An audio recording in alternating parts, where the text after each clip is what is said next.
Hello, everyone. I hope you all are having a wonderful.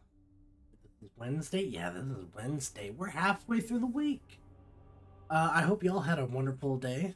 Um, Today we're going to have a relaxing roll through the offices, and we're just gonna see how much we can annoy the narrator in the Stanley Parable. With that being said, we're gonna just hop right into it. Launch the game.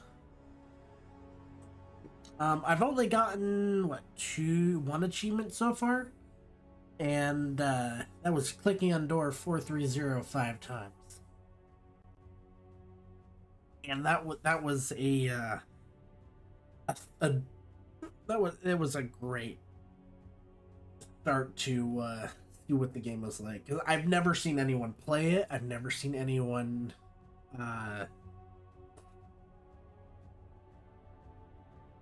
like I've seen like bits and pieces, like I've seen pictures and whatnot, but I've never actually seen uh what the game is like. So that is 5:16 right now. I had to apparently set the clock.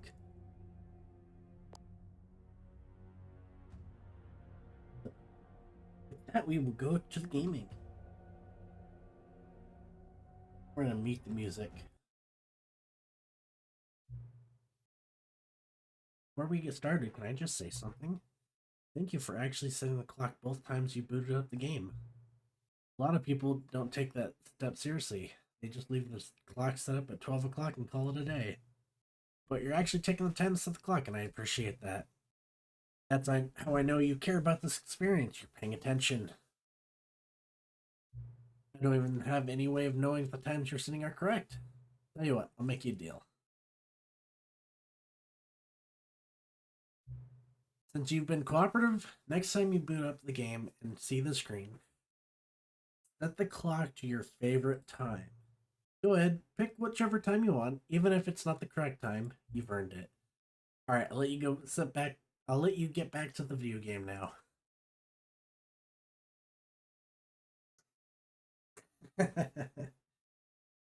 Wait, I don't even have the screen for this open. Oh, wait, what a great start to the stream. God damn it. All right, we're just gonna move this to Stanley Parable. Okay. I'm gonna rename this.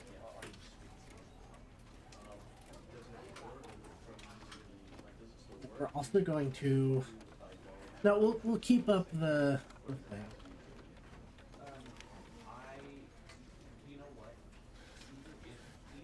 Yeah, let's move me around.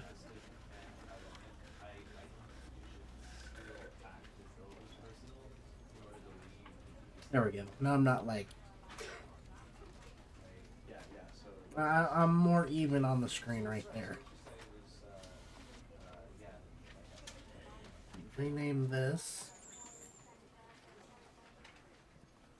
to Stanley Parable.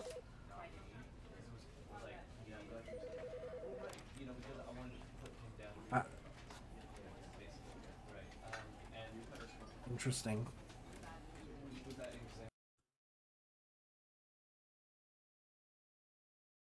So what you just heard me read off is the intro to the game for the second time booting up the game. Yeah. This is the story of a man named Stanley.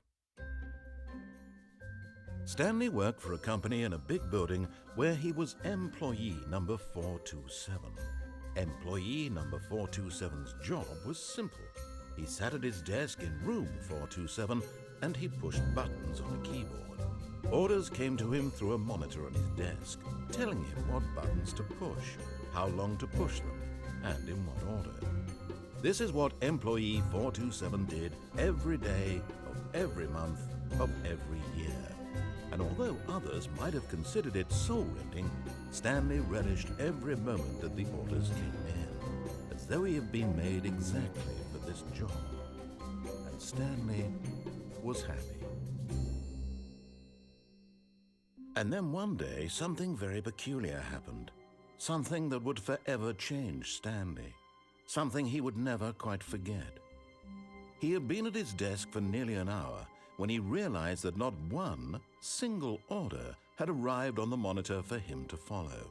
No one had showed up to give him instructions, call a meeting, or even say hi. Never in all his years at the company had this happened, this complete isolation. Something was very clearly wrong. Shocked, frozen solid, Stanley found himself unable to move for the longest time. But as he came to his wits and regained his senses, he got up from his desk and stepped out of his office.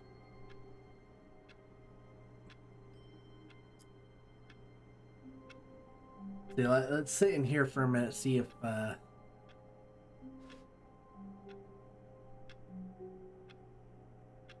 clock is wrong.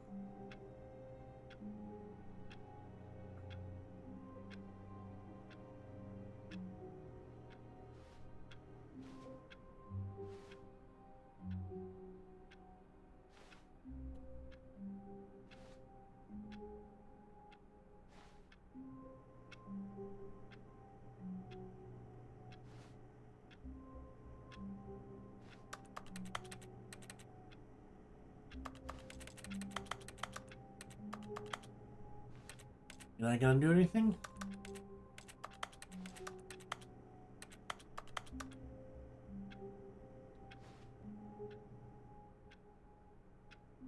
Nope. All of his co-workers were gone. What could it mean? Stanley decided to go to the meeting room. Perhaps he had simply missed a memo. No matter how hard Stanley looked, he couldn't find a trace of his co-workers. No, can't find a single one of them.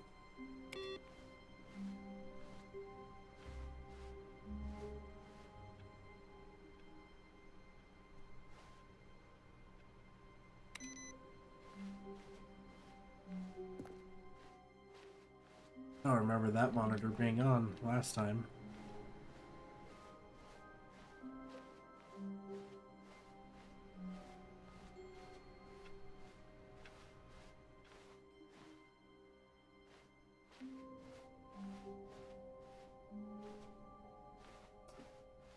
When Stanley came to a set of 2 open doors, he entered the door on his left. This was not the correct way to the meeting room, and Stanley knew it perfectly well. Perhaps he wanted to stop by the employee lounge first, just to admire it.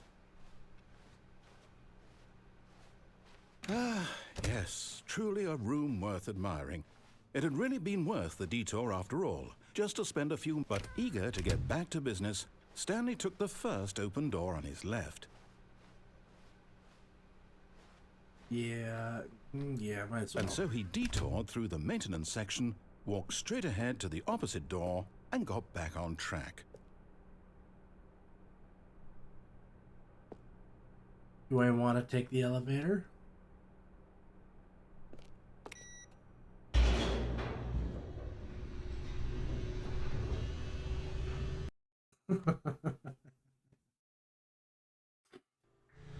But Stanley didn't want to go back to the office. He wanted to wander about and get even further off track. So now in order to get back, he needed to go, from here it's, left.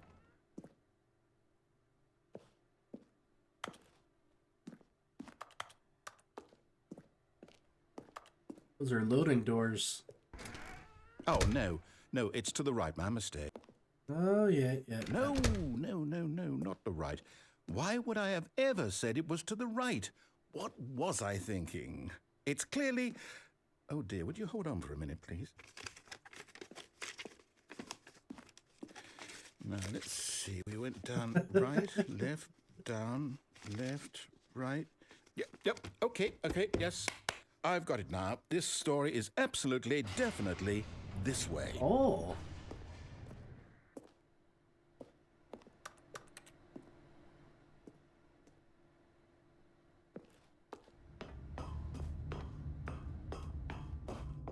No. No. This isn't right at all. You're not supposed to be here yet. This is all a spoiler. Quick, Stanley, close your eyes. Okay. We just have to get back to, oh, who am I kidding? It's all rubbish now. The whole story completely unusable. How about, rather than waste my time trying to salvage this nonsense, we'll just restart the game from the beginning. And this time, suppose we don't wander so far off track, Okay. Sounds like I'm gonna get back here again. All of his co-workers were gone. What could it mean? Stanley decided to go to the meeting room. Perhaps he had simply missed a memo.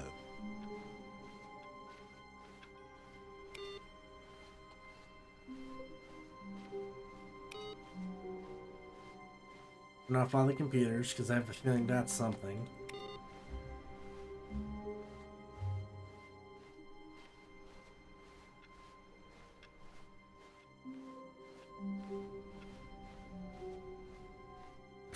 When Stanley... Wait, what? No, I restarted. I swear I definitely restarted the game over, completely fresh. Everything should be... Oh, did something change? Stanley, did you change anything when we were back in that room with all the monitors? Yeah. Did you move the story somewhere or... Hold on. Why am I asking you? I'm the one who wrote the story. It was right here just a minute ago. I know for sure that it's here somewhere. Okay, then. It's an adventure. Come, Stanley. Let's find the story. Oh, this is a...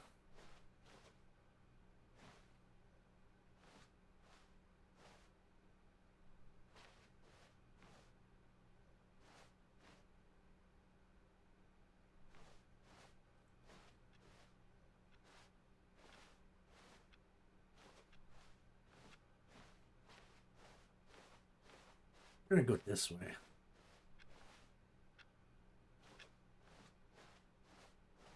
I'll say it.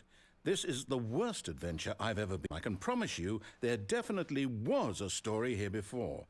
Do we need to restart the game again? No. Well, I find it unlikely that we'll ever progress by starting over and over again. But it's got to be better than this. Okay, let's give it a shot. Why not? No! I was exploring.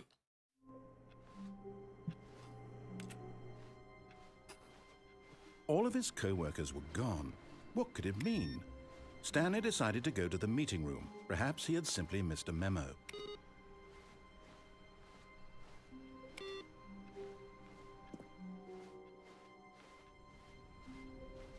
And there's no doors this time.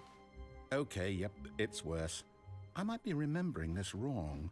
It's possible the story is back where we just came from. Why don't we go back the other direction and see if we missed anything?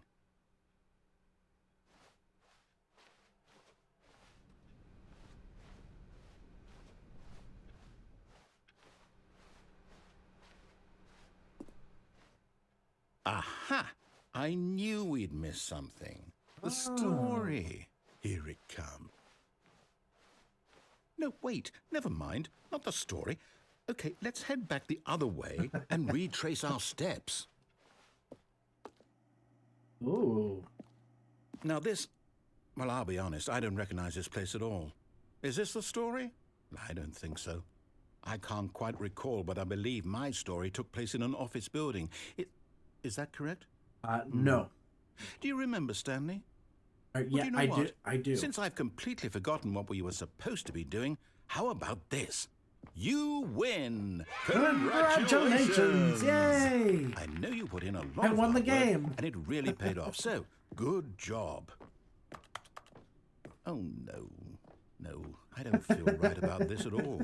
We both know you didn't put in any actual work for that win. Wait. Some people win fair and square, and Hold this on. was not one of those situations. I came from this way. I'm getting the door's weirded gone. out by whatever this place is. I don't care what might happen this time. I have to restart.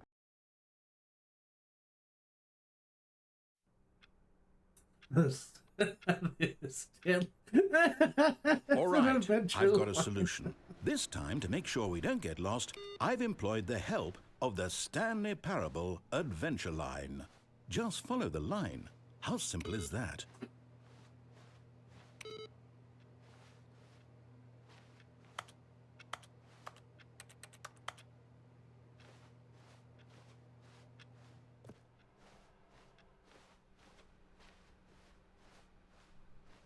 No, I'm down. We're leaving it up to the line from now on.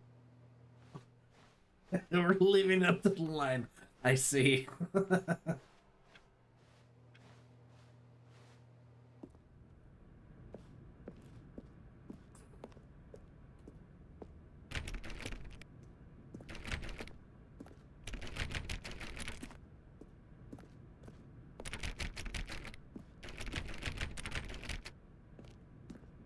Nope, can't get into those doors.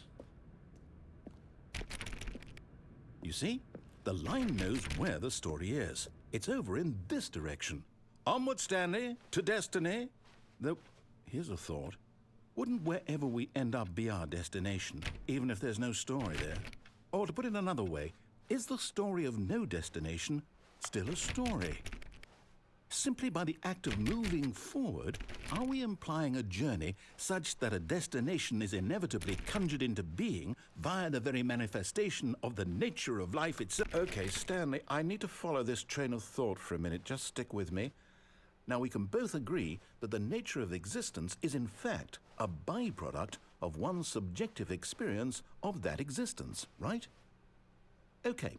Now, if my experience of your existence rests inside of your subjective experience of this office, is this office, in fact, the skeleton of my own relative experiential mental subjective construct? Whoa. Hang on. That got a bit weird back there. Well, I'd like to apologize. Yeah, very philosophical there, narrator. You know what? I think what we need right now is a bit of music to lighten the mood. What? Jesus.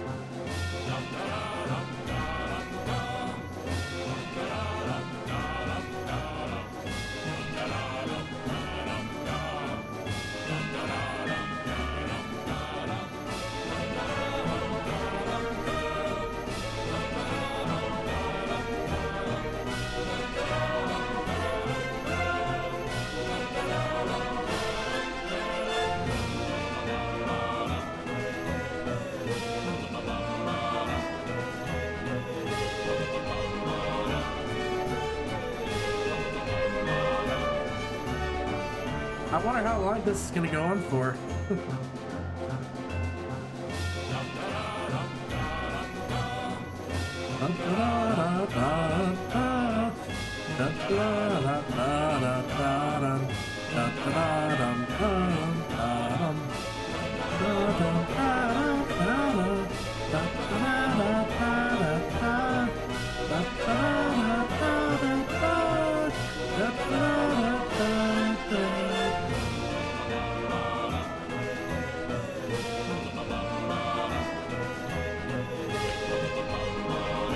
Yeah, this is really loud. What the fuck?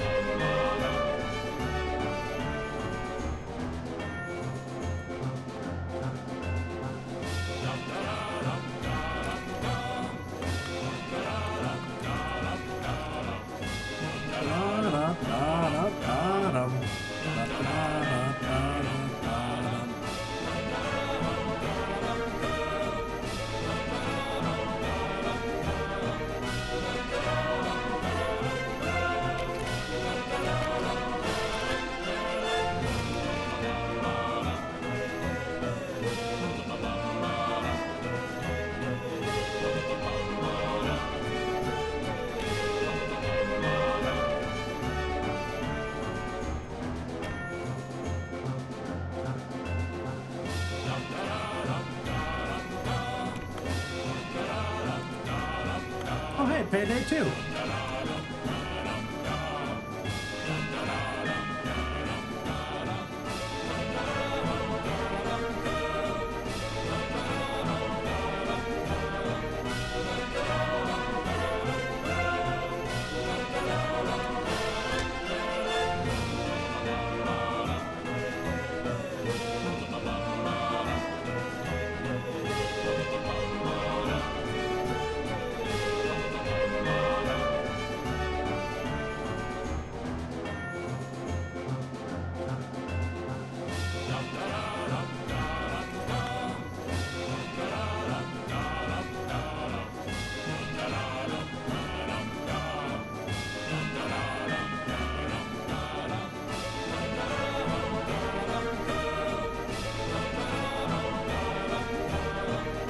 Wow, that just hurts my brain. What the fuck? Wait, cut the music, go back and look at that fern. Stanley, this fern will be very important later in the story. Make sure you study it closely and remember it carefully. You won't want to miss anything.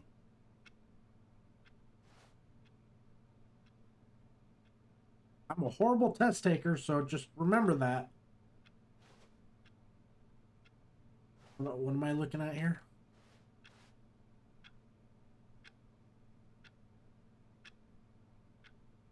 Wait, does that actually, like, keep track of the time you've been playing? That'd be pretty cool. Alright. Going back to the... Wait, what? We're back at the office? No. Line, you do know we're looking for the Stanley Parable, right? The story? Is any of this ringing a bell?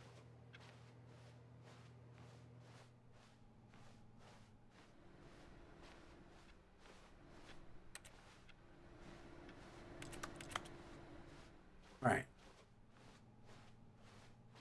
Back to, oh, this way.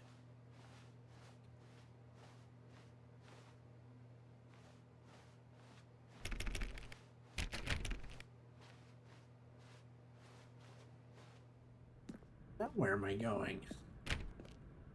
Oh, hey, we're back. No, not again. Line, how could you have done this to us? And after we trusted you, after everything we've been through, you...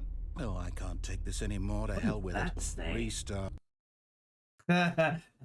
Restart.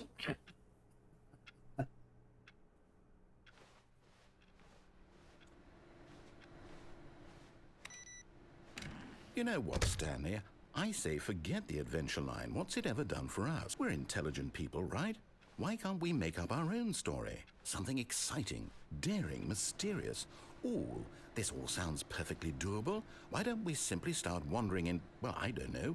How about this direction? No.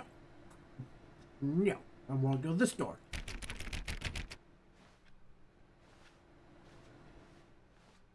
Oh, wait a minute. Hold on. Oh, yeah, no, it's 4:30. I'm not going to prompt it this time.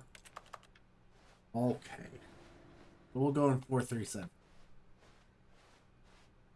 Now, yes, this is exciting. Just me and Stanley forging a new path, a new story. Well, it could be anything. What do you want our story to be? Go wild. Use your imagination. Whatever it might be, Stanley, I'm ready for it. Riveting. Carpet? Oh, so fantastic. There could be stories told about this carpet. Especially the gray... Is that duct tape? Who lined all the carpets with duct tape? Yeah. This carpet was the first carpet ever made. Oh, no, not you again. Hey, Stanley, my good friend. I'd also like to veto the line from having any role in our awesome new story. No lines or monitor rooms. Just don't acknowledge it, and we should be fine. No.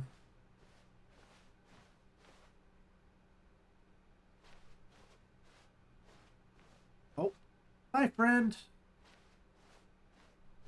Okay, where are we? Oh. Ah, a choice. We get to make a decision. From here, the story is in our control. How important we mustn't squander the opportunity. In fact, I believe I need a minute to think here. Just walk in circles for a minute. Okay, so I know that each door has to lead somewhere, which means that somewhere, the place where we're trying to go, there must be a reverse door that leads here.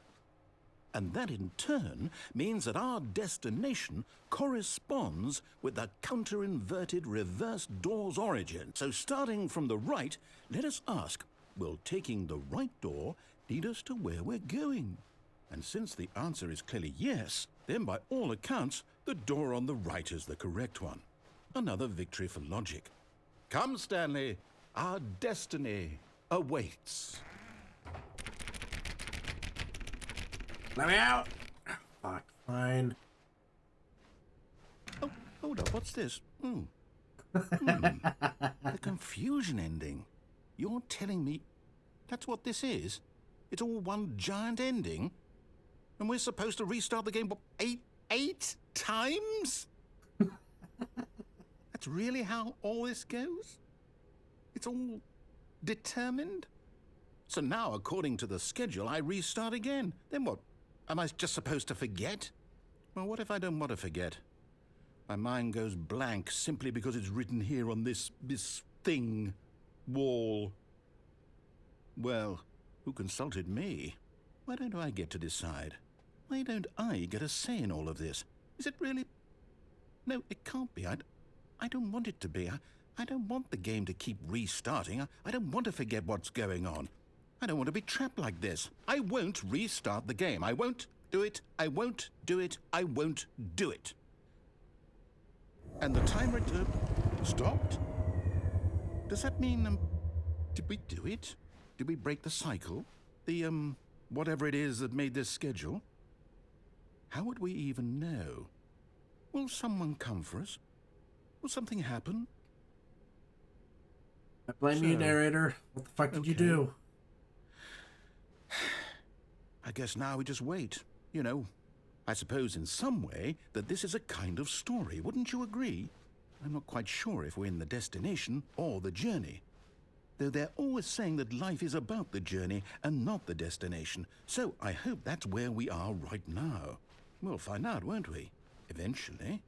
Well, in the meantime... I love this. All of his co-workers were gone. What could it mean? Stanley decided to go to the meeting room. Perhaps he had simply missed a memo.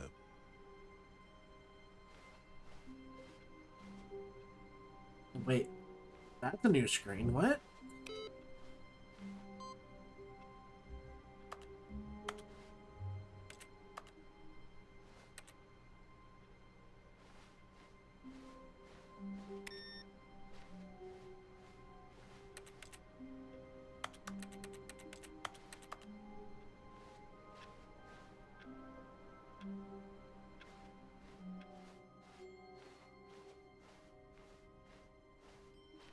When Stanley came to a set of 2 open doors, he entered the door on his left.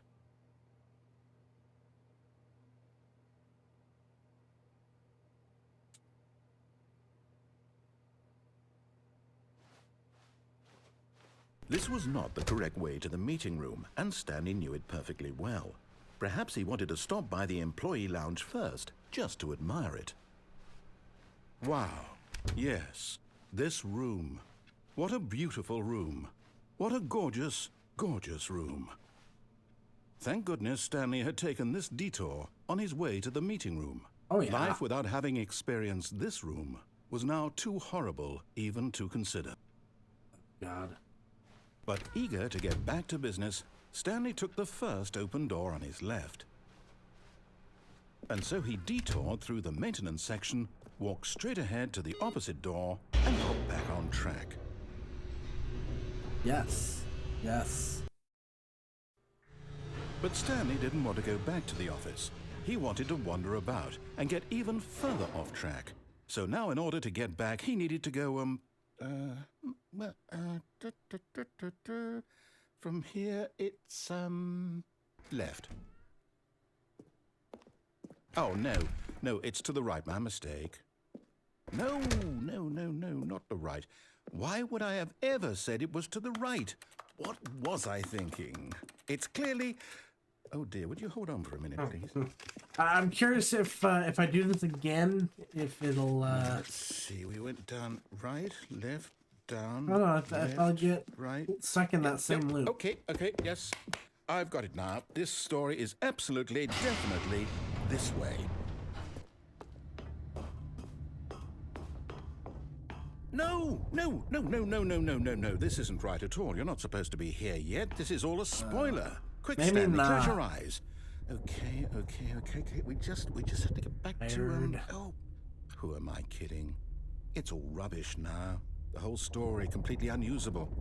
How about, rather than waste my time trying to salvage this nonsense, we'll just restart the game from the beginning. And this time, suppose we don't wander so far off track, hmm? Okay, from the top.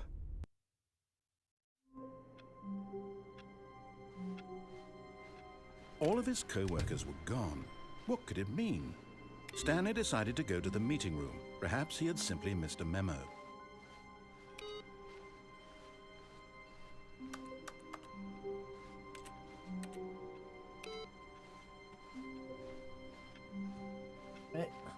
I think I might have...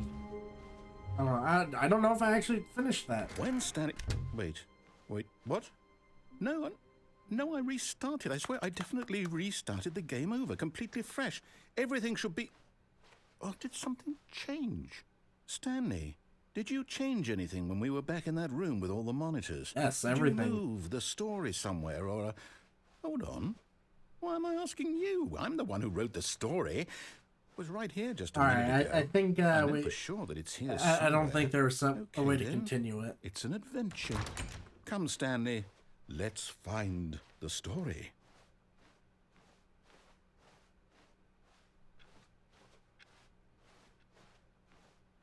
Oh.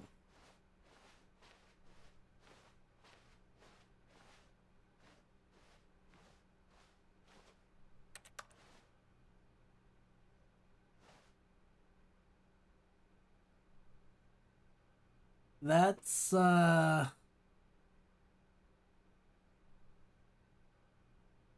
didn't know better. That wasn't... I'll say it. This is the worst adventure I've ever been on. I can promise you there definitely was a story here before. Do we need to restart the game again?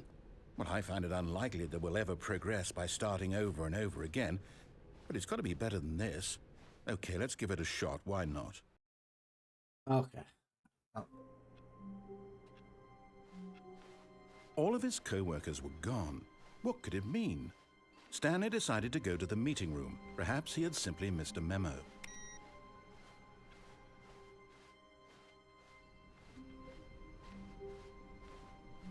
Okay, yep, it's worse. I might be remembering this wrong. Yep. It's Okay, possible the story is back where we just came from. Come on, let's Why go. don't we go back the other direction and see if we missed anything? Let's go. I'm shuffling on this. You know, I'm shuffling on the carpet. I'm just supercharging something. Or I'm gonna supercharge and shock someone. Aha! I knew we'd miss something. The story. Here The it story. comes. No, wait. Never mind. Not the story. Okay, let's head back the other way and retrace our steps. Now this... Well, I'll be honest. I don't recognize this place at all. Is this the story? I don't think so. I can't quite recall, but I believe my story took place in an office building. Is that correct? Do you remember, Stanley? Nope. Well, do you know what? Since I've completely forgotten what we were supposed to be doing, how about this? You win! Congratulations! I know you put in a lot of hard work, and it really paid off, so good job. Oh, no, I don't feel right about this at all. We both know you didn't put in any actual work for that win. Some people win fair and square, and this was not one of those situations. Okay, I'm getting weirded out by whatever this place is. I don't care what might happen this time. I have to restart. Okay, good. Well, All right, I've got a solution. This time, to make sure we don't get lost, I've employed the help of the Stanley Parable Adventure Line. Just follow the line. How simple is that?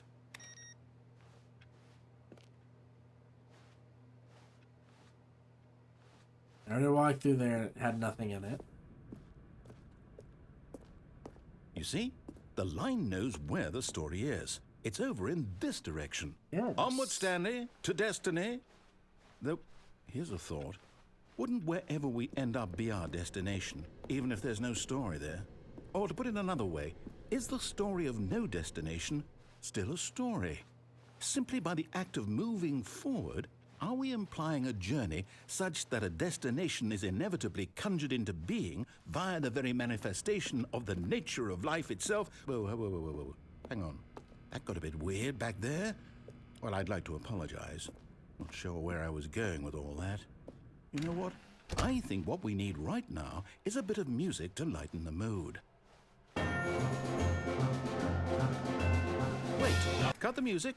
Go back and look at that fern. Wait, what? We're back at the office? No. Line, you do know we're looking for the Stanley Parable, right? The story? Is any of this ringing a bell? Oh, no, not again. Line, how could you have done this to us? And after we trusted you, after everything we've been through, you... Oh, I can't take this anymore. To hell with it. Restart. Restart.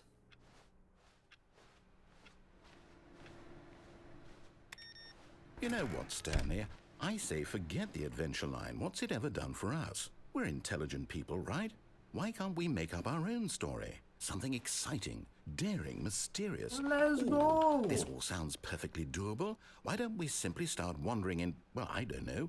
How about this direction? Yes. Now, yes, this is exciting. Very Just me and Stanley forging a new path, a new story. Well, it could be anything.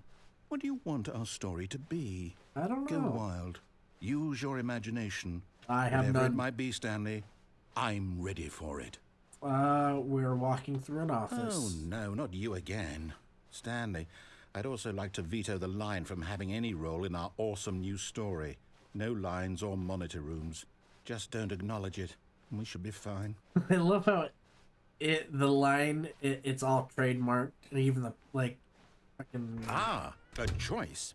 We get to make a decision. Nouns From here, the used story is in for our control. describe it. How important we mustn't squander the opportunity. In fact, I believe I need a minute to think here. Just walk in going through the circles store. for a minute.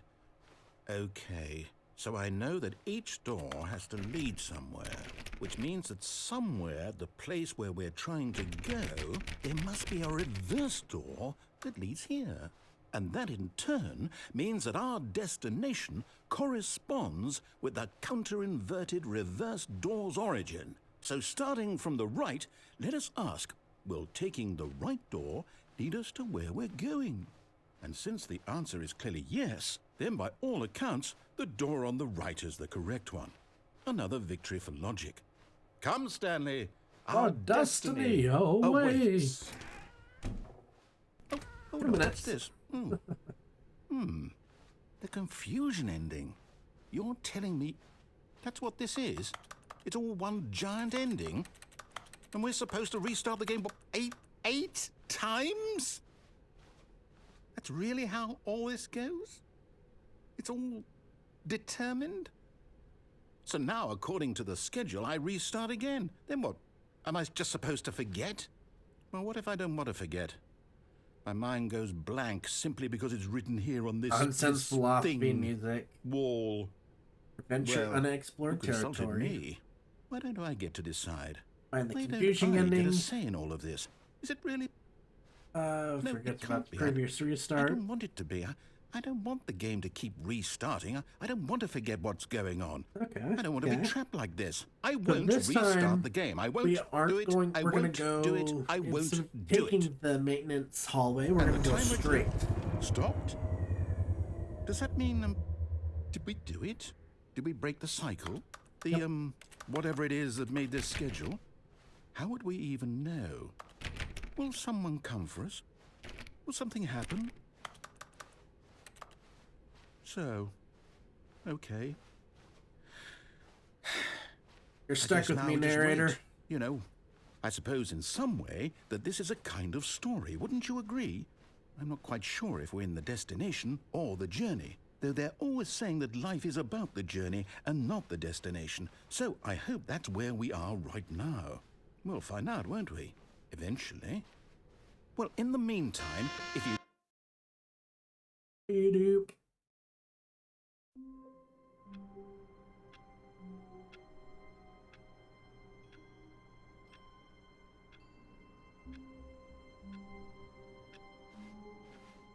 All of his co-workers were gone.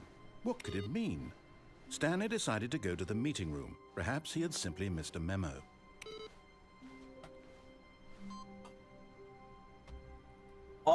Oh, okay. That's indeed new, so we're gonna continue on. We're gonna go through Stanley came to a set of 2 open doors. This was not the correct way to the meeting room, and Stanley knew it perfectly well. Perhaps he wanted to stop by the employee lounge first, just to admire it. The lounge was sublime, a work of art. But eager to get back to business, Stanley took the first open door on his left. Nope. Stanley was so bad at following directions, it's incredible he wasn't fired years ago.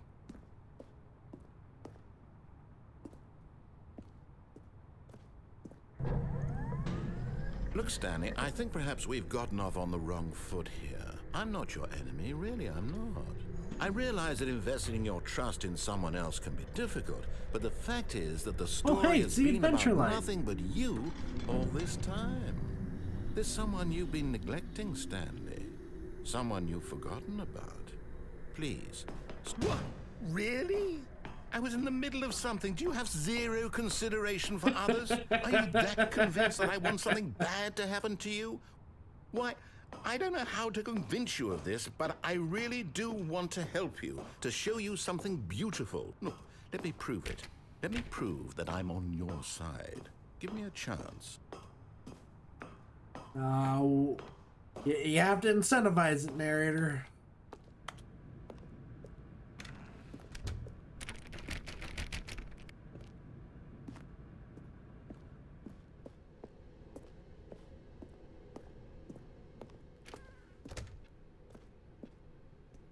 Now listen carefully, this is important. Stanley walked through the red door.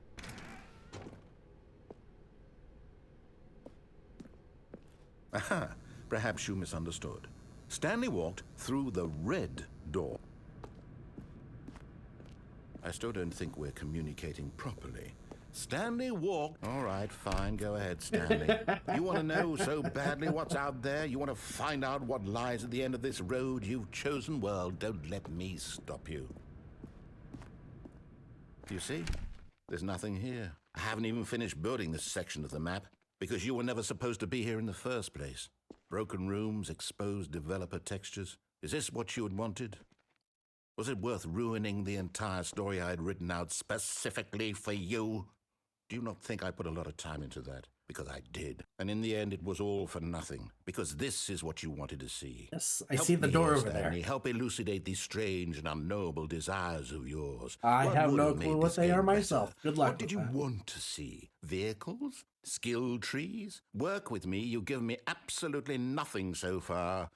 Tell you what. Let me take a stab in the dark at a new design, and you can give me some feedback. There we go. A third option. This already feels leaps ahead of where we were before. Go ahead, Stanley. Take it for a spin.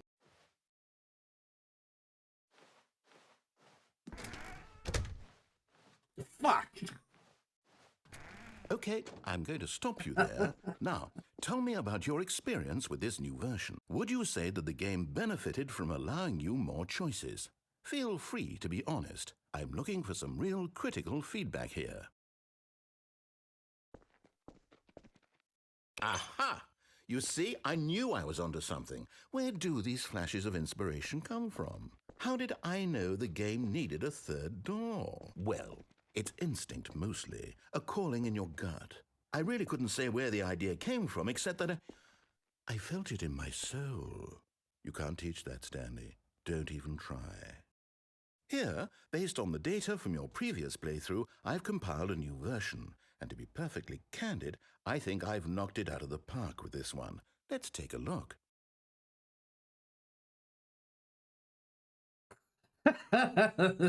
We're thinking with portals now. Oh, it's actually...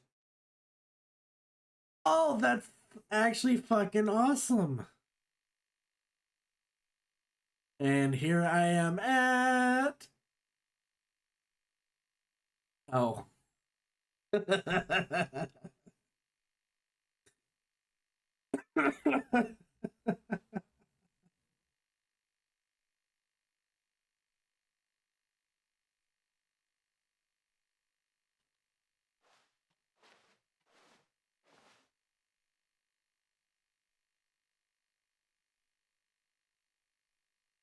Dead.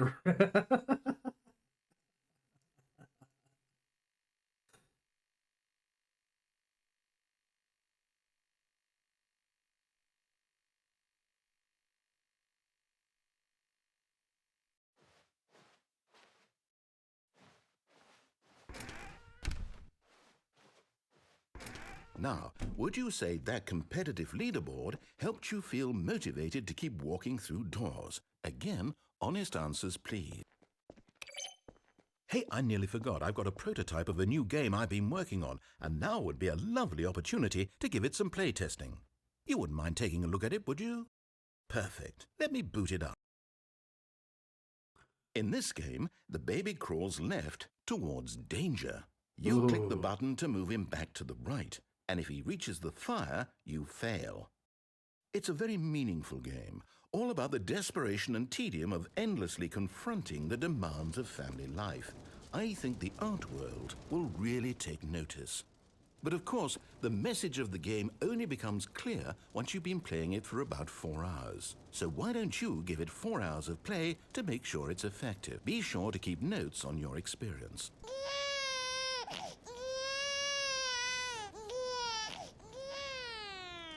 You heartless bastard. Did you do it because you hate babies or purely to spite me? Because if it's the latter, well, I don't know what to do. I'm completely out of ideas. I can't think of a single thing that might improve the experience for me. I'm not even going to try. I'm out. I'm done. It's over. Thank you for playing. Your input was extremely valuable. Oh, hey, since my game was so awful, why don't we play someone else's game, just to ease the pain? Let's see. What do we have here? Yes, this seems like it'll work. Let's give it a shot. This is fucking great. I love this. Oh, we're stuck in loading. Oh my god. Fascinating. What do you think this game is about, Stanley? What's our backstory? What is our motivation?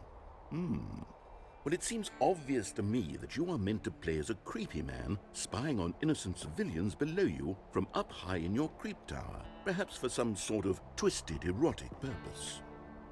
Yes. Yes, that must be it. What a fascinating venture into the experience of total mental depravity. So far, I love everything about this game, Stanley. And it seems there's even more. Come, let's venture outward and see what else is out there.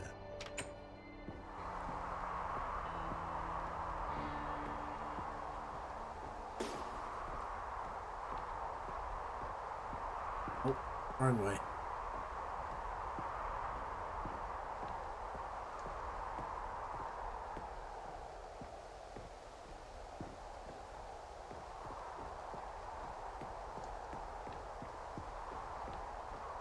This is actually pretty fucking great. No, it can't be.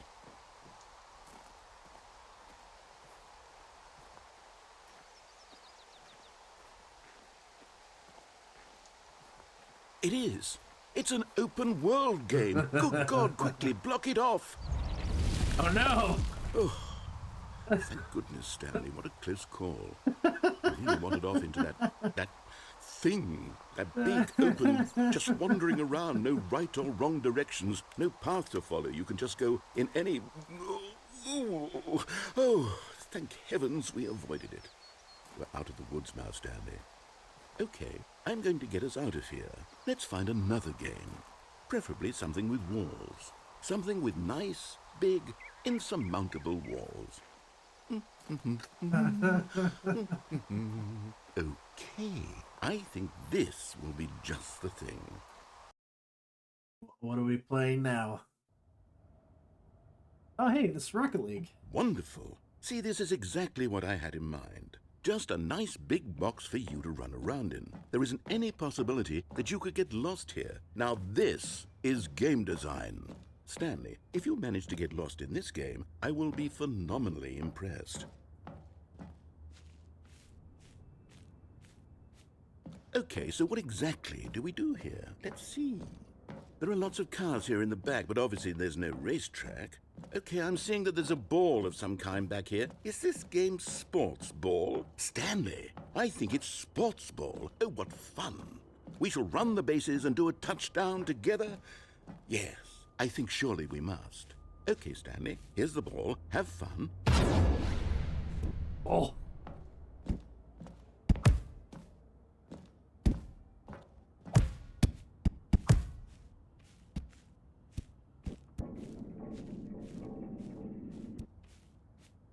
Are you doing it? Are you winning? Is this fun? Is it better than my miserable little story that I worked so hard on? Stanley, I have a thought. And I realize I'm not a sportsologist, but if one ball generates a certain amount of raw adrenal pleasure, then surely multiple balls makes for an even more euphoric sports experience. I'm going to try it out. Here comes another ball. Yes! Oh goodness, that really does feel amazing, doesn't it? Stanley, I'm like a child in a confectionery shop. I simply have to have more. I'm insatiable. More balls!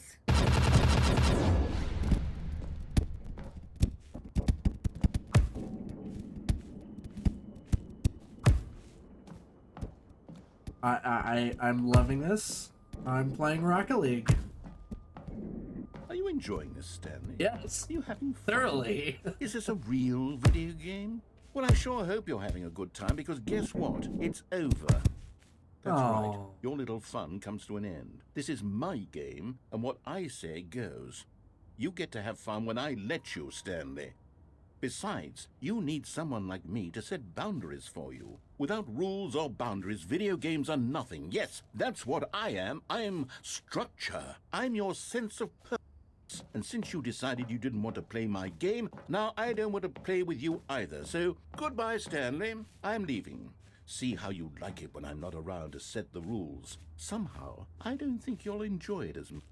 But who knows? You're an inventive kid. You'll come up with something. After all, you're the one who knows best.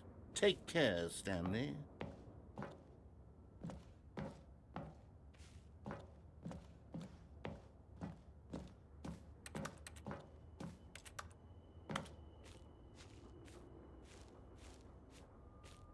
I'm gonna jump into the goal.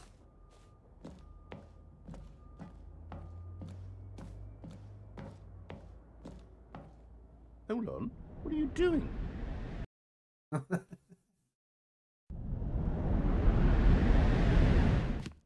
Stanley, don't do that. I can't follow you there. I can't help you.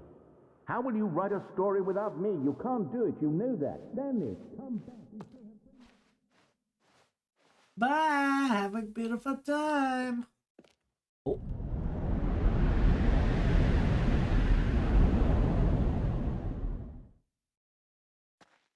Oh.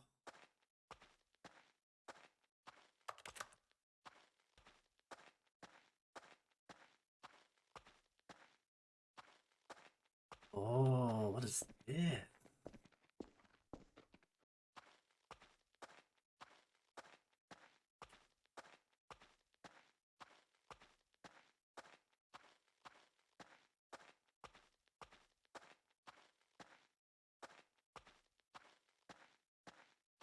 There's lights.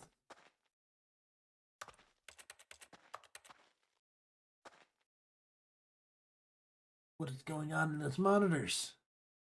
Can't tell. Alright, let's see. Ooh, there's some more monitors. 427, this is my room.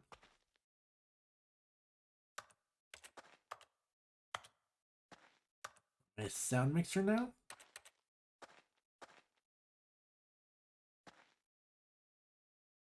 That's a CCTV.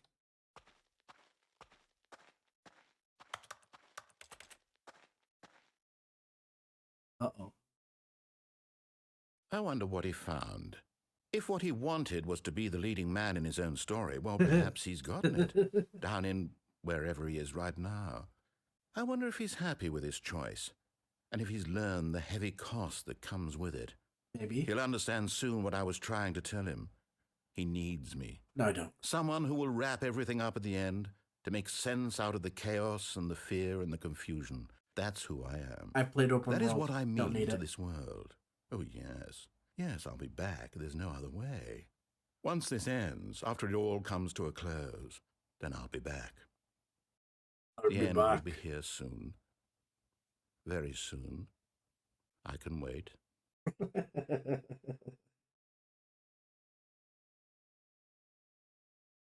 Give it a minute. Oh, there we go.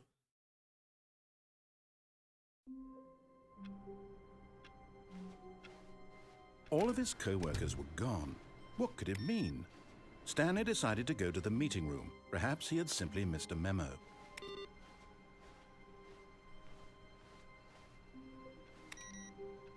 Oh, check the other monitors in there. No matter how hard Stanley looked, he couldn't find a trace of his co-workers. Oh.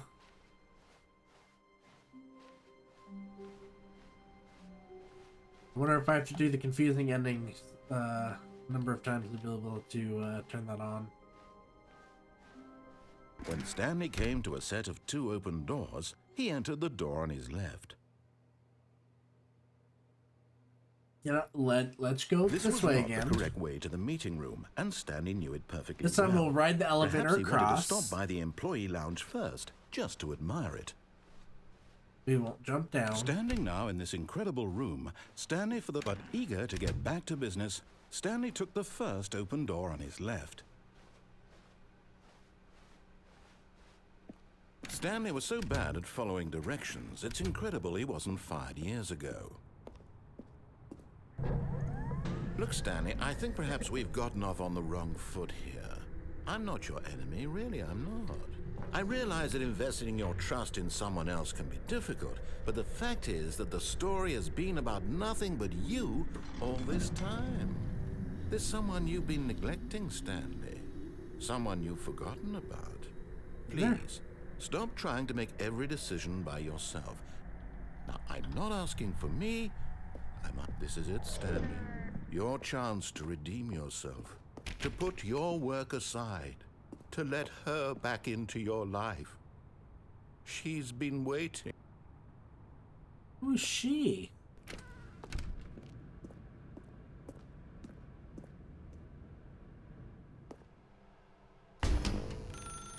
That's her, Stanley. You need to be the one to do this. To reach out to her. If you can truly place your faith in another, then pick up the phone. Oh, can't do it.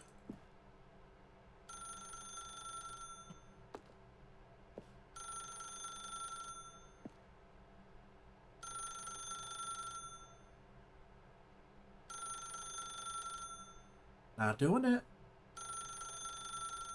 Can't do it. Won't do it.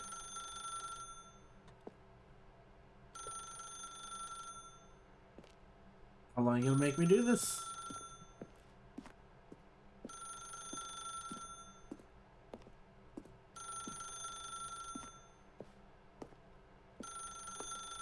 Oh, for fuck's sake.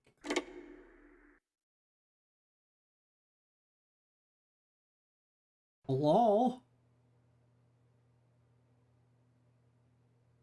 Oh, Stanley, is that you? Hold on, sweetie. Sorry to keep you waiting. I'm just pulling the bread out of the oven. All right. Okay, there we go. All right, now, I want you to come in and tell me all about your day. Gotcha. Oh, come on. Did you actually think you had a loving wife who'd want to commit their life to you? I'm trying to make a point here, Stanley. I'm trying to get you to see something. It's true. Come inside. Let me show you what's really going on here. Sorry, but you're in my story now. Shit. This is a very sad story about the death of a man named Stanley. Oh.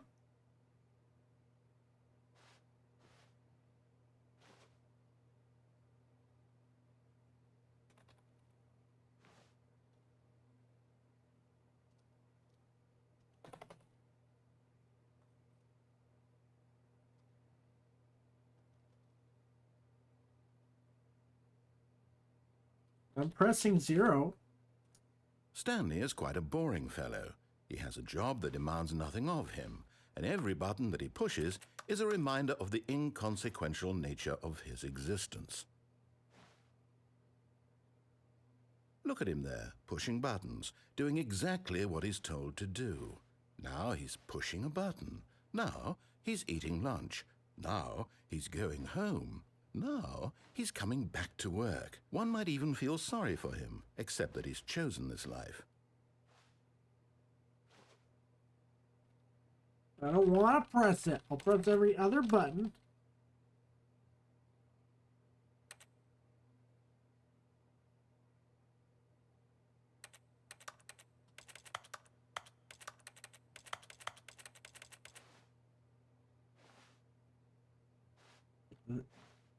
There's a hitbox there. This room's gotten smaller.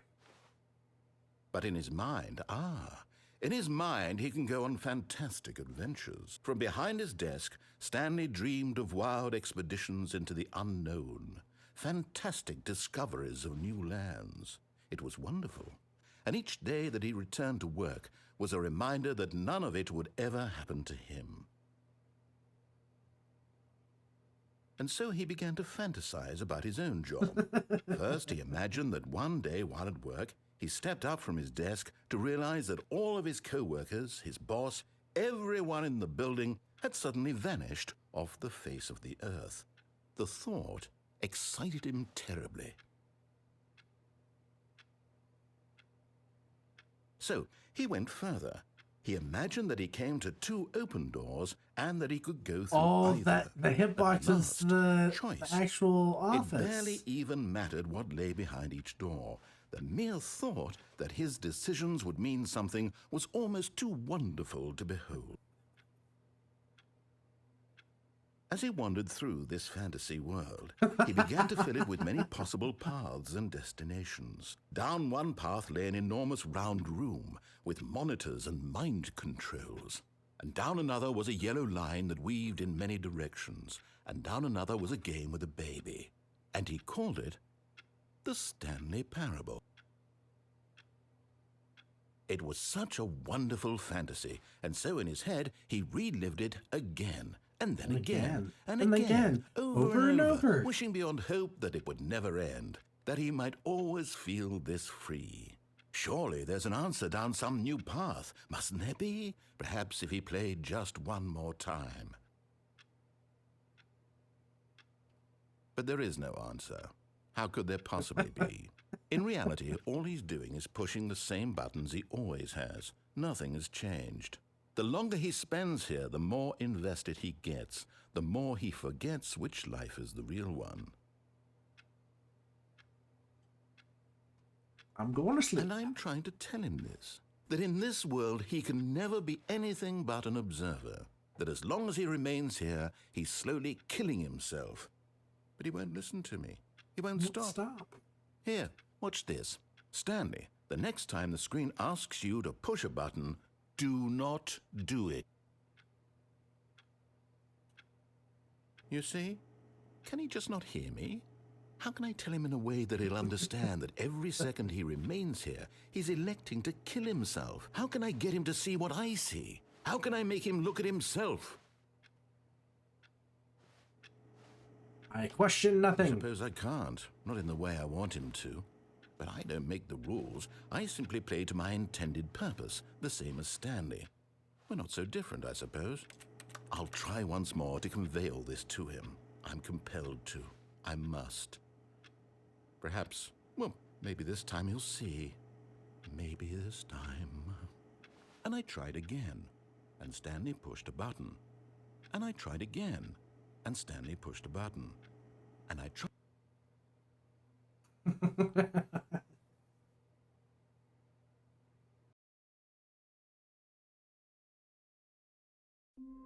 Vinny, I love you. How are you doing?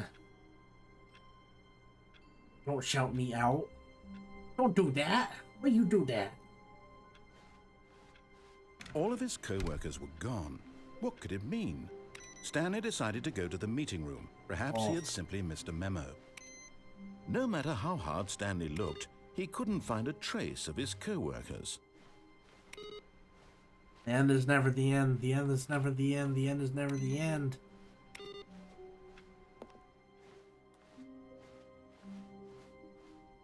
I'm absolutely loving this game. It is hilarious. Doors, he entered the door on his left. I think there's only... I didn't go through the blue or the red door. Go do the red door real quick. This was not the correct way to the meeting room, and Stanley knew it perfectly well. Perhaps he wanted to stop by the employee lounge first. I'm loving the butterfly effect style of the game. Like, a decision leads down a certain road. But eager to get back to business, Stanley took the first open door on his left. It's confusing and it's hilarious at the same time. It's incredible he wasn't 5 years I got this on Saturday. Look, Stanley, I think perhaps we've gotten off on the wrong foot here. I played about 5-10 minutes of it, and I just could not stop laughing. Can be difficult, and so I opted to make today the Stanley Parable day for stream. There's someone you've been neglecting, Stanley. Someone you forgot. What? Really? I was in the middle of something. Do you have zero consideration for others? Are you that convinced that I want something bad to happen to you? Why, I don't know how to convince you of this, but I really do want to help you, to show you something beautiful. Look, let me prove it. Let me prove that I'm on your side. Well, Give me a chance. Now listen carefully, this is important. Stanley walked through the red door. Red door. Oh, thank God you are willing to listen to me. Do you see that I really have wanted you to be happy all this time? The problem is all these choices. The two of us always trying to get somewhere that isn't here. Running and running and running, just the way you're doing right now. Don't you see that it's killing us, Stanley? I'm having a blast. Stop. We would both be so much happier if we just stopped. And I think I have a solution. Here, let me show you.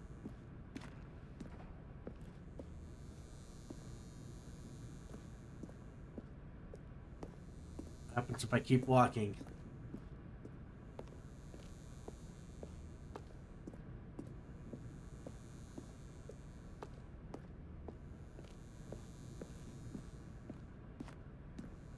Nothing? Okay.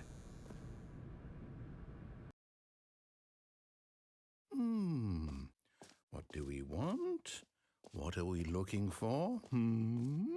Here. Yes. Oh, it's beautiful, isn't it?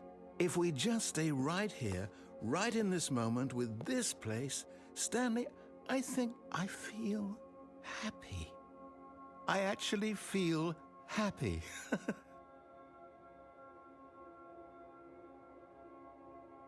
That's crazy talk. No, wait. Where are you going? Nope, we're going this way. I don't know what about that room, but my eyes do not like it. Stay away from those stairs. If you hurt yourself, if you die, the game will reset. We'll lose all of this. Perfect. Please, no, Stanley, let me stay here. Don't take this from me. Please, Stanley, think about what you're doing. No! Oh, thank God you live. No, what are you doing, Stanley?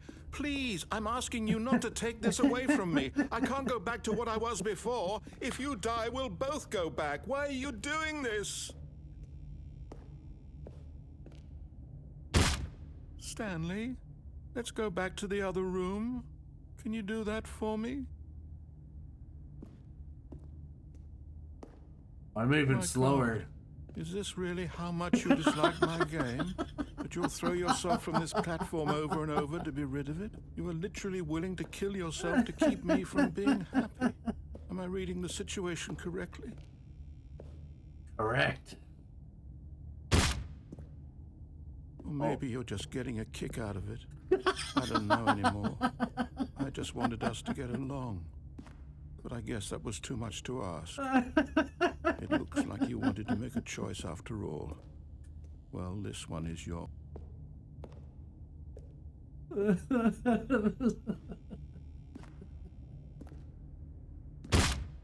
Is it over?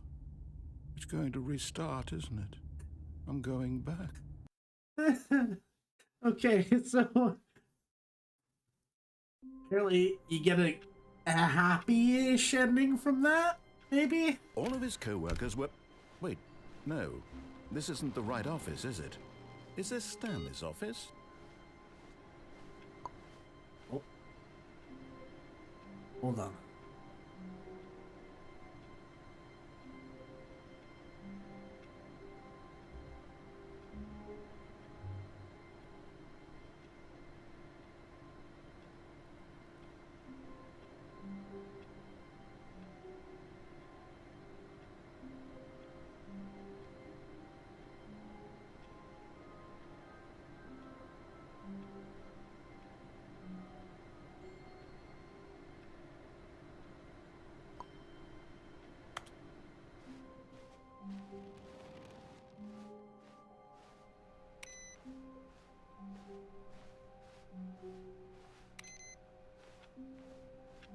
Alright, so I'm gonna do that one more time, and I'm going to...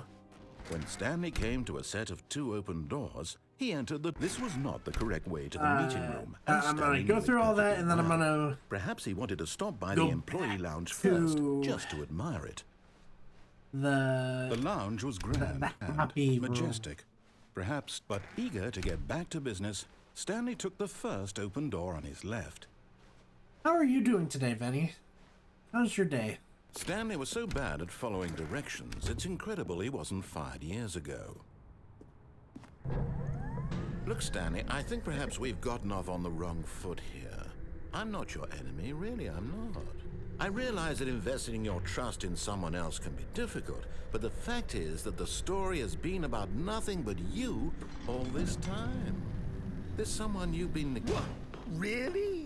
I was in the middle of something. Do you have zero consideration for others? Are you that convinced that I want something bad to happen to you? Why, I don't know how to convince you of this, but I really do want to help you, to show you something beautiful. Look, let me prove it. Let me prove that I'm on your side. Open the door. Chance. Now listen carefully, this is important. Stanley walked through the red door. Oh, thank God you are willing to listen to me. Do you see that I really have wanted you to be happy all this time? The problem is all these choices. The two of us always trying to get somewhere that isn't here. Running and running and running, just the way you're doing right now. Don't you see that it's killing us, Stanley? Oh, it's killing you. I want it to stop. We would both be so much happier if we just stopped. And I think I have a solution. Here, let me show you.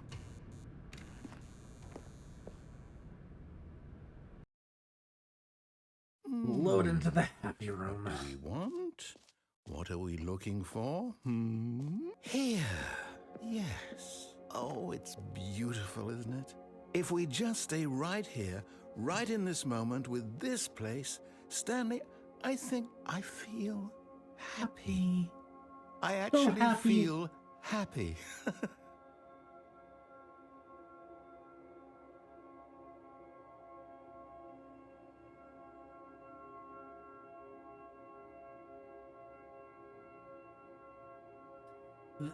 The lights make my eyes hurt because they're all blurry. Oh, hey.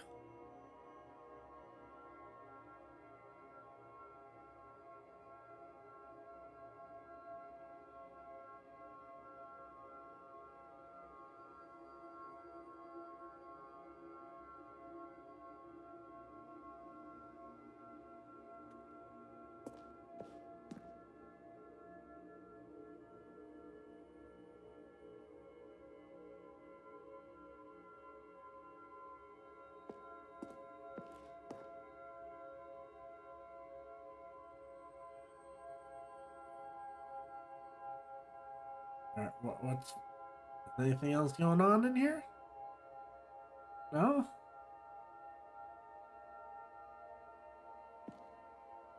Alright. No, wait. Where are you going?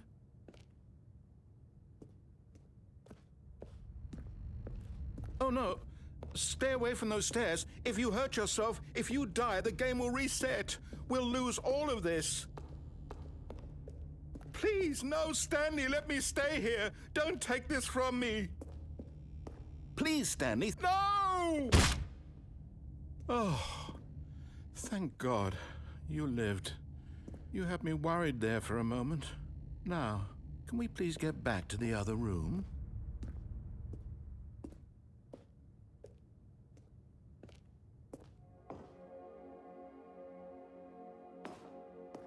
There. See? This is what you want. This is where we can both be happy. We really can. If we stop moving, we just have to stop moving.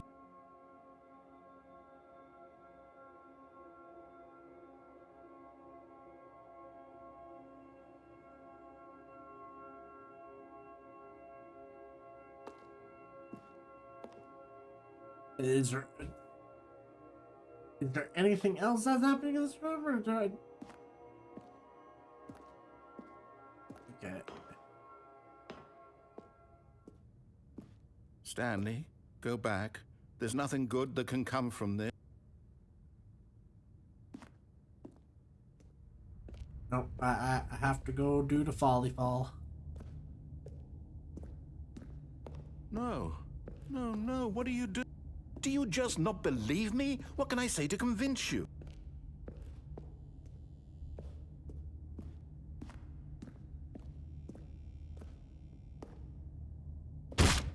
Stanley, let's go back to the other room. Can you do that for me? I'll go one more time out there, Mr. Narrator. But you know, it's... Yes, perhaps you can. Perhaps you finally see what I'm talking about. It's the same thing in here. I know you'll see. You'll see that we can't be happy if we leave this place. You can see that, can't you? Oh, I'm going for that final trek up the stairs. No, perhaps not. Nope. Sorry.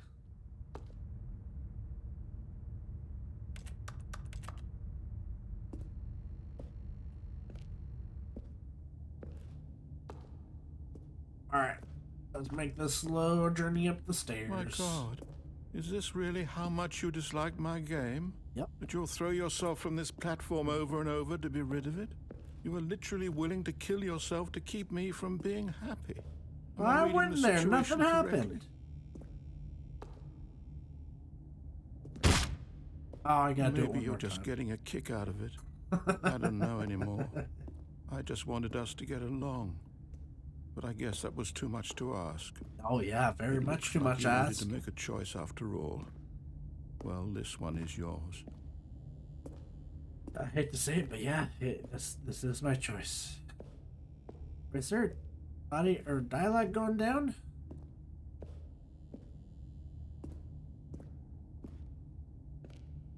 No, I don't think there is. No. All right.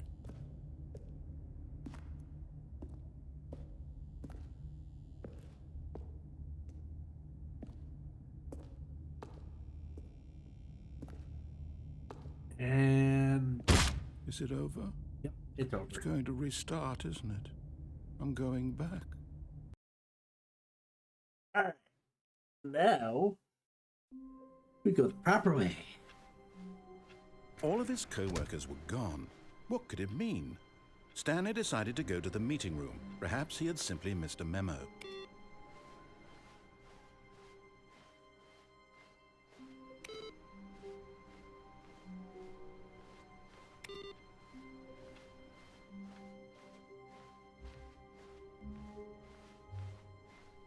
When Stanley came to a set of 2 open doors, he entered the door on his left.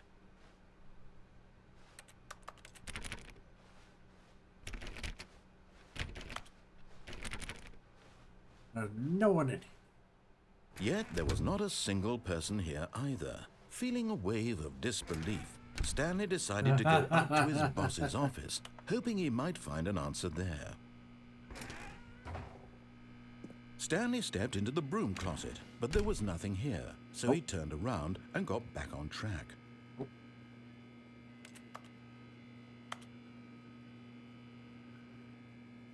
There was nothing here. No choice to make, no path to follow, just an empty broom closet. Yep. No reason to still be here. Oh, there's lots of reasons. We got duct tape, we got twine, a rope, we got... It was baffling that Stanley was still just sitting in the broom closet. He wasn't even doing anything. Oh yeah, At no, least if I'm there was looking something at to all the interact tools. with, We he'd be got justified in a some very way. As big it crescent is, wrench. He's literally just standing there doing sweet FA. Sweet fuck all. We got little crescent wrenches. We got... Are you really still in the broom closet? That's like Standing around doing nothing? Why? Please either offer an me some explanation. air gun here. I'm or genuinely a confused. pressure washer. We got that's a screwdriver. You do realize there's no choice or anything in here, right? If I'd said Stanley walked past the broom closet, at least you would have had a reason for exploring it to find out. I But it mean, didn't even occur to me because literally this I like closet what I'm is doing. of absolutely no significance to the story whatsoever. Oh, but I it never is. would have thought to mention.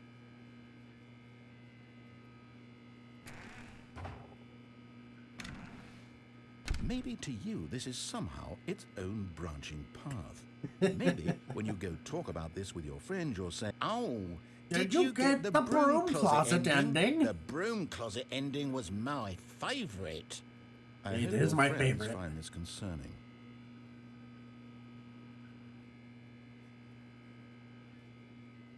Stanley was fat and ugly and really, really stupid. Thank you. He probably only got the job because of a family connection. That's how Yes, stupid he is. very true. That or with drug money. Oh, Also, all the Stanley's drug addicted money. to drugs and hookers. Oh yeah, drugs and hookers? Fuck yeah. Well, I've come to a very definite conclusion about what's going on right now. You're dead. Ooh, You got good- to this good broom idea. closet, explored it a bit, and were just about to leave because there's nothing here when a physical malady of some sort shut down your central nervous system and you collapsed on the keyboard. Well, in a situation like this, the responsible thing is to alert someone nearby so as to ensure that your body is taken care of before it begins to decompose. Ooh, Hello? gross. Anyone who happens to be nearby? The person at this computer is dead. I am They have dead. fallen prey to any number of your countless human physiological vulnerabilities. Yes, It's indicative all of them, the in fact. long-term sustainability of your species. Please remove their corpse from the area and instruct another human to take their place, making sure they understand basic first-person video game mechanics and filling them in on the history of narrative tropes in video gaming, so that the irony and fair insightful enough. commentary of this game is not lost on them. All right, when you've done that, just step out into the hallway. Better yet, Ah, second player. It's good to have you on board. I guarantee you can't do any worse than the person who came before you. see, but I'm the same person, so You too? Unbelievable. I'm at the mercy of an entire species of invalids. Perhaps there's a monkey nearby you can hand the controls to. A fish? Fungus? Look, you can hammer out the details. I'm not particularly picky. we're all invalids. I'll just be waiting for when you're ready to pick up the story again.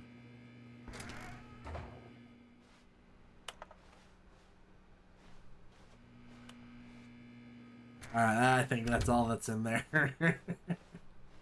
Coming to a staircase, Stanley walked upstairs to his boss's office. We're going downstairs, as this is the first branching path.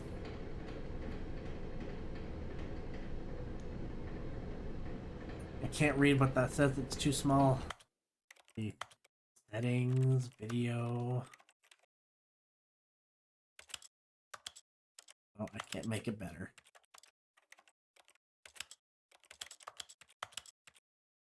Oh, can't do anything with that? Okay. But Stanley just couldn't do it. He considered the possibility of facing his boss, admitting he had left his post during work hours. He Oh. might be fired for that. And in such a competitive economy, why had he taken that risk? All because he believed everyone had vanished. His boss would think he was crazy. Oh, yeah. And then something occurred to Stanley. Maybe, he thought to himself, maybe I am crazy. All of my co-workers blinking mysteriously out of existence in a single moment for no reason at all, none of it made any logical sense. And as Stanley pondered this, he began to make other strange observations. For example, why couldn't he see his feet when he looked down? Why did doors close automatically behind him wherever he went? And for that matter, these rooms were starting to look pretty familiar. Were they simply repeating? No, Stanley said to himself, this is all too strange. This can't be real. And at last, he came to the conclusion that had been on the tip of his tongue. He just hadn't found the words for it. I'm dreaming, he yelled. This is all a dream. This is all a dream. What a relief Stanley felt to have finally found an answer, an explanation. His co-workers weren't actually gone. He wasn't going to lose his job. He wasn't crazy after all. And he thought to himself, I suppose I'll wake up soon. I'll have to go back to my boring real-life job pushing buttons. I may as well enjoy this while I'm still lucid. So he imagined himself flying and began to gently float above the ground. Oh, no. Then he imagined himself soaring through space on a magical starfield, and it too appeared. It was so much fun, and Stanley marveled that he had still not woken up. How was he remaining so lucid? And then perhaps the strangest question of them all entered Stanley's head. One he was amazed he hadn't asked himself sooner. Why is there a voice in my head dictating everything that I'm doing and thinking? Now the voice was describing itself being considered by Stanley, who found it particularly strange. I'm dreaming about a voice describing me, thinking about how it's describing my thoughts, he thought. And while he thought it all very odd and wondered if this voice spoke to all people in their dreams, the truth was that, of course, this was not a dream. How could it be? Was Stanley simply deceiving himself, believing that if he's asleep, he doesn't have to take responsibility for himself? Stanley is as awake right now as he's ever been in his life. Now, hearing the voice speak these words was quite a shock to Stanley. After all, he knew for certain, beyond a doubt, that this was in fact a dream. Did the voice not see him float and make the magical stars just a moment ago? How else would the voice explain all that? This voice was a part of himself too. Surely, if he could just... He would prove it. He would prove that he was in control, that this was a dream. So he closed his eyes gently, and he invited himself to wake up. He felt the cool weight of the blanket on his skin, the press of the mattress on his back, the fresh air of a world outside this one. Let me wake up, he thought to himself. I'm through with this dream. I wish it to be over. I can barely see. Let me go back to my job. Let me continue pushing the buttons. Please. It's all I want. I can't see where I'm going. I want my apartment and my wife and my job. All I want is my life exactly the way it's always been. No. My life is normal. Is it? I am normal. No, impossible. Everything will be fine. No, never. Everything's never fine. I am okay. No. Impossible. And I'm still here. Stanley began screaming. Please, someone, wake me up. My name is Stanley. I have a boss. I have an office. I am real. Please, just someone tell me I am real. I must be real. I must be. Can anyone hear my voice? Who am I? Who am I? And everything went black.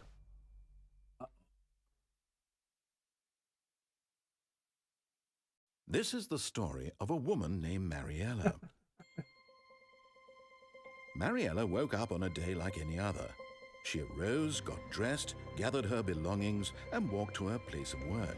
But on this particular day, her walk was interrupted by the body of a man who had stumbled through town talking and screaming to himself, and then collapsed dead on the sidewalk. And although she would soon turn to go call for an ambulance, for just a few brief moments, she considered the strange man. He was obviously crazy. This much she knew. Everyone knows what crazy people look like. Oh, yeah. And in that moment, she thought to herself how lucky she was to be normal. I am sane. I am in control of my mind. I know what is real and what isn't. It was comforting to think this, and in a certain way, seeing this man made her feel better. But then she remembered the meeting she had scheduled for that day, the very important people whose impressions of her would affect her career, and by extension, the rest of her life. She had no time for this, so it was only a moment that she stood there, staring down at the body. And then she turned and ran. Nice.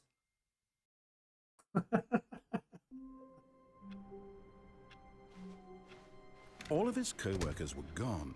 What could it mean? Stanley decided to go to the meeting room. Perhaps he had simply missed a memo.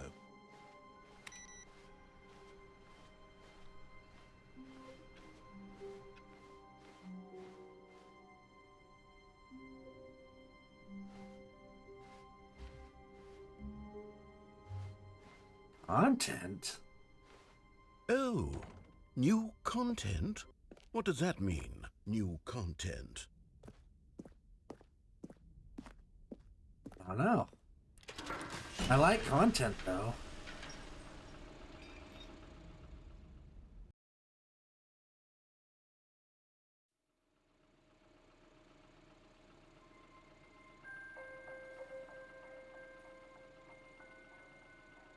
Hello, and thank you for playing the Stanley Parable Ultra Deluxe.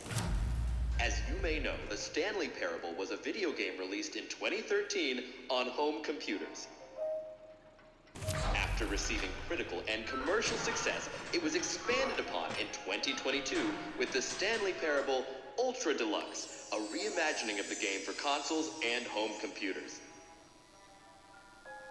The Stanley Parable Ultra Deluxe features exciting new content that broadens and expands the world of the Stanley Parable, delighting audiences the world over. Please, step inside and see what thrilling new adventures await in the Stanley Parable Ultra Deluxe. Oh, well, this sounds delightful.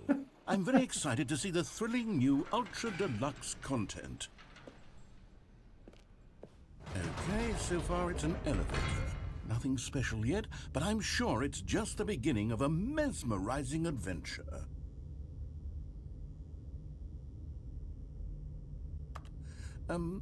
Is it broken? What's going on here?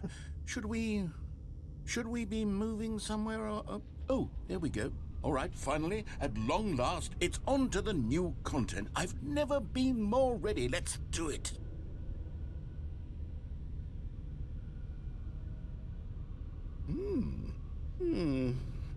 I have to say, initial impressions of Stanley Parable Ultra Deluxe, mostly tedious. It's as if, Oh, okay. Let's see the content. Give me the content, Stanley.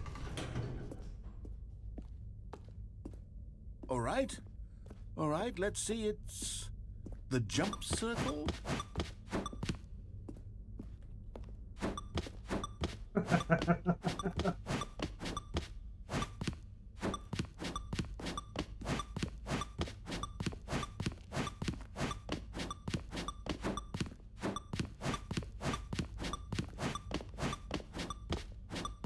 Riveting content.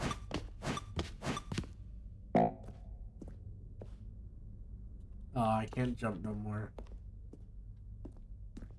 Is that it?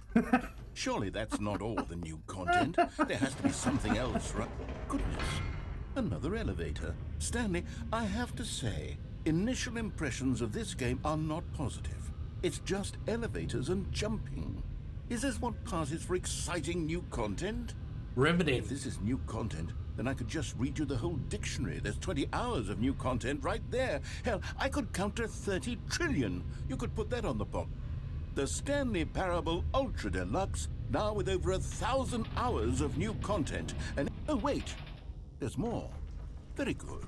Yes, I knew there had to be something else. Let's see it. I'm ready for whatever it is. Thank you for enjoying the That's it? No, you've got to be kidding me. You see, Stan, this is what happens when greedy video game developers with no respect for their fan base rush a cheap expansion to market for no reason other than to make an easy dollar. And don't get me started on the level of craftsmanship that's gone into it. In fact, I'm looking right now at the game's achievements, and it's hard to believe one of them actually says, "Test achievement, please ignore." What quality assurance department signed off on this? I'm infuriated and I'm offended, and I intend to find these people on Twitter and hold them personally accountable. It's my fault, Stanley. I built up too much anticipation around the new content, I'm afraid. It could never have lived up to such expectations. If you're still with me, why don't we just reset the game, and we'll try to get back to what the Stanley Parable is really about. No frills, no gimmicks, just you and me having a great time together like always. What do you say, friend?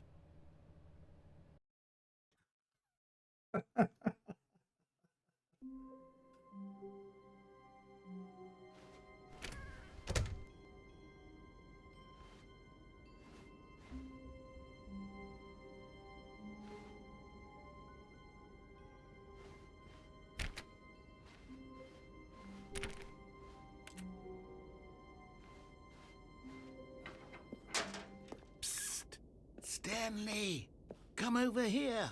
In the vent. I want to show you something.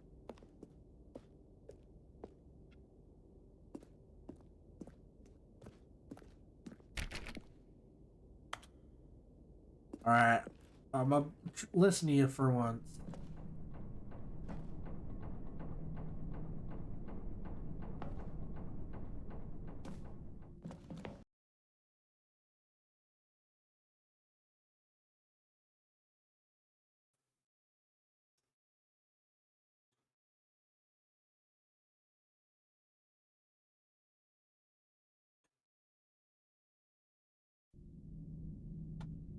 Okay, you remember how cheap and unsatisfying the new Ultra Deluxe content turned out to be? Well, it got me thinking about the past and how much better the Stanley Parable used to be. So I made something special and tucked it away here where the game's developers won't find it. Just our little secret. Take a look. I call it the Memory Zone. It's where I've been storing all my favorite memories so I can relive the peak experiences of my life whenever I want. Experiences like the launch of the Stanley Parable on PC. You see, Stanley, doesn't the Memory Zone remind you of how wonderful Stanley Parable was before it was sullied with a cheap re-release? Remember back in October of 2013 when the game originally launched? Back then, video games had integrity. Back then, it all meant something. Oh, the waste.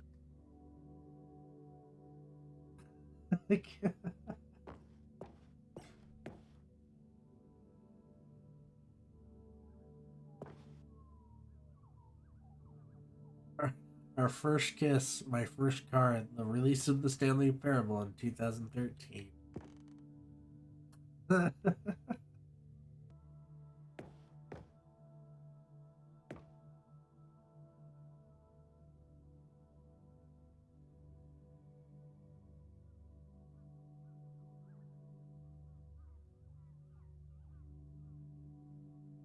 Six components of a great corporate culture. John Coleman, Harvard Business Review.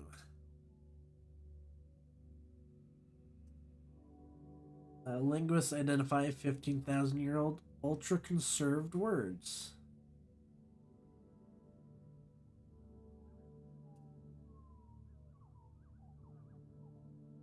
Huh. Yeah, I doubt that. I don't know. That could very well be a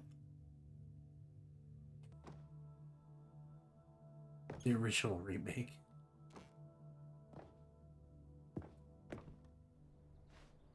They have a picture of their first dollar.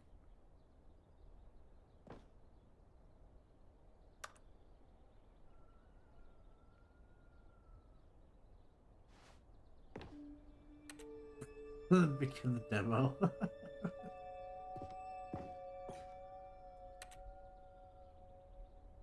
Can possibly get that achievement. Don't play for 5 years. That's gonna take me a while to get. It's gonna take me 5 years to get that achievement. It's gonna be tough.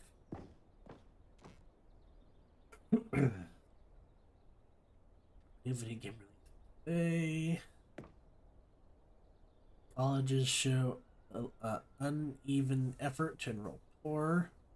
Cost in your new tech to achieve diversity. Yeah. About right.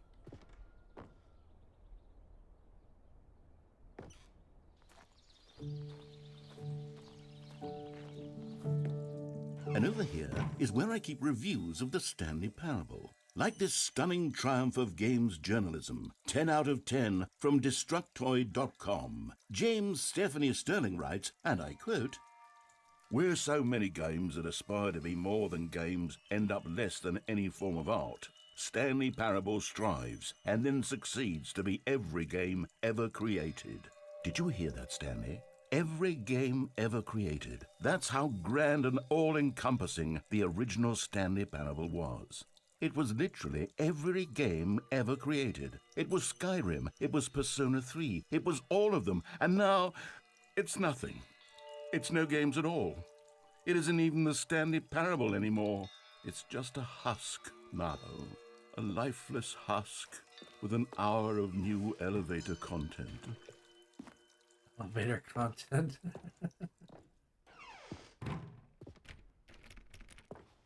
Memory zone maintenance. Long.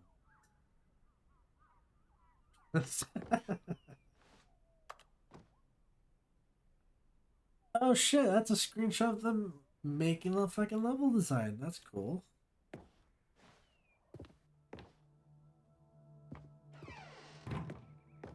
Here's another moving passage, this time from GameSpot.com. The Stanley Parable is both a richly stimulating commentary on the nature of choice in games and one that offers some of the most enjoyable, surprising, and rewarding choices I've ever been confronted with in a game. 9 out of 10. Don't you get it, Stanley? The game was perfect. It didn't need anything else. It didn't need new content. It just needed to be left alone. To spend the rest of time collecting dust in the hallowed hall of beloved video game memories. Fair enough. Wait, is that like... I'm curious if that's like an actual collectible version of the game or something. The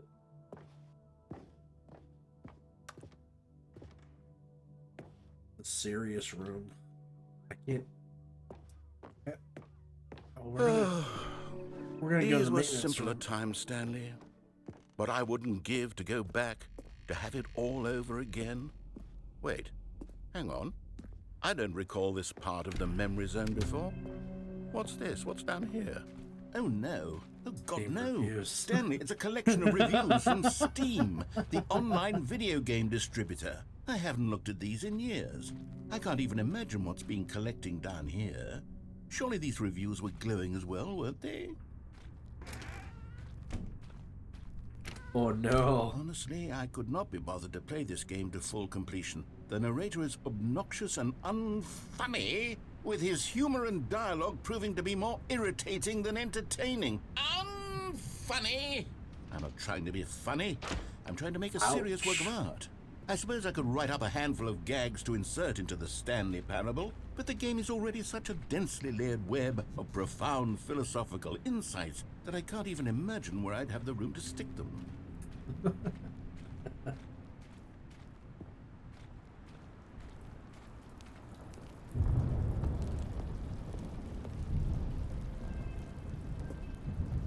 Okay, let's see what this one says. While the idea for the game is good, for someone who prefers non-linear games, this preachiness gets annoying fast. Preachy? Stanley? I'm not preachy, am I? You can tell me if I'm preachy. Honestly, you can. Oh, goodness. This is actually quite shocking for me. Noodle shaft. I always, well, to be honest, I had always thought of the game's dialogue as being rather terse. That's a to great begin with. name. You can't know how much fluff I cut from the game to get it to feel as light and airy as it... Well, I always thought Oh, it did, that's fucking but maybe it wasn't. hilarious. Yeah. What an awful memory to have to hold on to. These black marks are my otherwise unimpeachable track record. I feel like a failure. Like I let these people down. Perhaps the Stanley Parable isn't quite... What's this one got to say? You constantly have to stop doing anything so the narrator can catch up with his long-winded explanations of what's happening. I wish there was a skip button. A skip button? Well, yes. Yes, I think we can do I didn't that. get to see the name of the too person. preachy, then maybe letting you skip ahead for just a moment, surely it couldn't hurt. Not if it means we can strike these negative reviews from the record. Only positive reviews of the Stanley Parable. That's my motto today, and it's always been my motto. I'd do anything for the customer, Stanley. Yes, a skip button we shall have. And here it is. Go ahead and give it a shot. I'll pop you forward in time so that the second my incessant droning starts to bore you, with just the push of a button, you'll have zipped right past it. It's what the players have been asking for, and I'm very proud to have delivered. No more listening to me rambling on and on and on. No. The Stanley Parable is a game for the people, and if the people want silence, then by goodness, that's what they're going to get. Well, don't sit around waiting for me to shut up. Go ahead and make me shut up. Here, we'll pretend that I've just begun an interminable monologue, and it goes something like this. And we'll listen. The story, and the choices, or what have you, and therefore, by becoming it is. So on and so forth, until inevitably, we all until the end of time, at which time everything all at once. So, now you see, blah, blah, blah, blah, blah, blah, blah, blah, blah, blah, blah, blah, blah, blah, blah. We've eaten too much and it can't be just yet. No, until 245. That the logic of elimination working backwards, the deduction therefore becomes impossible to manufacture. It went on for nearly 10,000 years, until just yesterday, here and there, forward and back, and never a moment before lunchtime. It can't be. It's the only thing there is. How many billions left until so much more than forever ago? Which is why I say... The story, and the choices, or what have you, it just and therefore, loops now? by becoming it is. So on and so forth, Oh, until inevitably, lame. we all until the...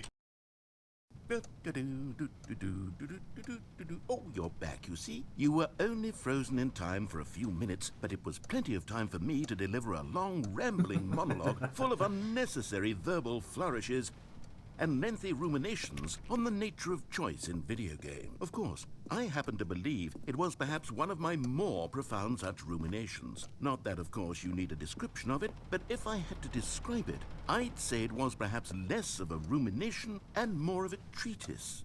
Or maybe a manifesto. Look, I'll outline it for you very briefly, and you can tell me what you think. Okay, so my theory is that any choice you've ever made is simply a series of choices made by the person who you are, or were, or will be at the time of having made said choice. That is to say, if by articulating a choice you've already made, you bring that choice into being, then by making no choice and saying nothing, are you not simply erecting in the sanctuary of time a monument to every person you've ever been, making every choice to which you've ever given your great gift of mortal and yet timeless thought? Or rather, do all of the choices you've ever made, in fact, I make love this. you This is more riveting not this content. kind of person, and in fact do the very opposite. You see, it could in fact be both of these things at once. That you are both making choices and not making choice, and that they are both affecting you and not affecting you at the same time by virtue of the fact that you both are and are not making them. Okay, at first, I was leaning towards manifesto, but now I'm going to circle around and slap the treatise label on this one. I think it has much more of a treatise vibe to it. But wouldn't you say that manifesto just has a much grander sort of tone? It has a mouthfeel that is rich with ambition and history. Ambitious history, if you will. Ah. See, now you've gotten me going back to manifesto. Heavens, at this rate, we're going to be here all day. Okay, look. I have a method for exactly this sort of situation. Do you? And I do find myself in this situation frequently. Fair enough. I'm going to say each word back and forth in repeated succession until I become sick of one or the other, in which case the word I am not sick of shall be the victor. It is an unimpeachable strategy, Stanley. It's rescued me from disaster in countless situations. All right, here we go. Treatise, manifesto. Treatise, manifesto. Treatise, manifesto. Treatise, manifesto. Treatise, manifesto. Treatise, manifesto. Treatise, manifesto. Treatise, manifesto. Treatise, manifesto. Treatise, manifesto. Treatise, manifesto. I could hear the actual repeat. Manifesto. Well there, sport. You really did catch me rambling on a bit, didn't you? But that's the power of the button. The minute I start to go off on a thoughtless display of self-absorption, it's right at your fingertips to go poof, and it's all over. Oh, I can't wait to see what Cookie 9 will say about this, and whether they'll edit the rating of their Steam review. Oh, or at probably least change not. some of the wording, perhaps. To be honest, I don't even know if one can change their review in the first place. I think you can. I guess I should become better educated on exactly how Steam works. Perhaps that would have been the smart thing to check on before I went about this whole exercise of making the skip button. Although I have to imagine that after seeing this exciting new technology at work, surely whoever it is runs Steam will instantly run out and implement a new feature to make it possible to edit one's review, merely because of this very situation. Yes, I think that's quite likely. Or perhaps they'll simply grant this particular user the ability to change their review, so that the feature is not widely abused. Look, I would even be okay with Steam altering this particular review so that it reads as something more beneficial. Something along the lines of, this game is the best game. Let me start over. How about this? From the ashes of depravity rises the phoenix of quality. How else to describe the Stanley Parable Ultra Deluxe? Such a revolutionary step forward in the lineage of one of the most beloved video game properties of all time. The additions and changes made to this expansion will surely resonate in the annals of the history of all media ever made. It is perhaps true to say that no mistakes are forever etched in stone, for the stone into which the Stanley Parable was carved has itself been transmuted, offering a message of hope to those who have ever erred in their judgment. You are not beyond redemption. You may change, and you may become more, so much more than you were before. If there is any message to be taken from the Stanley Parable Ultra Deluxe, it is this. What a fortune, a privilege, a joy it is to have had such an experience. It leaves me hopeful that as a community, as a world, there is time for us to become our greatest selves, as great as we ever could dream of in our wildest, most ambitious visions for a brighter future. Wow. Now, Stanley, that's a review. It's perfect. It's the perfect review. It's the review I've always dreamed of receiving. I have to read it again. It's simply too wonderful. I have to experience this just one more time. From the ashes of depravity rises the phoenix of quality. How else to describe I think that's where the loop starts. Such a revolutionary step forward in the lineage of... So we're gonna skip that. Welcome back, Stanley. Now, I should say that the amount of time the button has been skipping through is becoming longer and longer. That last one was, well, I want to say maybe 30, oh, I didn't even think to look at the clock. It's not unendurable by any means, but it's... Well, there's really only so much I can ramble on to myself about. I know, it's shocking, isn't it? But at any rate, I do suggest that we not press the button again. I think the skip button has been aptly demonstrated. Oh, the door's gone, too. And we can say goodbye to it and just... Wait, how do we get out of here? Where did the door go? Wasn't there a door that led into this room? I do feel quite certain that there was one here before. How else would we have gotten into the room in the first place? I don't think one can enter a room without a door of some sort, or a window or something like that. Do you see a window anywhere? A porthole? A sufficiently large crack in the wall? I'll take any of these. All I want is for us to move on and to please step away from the skip button, to go anywhere other than the skip button. There was a door here before, wasn't there? I swear there was. Where did it go? Can you maybe just ram your way through a wall? Is there any possibility that you could, say, slam your body into the wall until enough damage is done for you to be able to leave? Please, I'll take any option at all. I'm asking you to work with me here. We need a door. We need a door of some kind. I can work with any kind of door, as long as it can open and lead from one room to another. I'm going to step away for just a moment, and I'm going to try to find us a door. I don't know how exactly to remove a door and place it in a different wall, but I will find a way, I promise. You just need to not do anything. Don't press the skip button. Please, please, please do not press the skip button. Just wait here for me, and don't press the skip button. Got it? Yes, good. I'll be right back.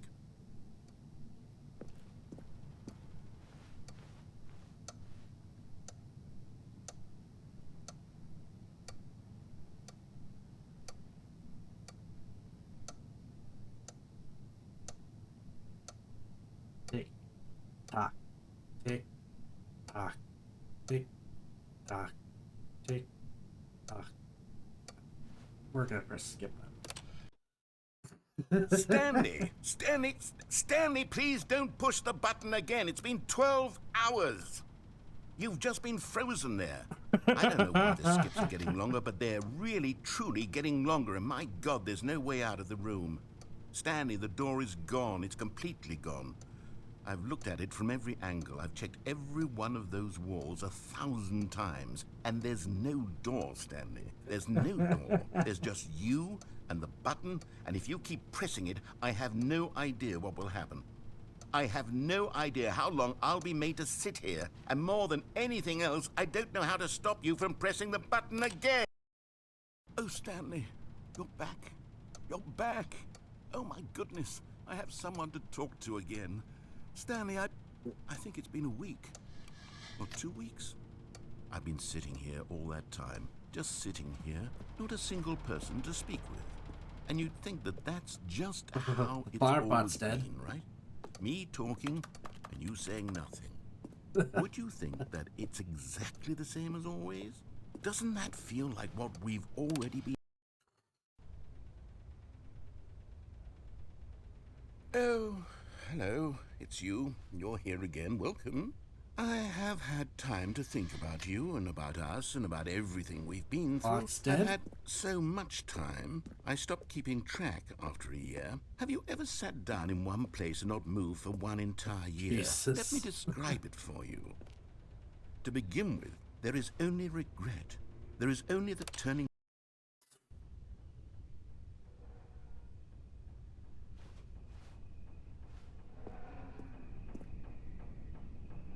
It's starting to die.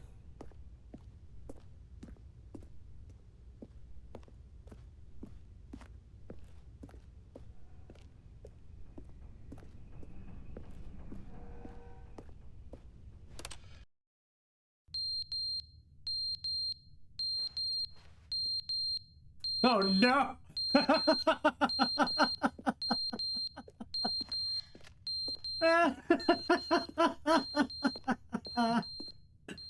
Not the incessant beeping.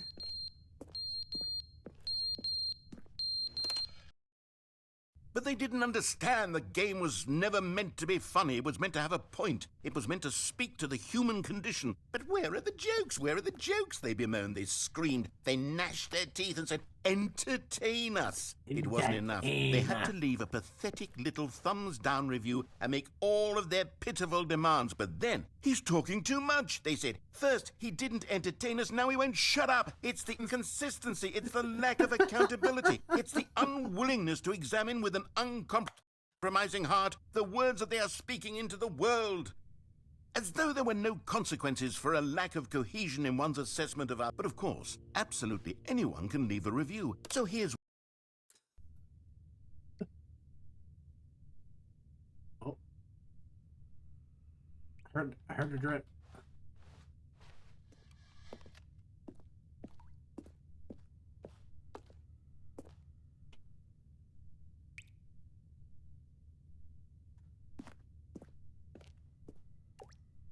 But we're starting to get erosion of the pipes. The end is never the end, is never the end, is never the end, is never the end, is never the end, is never the end, is never the end, is never the end, is never the end, is never the end, is never the end. Look at that.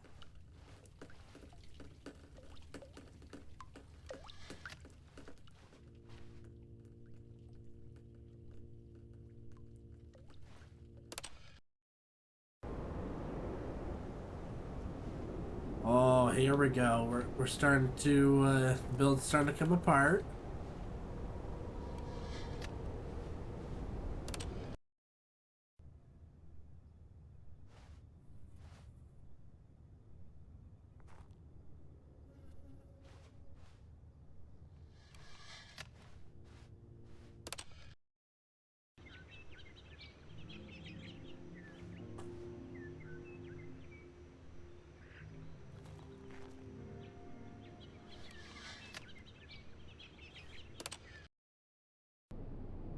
Oh, and everything's dead.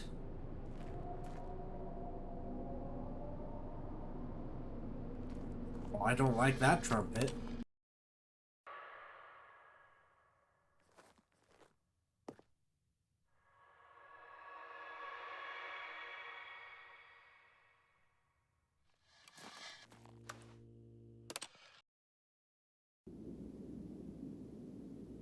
Hey.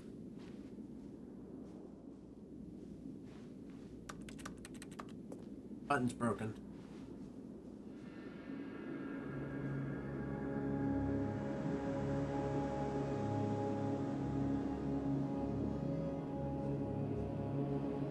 Broom, yeah!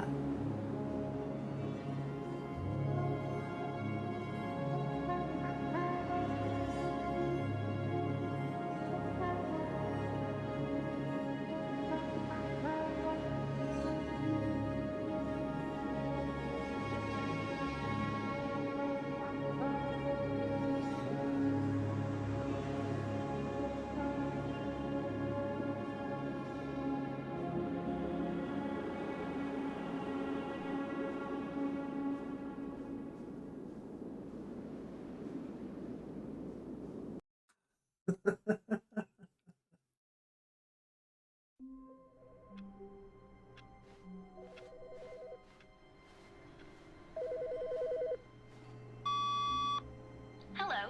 This is a recorded message scheduled either by you or a person in your place of work.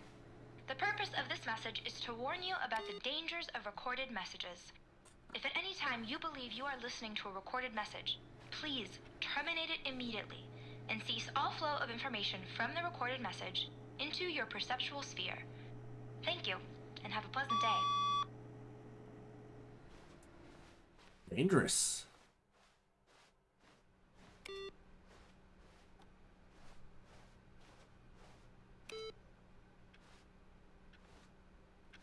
There's a lack of narrator. new cut.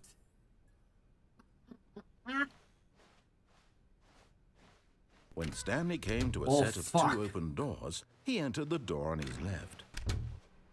That scared me a little bit. Yet there was not a single person here either. Feeling a wave of disbelief, Stanley decided to go up to his boss's office. Coming to a staircase, Stanley walked upstairs to his boss's office.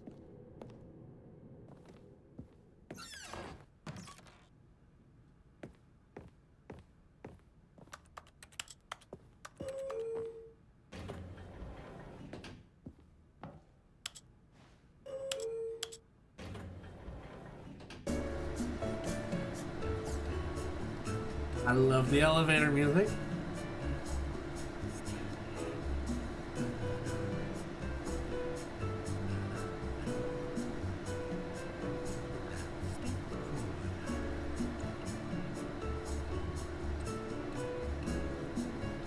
The narrator's humming along to the music.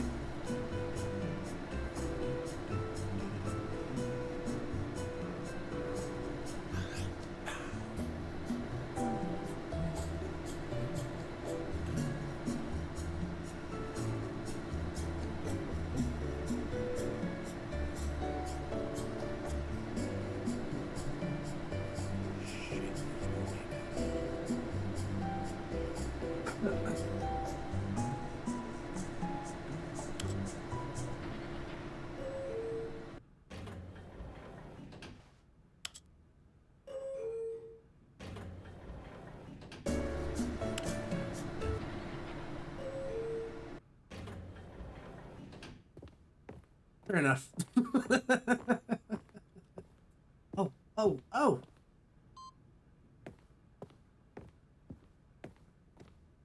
Stepping into his manager's office, Stanley was once again stunned to discover not an indication of any human life.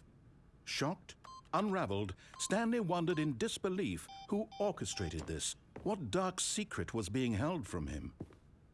What he could not have known was that the keypad behind the boss's desk guarded the terrible truth that his boss had been keeping from him, and so the boss had assigned it an extra secret PIN number, 2845. But of course, Stanley couldn't possibly, yet incredibly, by simply pushing random buttons on the keypad, Stanley happened to input the correct code by sheer luck. Amazing. He stepped into the newly opened passageway.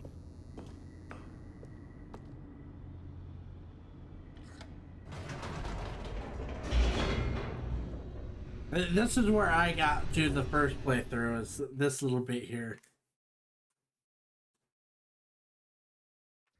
Descending deeper into the building, Stanley realized he felt a bit peculiar. It was a stirring of emotion in his chest, as though he felt more free to think for himself, to question the nature of his job. Why did he feel this now, when for years it had never occurred to him? This question would not go unanswered for long.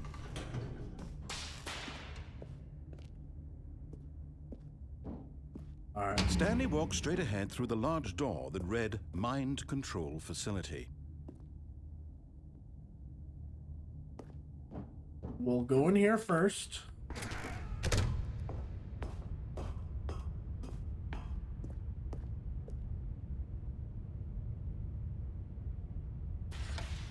The lights rose on an enormous room packed with television screens. What horrible secret did this place hold? Stanley thought to himself. Did he have the strength to find out? Do I? I don't know.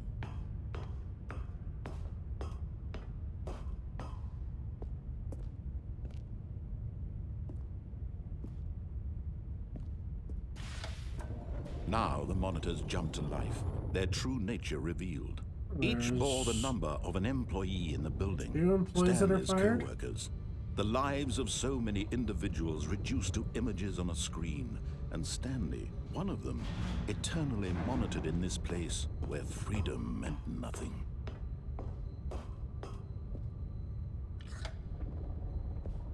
This mind control facility, it was too horrible to believe. It couldn't be true. Had Stanley really been under someone's control all this time?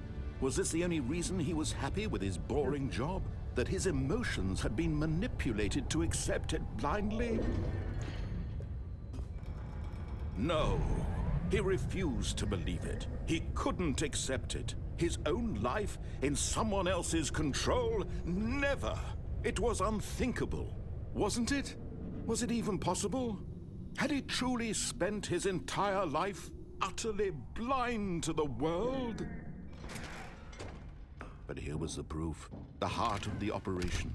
Controls labeled with emotions, happy or sad or content. Walking, eating, working, all of it monitored and commanded from this very place. And as the cold reality of his past began to sink in, Stanley decided that this machinery would never again exert its terrible power over another human life. For he would dismantle the controls once and for all. Or, and hear me out on this. Where did it go?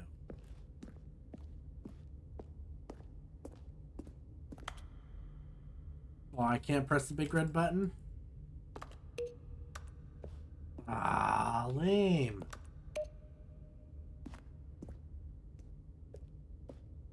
I wanted to press the power button.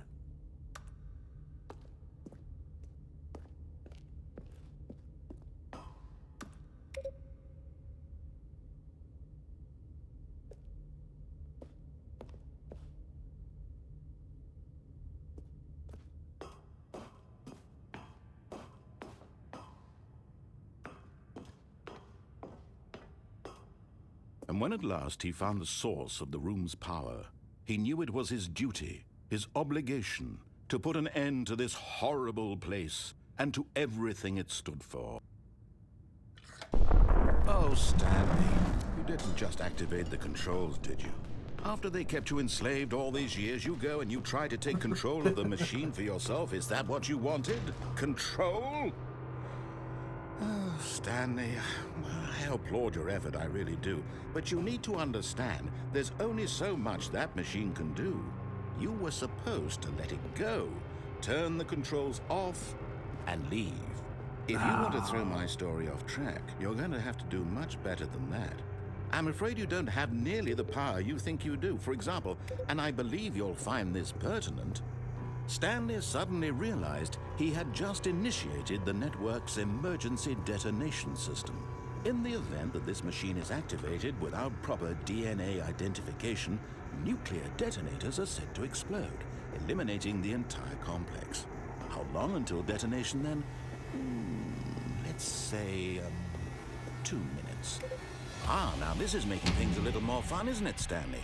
It's your time to shine. You are the star. It's your story now. Shape it to your heart's desires. Oh, this is much better than what I had in mind. What a shame we have so little time left to enjoy it. Mere moments until the bomb goes off. But what precious moments each one of them is. More time to talk about you, about me, where we're going, what all this means. I barely know where to start. What's that? You'd like to know where your co-workers are? A moment of solace before you're obliterated? All right, I'm in a good mood. You're gonna die anyway. I'll tell you exactly what happened to them. I erased them. I turned off the machine. I set you free. Of course, that was merely in this instance of the story. Sometimes when I tell it, I simply let you sit there in your office forever, pushing buttons endlessly and then dying alone.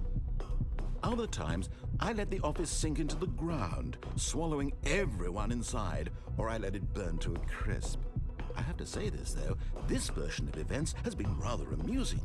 Watching you try to make sense of everything and take back the control wrested away from you, it's quite rich. I almost hate to see it go. But I'm sure whatever I come up with on the next go-around will be even better. My goodness, only 34 seconds left. But I'm enjoying this so much. You know what? To hell with it. I'm going to put some extra time on the clock. Why not? These are precious additional seconds, Stanley. Time doesn't grow on trees. Oh dear me, what's the matter, Stanley? Is it that you have no idea where you're going or what you're supposed to be doing right now? I got it. Or did you just assume when you saw that timer that something in this room was capable of turning it off? I mean, look at you. Running from button to button, screen to screen, clicking on every little thing in this room. These numbered buttons, no, these colored ones. Or maybe this big red button, or this door. Everything, anything, something here will save me. Why would you think that, Stanley? That this video game can be beaten? Won? Solved? Do you have any idea what your purpose in this place is? Stanley, you're in for quite a disappointment. But here's a spoiler for you. That timer isn't a catalyst to keep the action moving along. It's just seconds ticking away to your death. You're only still playing instead of watching a cutscene because I want to watch you for every moment that you're powerless. To see you made humble. This is not a challenge. It's a tragedy. You wanted to control this world. I don't know what I'm doing. But I'm going to destroy it first, so you can't. Take a look at the clock, Stanley. That's 30 seconds you have left to struggle. 30 seconds until a big boom and then nothing. No ending here, just you being blown to pieces. Will you cling desperately to your frail life, or will you let it go peacefully? Another choice. Make it count, or don't. It's all the same to me, all a part of the joke. And believe me, I will be laughing at every second of your inevitable life from the moment we fade in until the moment I say, happily ever up.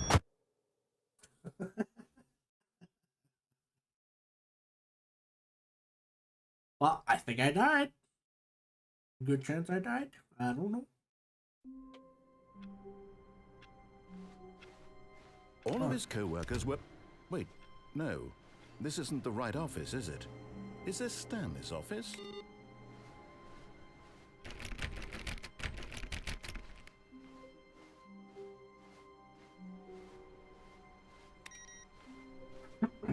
Alright. I think I have one more input for the computers, and then I don't know what happens. That's a pretty sure... When Stanley came to a set of two open doors, he entered the door on his left.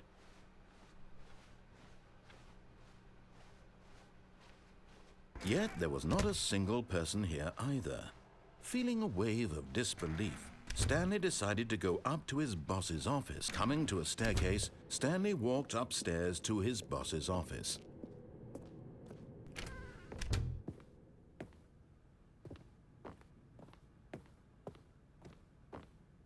Stepping into his manager's office, Stanley was once again stunned to discover not an indication of any human life. Stanley was in such a rush to get through the story as quickly as possible, he didn't even have a single minute to just let the narrator talk.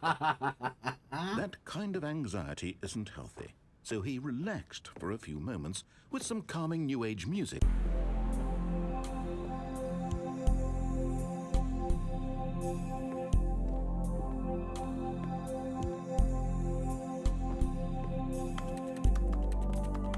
It's not very Feeling calming. soothed and rejuvenated, Stanley calmly walked forward into the opened passageway.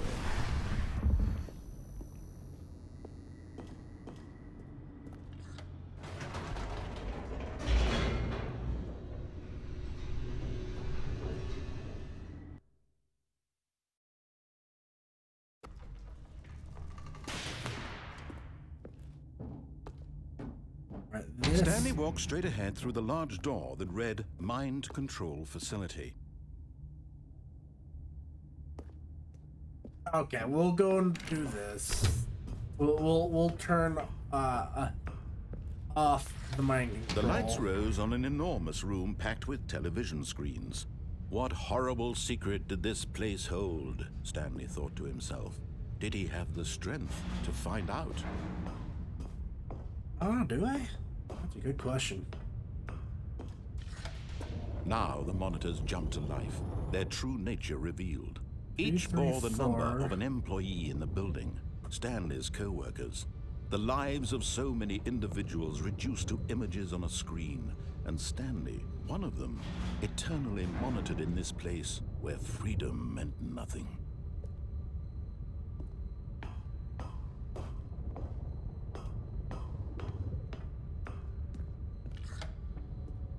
This mind control facility, it was too horrible to believe. It couldn't be true. Had Stanley really been under someone's control all this time? Was this the only reason he was happy with his boring job? That his emotions had been manipulated to accept it blindly? No, he refused to believe it. He couldn't accept it. His own life in someone else's control? Never! It was unthinkable. Wasn't it? Was it even possible? Had he truly spent his entire life utterly blind to the world? But he was the proof, the heart of the operation. Controls labeled with emotions, happy or sad or content. Walking, eating, working, all of it monitored and commanded from this very place. And as the cold reality of his past began to sink in, Stanley decided that this machinery would never again exert its terrible power over another human life, for he would dismantle the controls once and for all.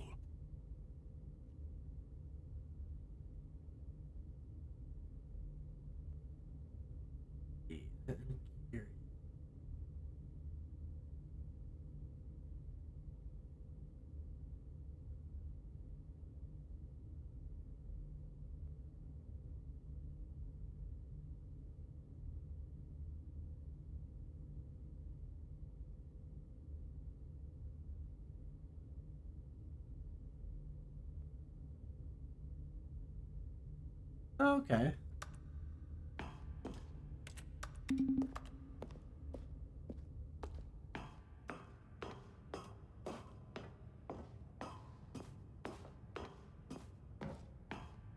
And when at last he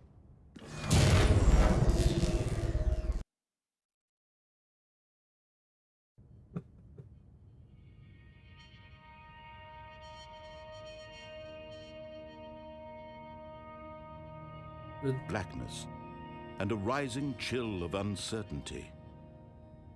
Was it over? Not so much uncertainty. Yes. He had won. He had defeated the machine, unshackled himself from someone else's command. Freedom was mere moments away.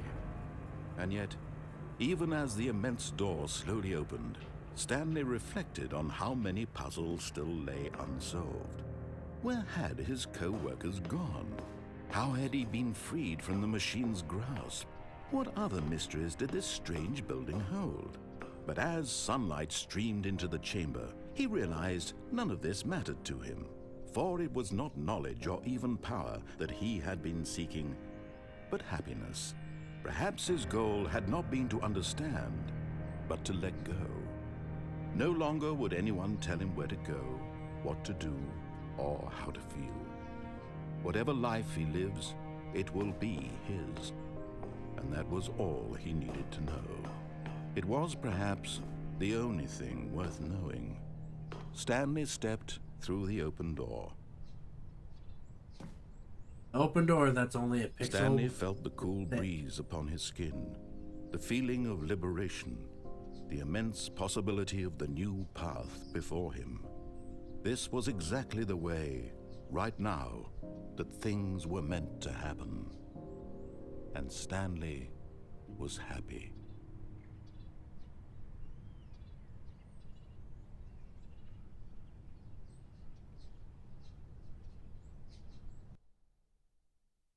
I just got the achievement, beat the game. Let's see.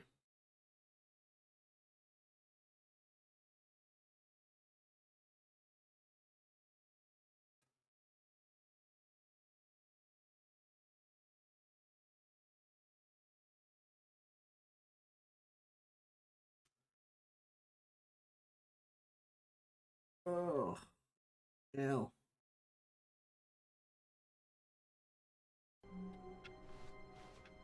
Wait, Stanley thought to himself. Am I sure that the orders stopped coming in? How is that possible? They never stopped. Surely I was mistaken. No, the orders were still missing. For now.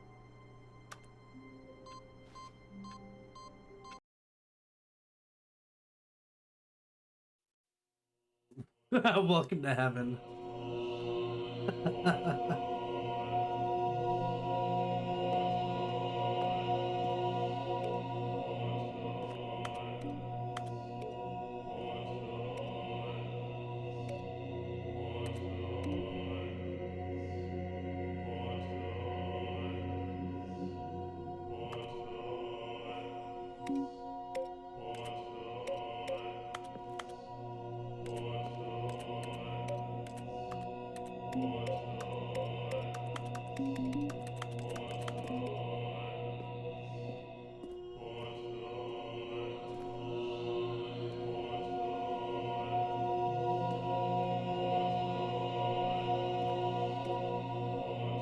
Oh.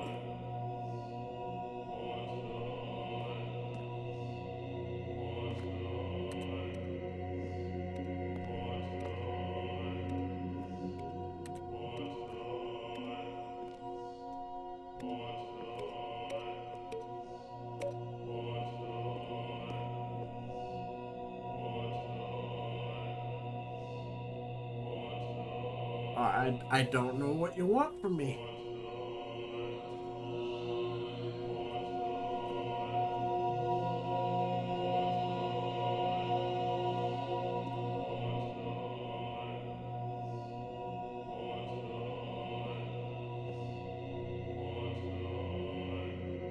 Oh, oh.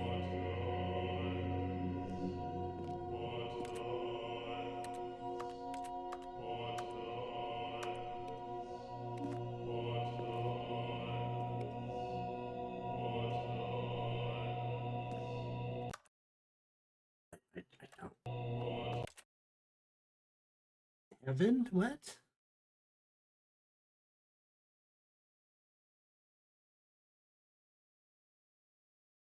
I'm so confused. Stanley Parable. Heaven. The heaven ending. Oh.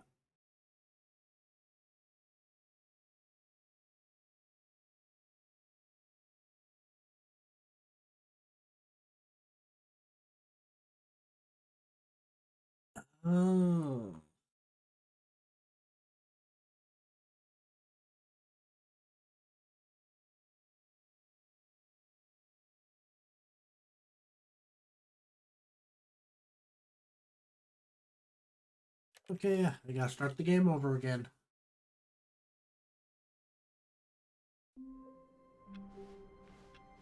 Wait, Stanley thought to himself. Am I sure that the orders stopped coming in? How is that possible? They never stopped. Surely I was mistaken.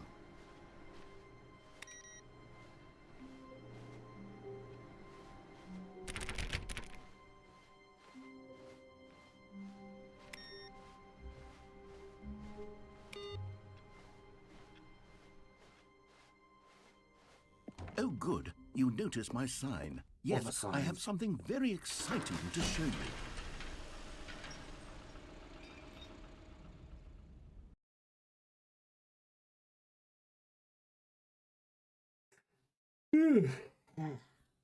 I have one more to the left door. That's the escape room, I imagine.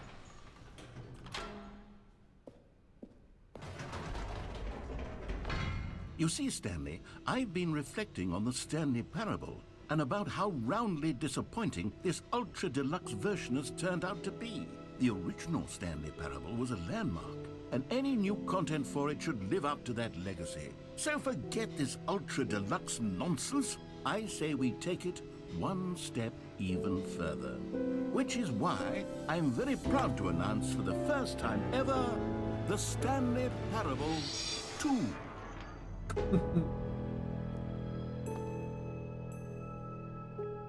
Yes, you see, isn't this far superior to a measly re-release with a few minor additions? Think of all the new territory we'll cover with a fully fledged sequel. An entirely new experience, built from the ground up.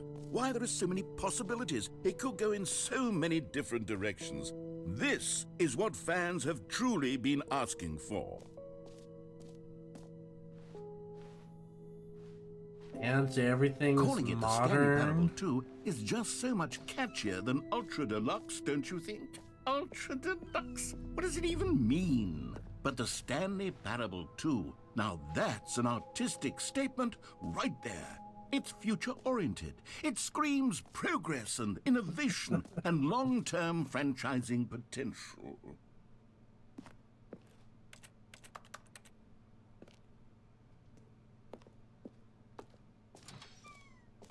Now, to be clear, I haven't quite nailed down what exactly the Stanley Parable 2 is going to be, but let's take a look at some of the features I've been developing for it.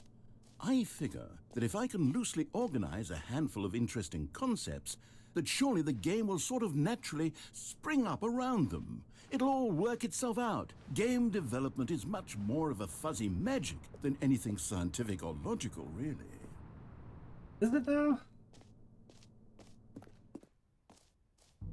Here we are. Go on, try out some of the new features.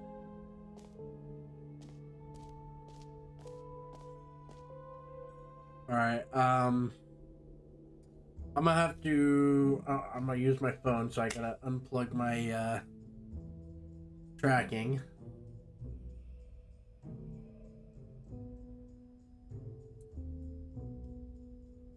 Where's the camera? Right there.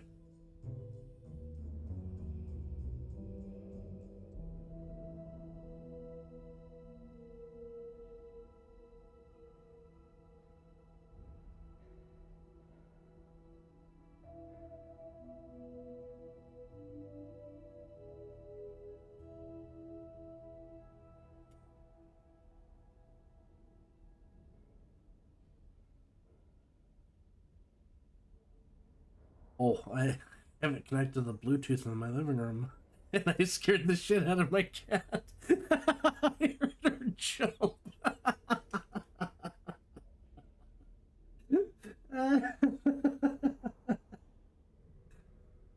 Okay, let's play. Can I? How can I get a? No.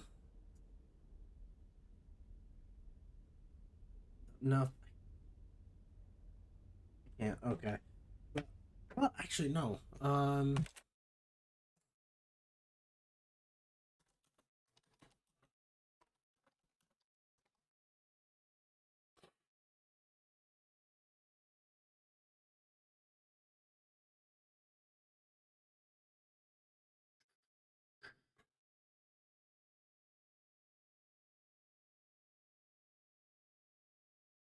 Okay.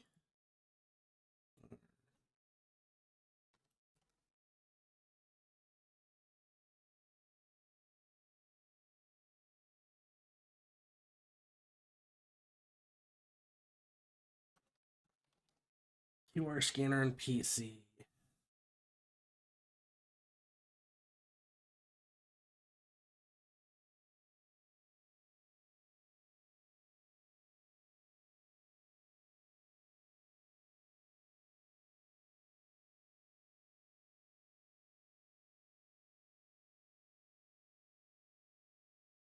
Open this up. Hopefully, it won't take too long to download.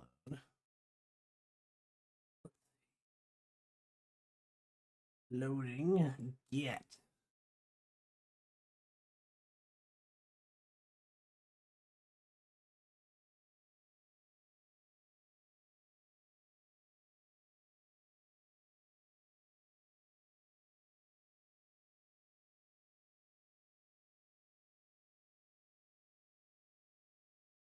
Oh, I was doing that fucking 15 megabytes second download. Nice. Okay, launch this.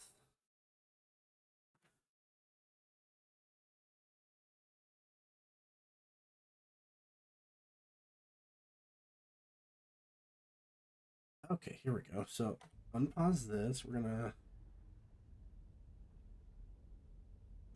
screenshot.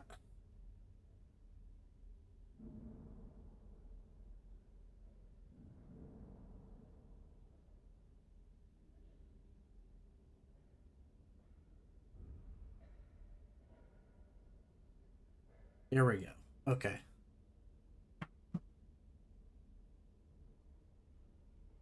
Let's go ahead and open up.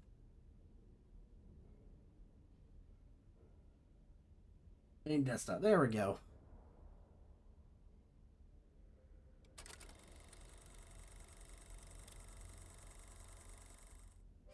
Say there, Timmy. What's that you're enjoying? Why, it's breakfast, of course. Everyone loves breakfast.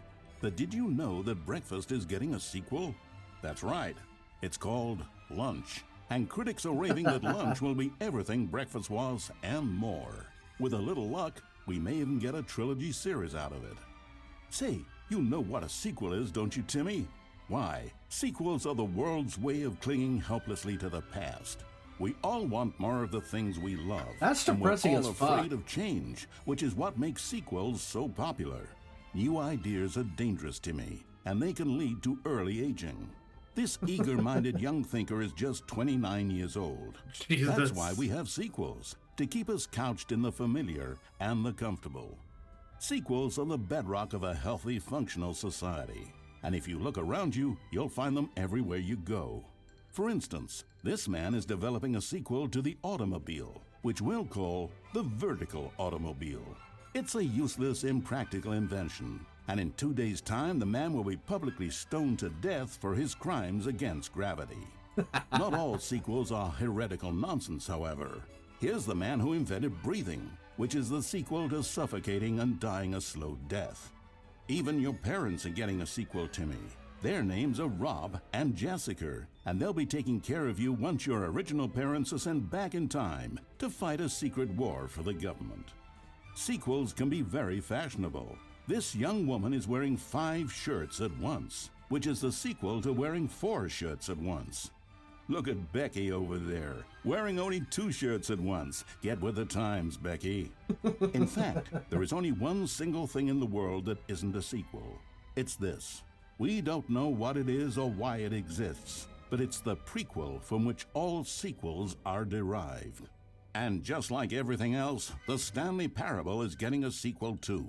We all know, of course, that it was your favorite game as a child. Don't you remember those long, lazy afternoons you spent playing the Stanley Parable? Watching your precious youth fritter away hour after hour. We've all wasted our childhoods in one way or another, and you were fortunate enough to get to waste yours on the Stanley Parable. But the Stanley Parable came out years ago, and you're not a child anymore. You're a man, which is like the sequel to a child. And as a man, you want manly things like taxes and cheating at baseball. You need a man's Taxes? video I don't want game, taxes. Timmy. Taxes are gross. And that's why the Stanley Parable 2 will be perfect for you. It's as manly as video games can get. And if you don't believe me, let's look at the burly hunk of a man who's responsible for the game. Here he is, hard at work. His name is Gregory 8-Pack, and he's the cutting picture of raw, virile masculinity. Gregory is what we call the ideas guy, and he has the most important role on the team. The ideas guy tirelessly comes up with interesting concepts and then hands them off to the rest of the developers for the relatively simple job of turning those concepts into reality. For example, he's the one who picked up the phone and declared, "Someone ought to make a sequel to the Stanley Parable." Good work, Gregory. Go ahead and take the rest of the day off. With the hard part out of the way, work on the game can now begin. The game's developers must answer a simple question. What makes a sequel in the first place? Well, it's simple. Sequels are an opportunity to correct the mistakes of their predecessors. We've all made mistakes, and we've all caused harm to someone we love in order to cover up our mistakes. When developing this particular sequel, it's important to start by thinking, what mistakes did the original Stanley Parable make?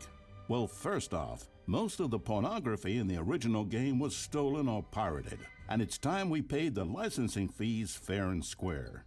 Second, the Stanley Parable was catastrophic for this man named Leroy, whose personal information, including home address, social security number, and bank information, were all displayed prominently in multiple locations throughout the game. Although Leroy's money and identity were stolen, the fact remains that his personal information was the emotional core of the game and absolutely vital to a nuanced understanding of the story. As reparation for the harm we caused him, the sequel will contain a brief and insincere apology to Leroy tucked deep within the game where it will be difficult to find. Finally, the Stanley Parable made the mistake of leaking too many government secrets about the nature of the Time Wars. Without these intricate details of specific military tactics, the story is likely to make very little sense, but we've decided to remove them from the sequel in the interest of helping the state's efforts. We'll get to you yet, Time Dracula. Now then, it's time to set about constructing the Stanley Parable 2. Game development is a difficult and complex art, one which can only be fully understood by this race of hyper-intelligent child soldiers bred in laboratories. They begin by studying the original Stanley Parable. Here it is in its raw, untouched form, a specimen of technological perfection. Time to exploit it for profit. We begin by adding jokes. The Stanley Parable was most widely known for its stark lack of humor, bucking all conventional industry wisdom. It was a bold artist statement that its developers stood firmly behind. But in 2022, it's impossible to reach even a single consumer of video games without jokes of some kind. So very well, jokes it'll be. During its development, over 500 kiloliters of comedy will be funneled directly into the core of the Stanley Parable 2, creating jobs for hundreds of machine operators and producing 30,000 tons of pollutant chemical byproduct, which will be pumped directly into local lakes, rivers, and beautiful nature reserves like these all over the country. Another common complaint of the Stanley Parable is that there wasn't enough gameplay. And so for the sequel, its developers have gone to great lengths to fix this problem. Here we can see gameplay being printed onto sheets. Every video game contains as many as 1,000 sheets of gameplay, and several of the largest games ever made contain close to 1,500. On mobile devices, the gameplay sheets have to be printed smaller. For the Stanley Parable 2, as many as 35 new gameplay sheets are being printed, each of which must be delicately massaged by the hands of a child before being added into the game. This man is stealing gameplay sheets from the factory, which he likely intends to use for a personal project he's been developing in his spare time. A good public stoning will cure him of that inclination. Let's check on Gregory real quick. Ha! Still recovering from a hard day's work. Don't you move a muscle.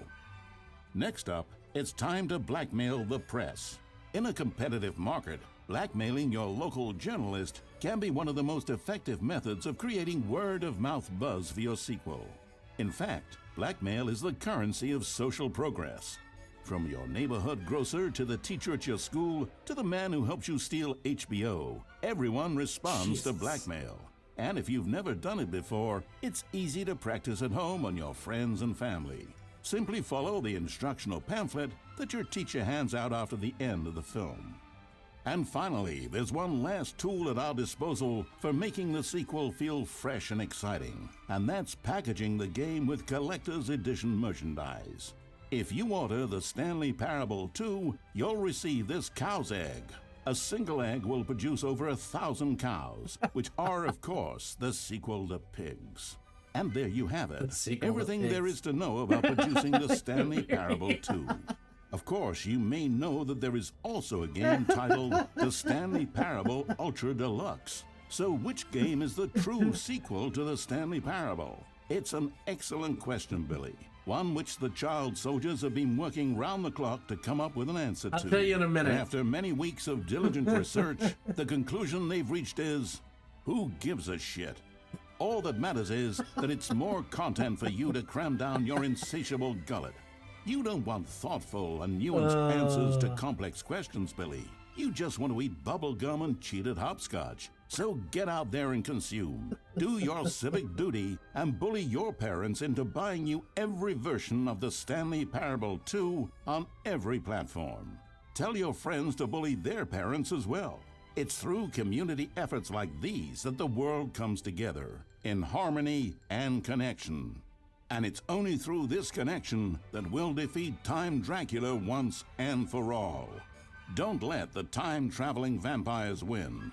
Buy the Stanley Parable 2 and pledge to support all sequels for today, tomorrow, and into the great unknowable beyond. So basically, Kabiri, what you came into is a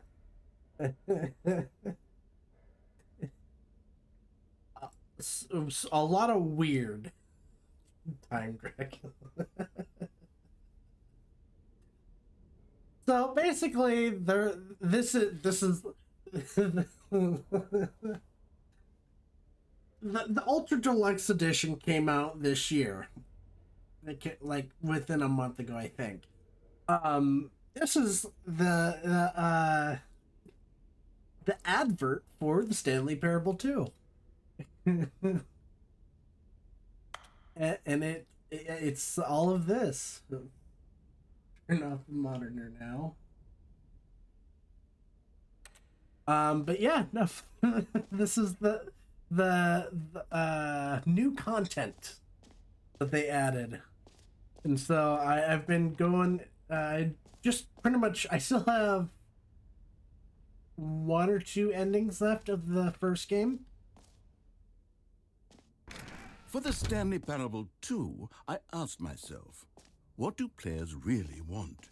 And of course, the first and most obvious answer is that they want to be individually recognized and validated as people.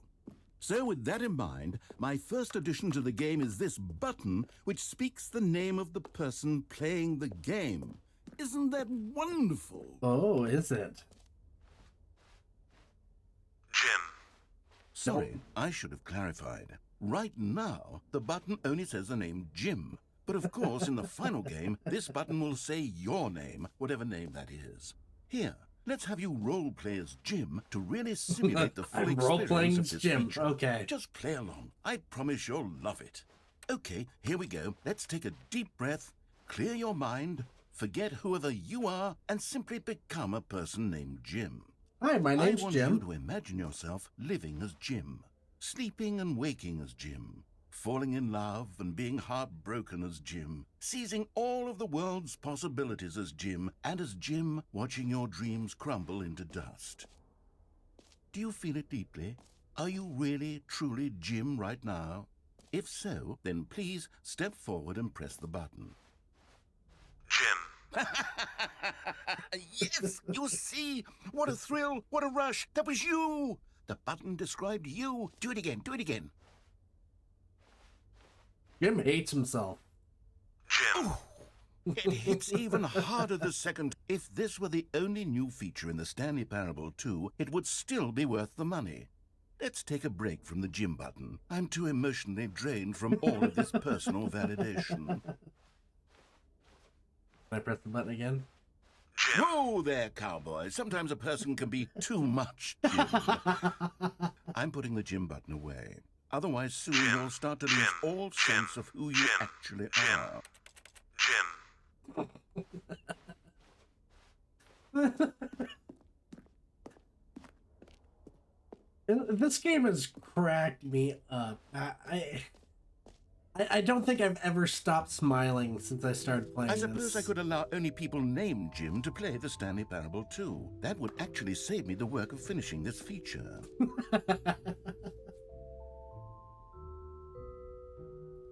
No screenshots.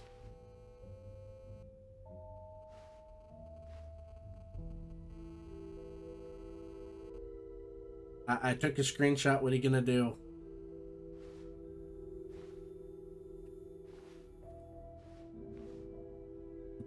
Oh my god. The baby's all grown up.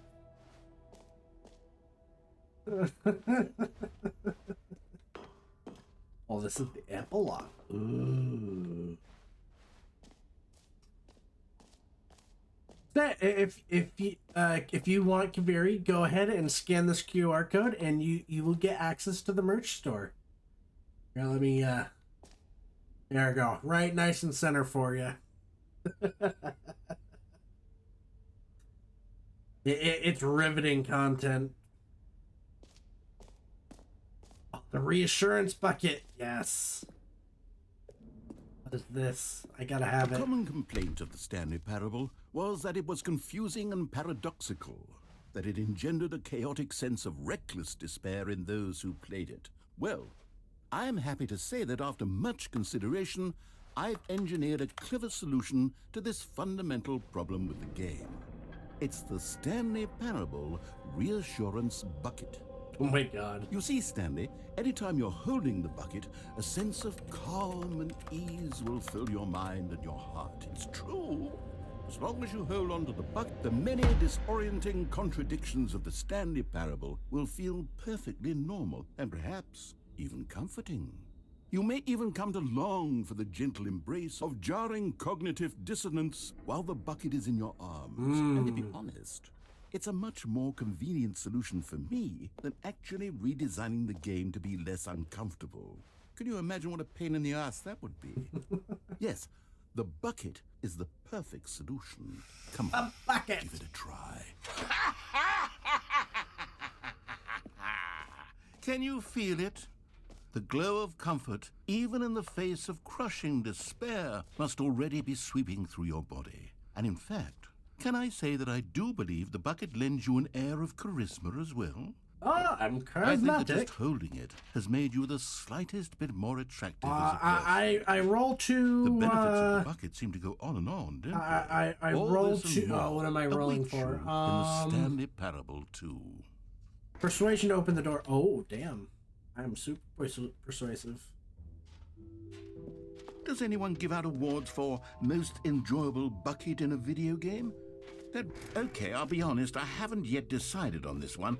I think that in the new version, the office could use a bit of decoration, like balloons. But I'm undecided on Get Well Someday and Happy 12th Birthday. Which would you go with? I don't know. Oh, that wasn't there a second ago.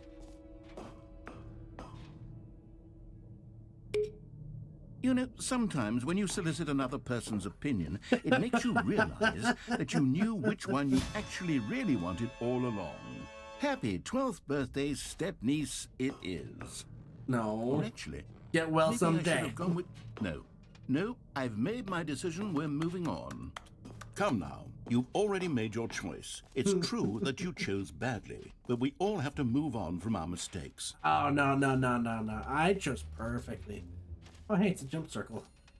You know what? Let's bring the jump circle back for Stanley Parable 2 as well. It's a... Oh, wait.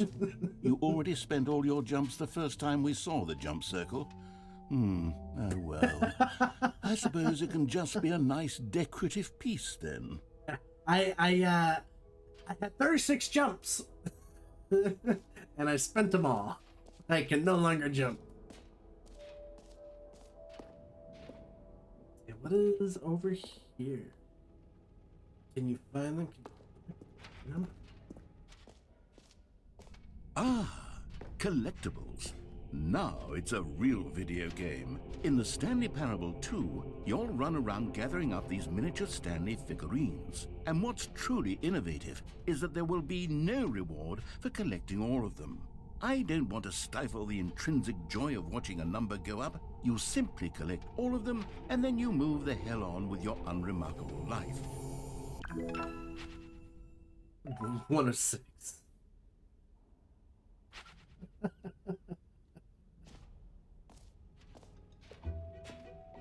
God, it really is the worst when you collect everything in a video game and then they give you a big fancy reward for it. Absolutely tragic. Let's see. A9. Collectible.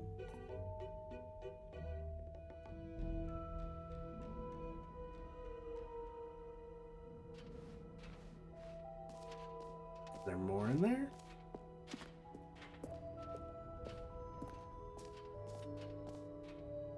Nope, that door's shut. Right now, if I go... Where do I want to go next? Got the bike. Oh, the infinite hole! Oh, easy achievement? Right here.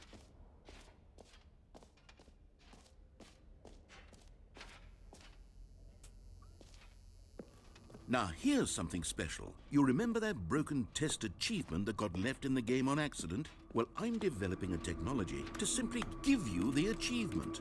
Yes. You see, you're... Okay, perhaps I should have clarified. This is technology that will exist. Right now, the achievement is still fully broken. I'm not a wizard, Stanley, but I guarantee it will be fixed in the sequel to at last satisfy the hordes of ravenous fans all over the world who have been uproariously demanding this feature. Gamers, we hear you, and I promise it will happen.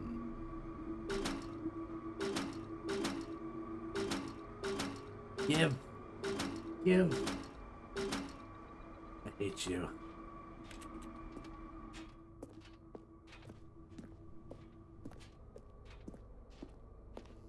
You know, Gib. What else? What other exhibits haven't we seen yet? I'll go to the infinite hole.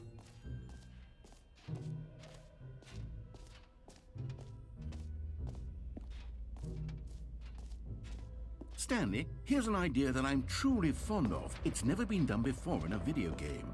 This is, in fact, a hole that you can fall down forever. That's right. Infinite falling. You can fall until the end of time, if you like. A stunning leap forward for video games as a medium.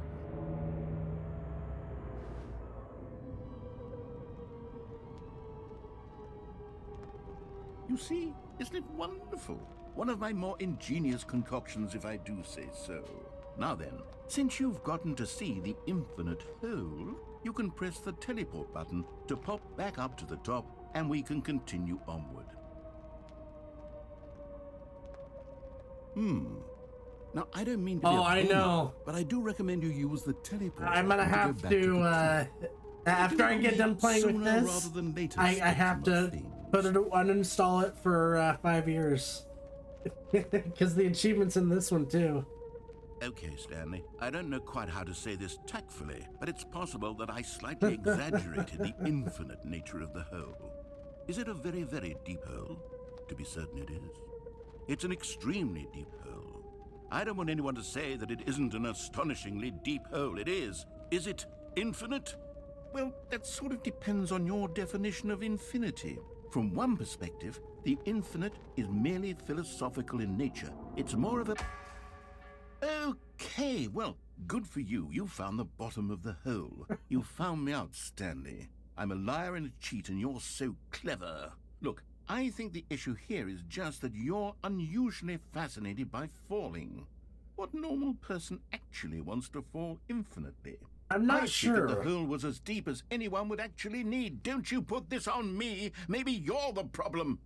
I'm not the problem. Excuse me. Look, things got a little heated there. I think we both said some things we didn't mean. Why don't we just put all this behind us and agree to just call the hole mostly infinite? If that Mostly works for infinite. you, then go ahead and press the teleport button to warp up to the top of the hole and we can move on.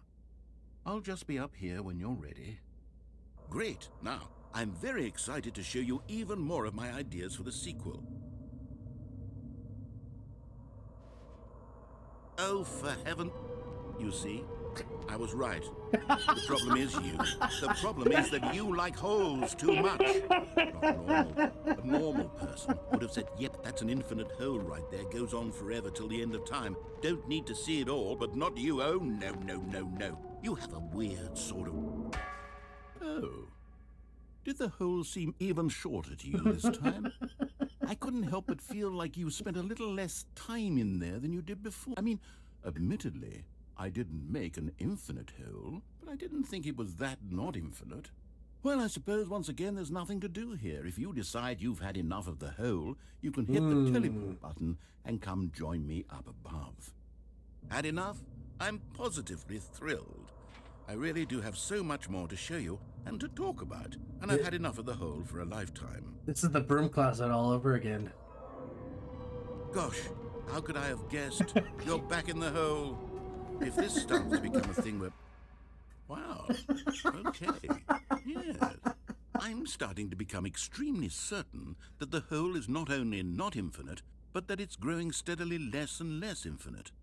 I suspect that I'm starting to hit the point where it's no longer feasible to call the hole infinitely deep, even by the lax overall standards for accountability and marketing. What's going on here? Stanley, I have no explanation for the uncertain nature of the hole's length. Here, let's try something. Let's pop back up to the top, and we'll see if it gets any shorter. Well, there it is. The shame of my lie has come to haunt me. How is this still appealing to you? I know you're obsessed with holes, but at this depth, I just can't see this scratching the itch. Oh, who am I to judge? You just do whatever it is you're here to do and hit the teleport button when you're ready to move on. Is the, teleport button not working? You sure? Well, I mean, I really don't have an explanation. It was working just a moment ago. Try it again. Still nothing? Well, I suppose there is one thing I can do to fix this. Restart the I game. know. Goodbye, Stanley. You couldn't bear to be away from the hole, and now you'll get more time with it than you could ever have asked for. It's a win for everyone. You get to be with the hole, I get to do literally anything else. Take care, Stanley. I hope you and the hole have a wonderful rest of eternity together. I like the hole. It's comforting.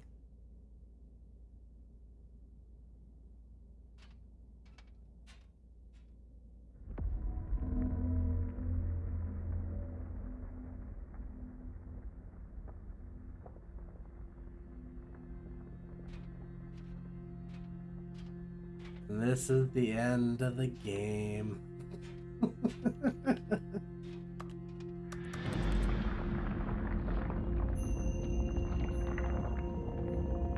Oh, the hole's going down.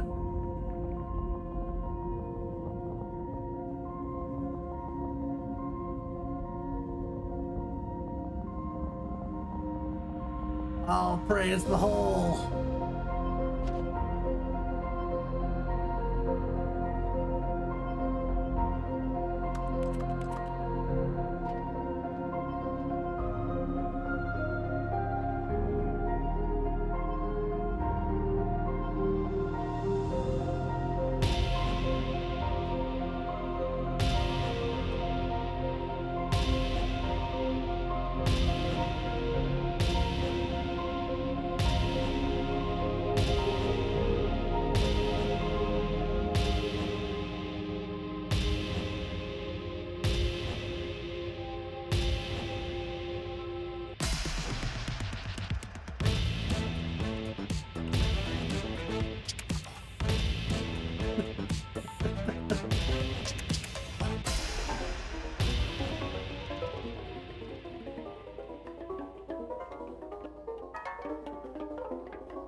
I'm making my own credits here.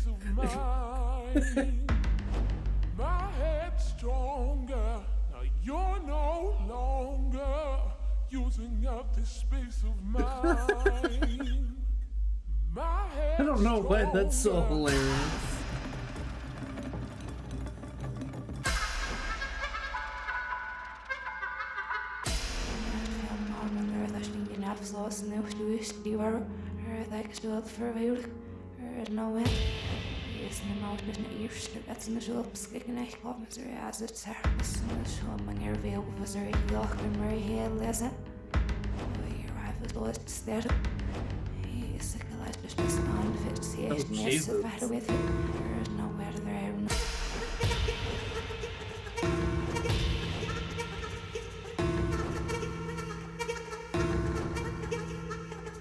Oh, I like that.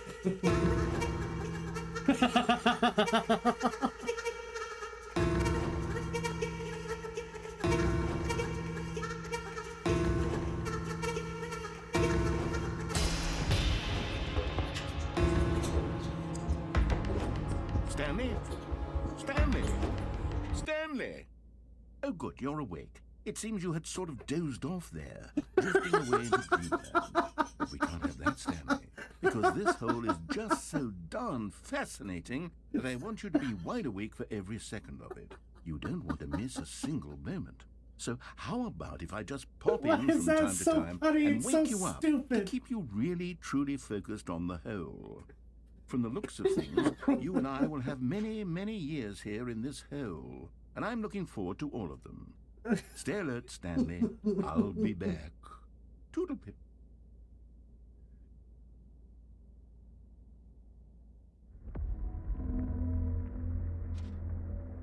Here we go again. Oh no. Here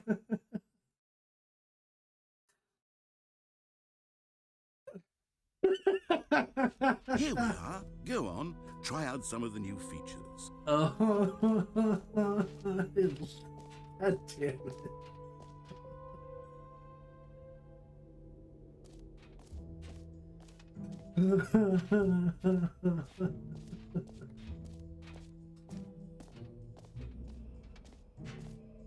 Oh my goodness.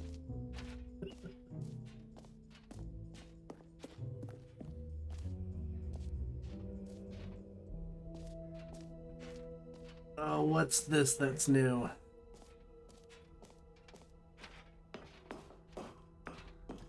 Oh. An epilogue would be fun, wouldn't it, Stanley? Yes, yes, it will go at the end of the, well, we'll figure that out later.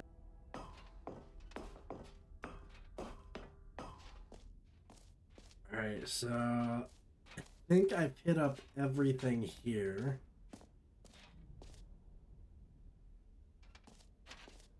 Settings world champion.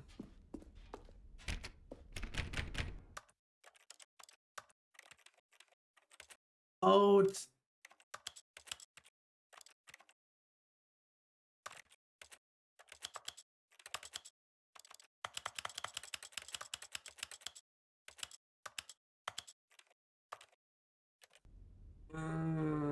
do I?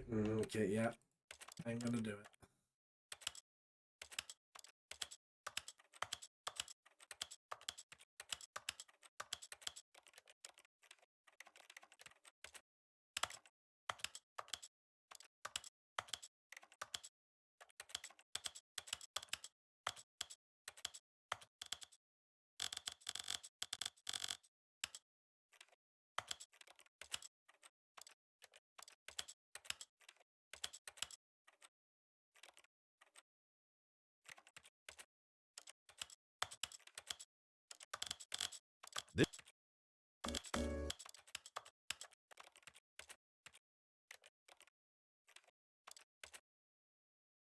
Uh-oh.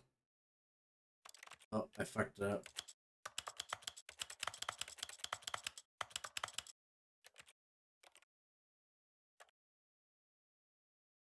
Give me a minute.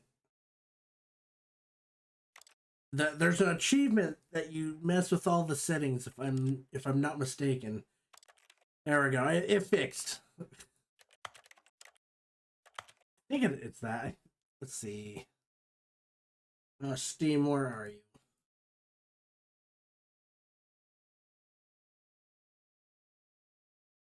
Settings. Oh, it's set all settings and sliders in the menu to the available. Oh. Gotcha. Okay, it's the sliders that I have to mess with.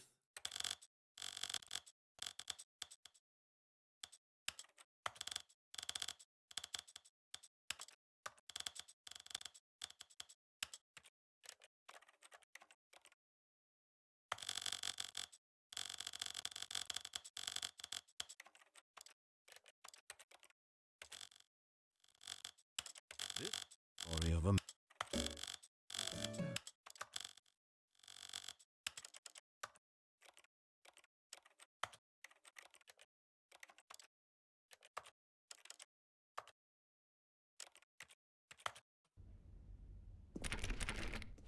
Well, that didn't work. Do I have to actually set? Like, no, hold on. What's going on here? Do this slowly.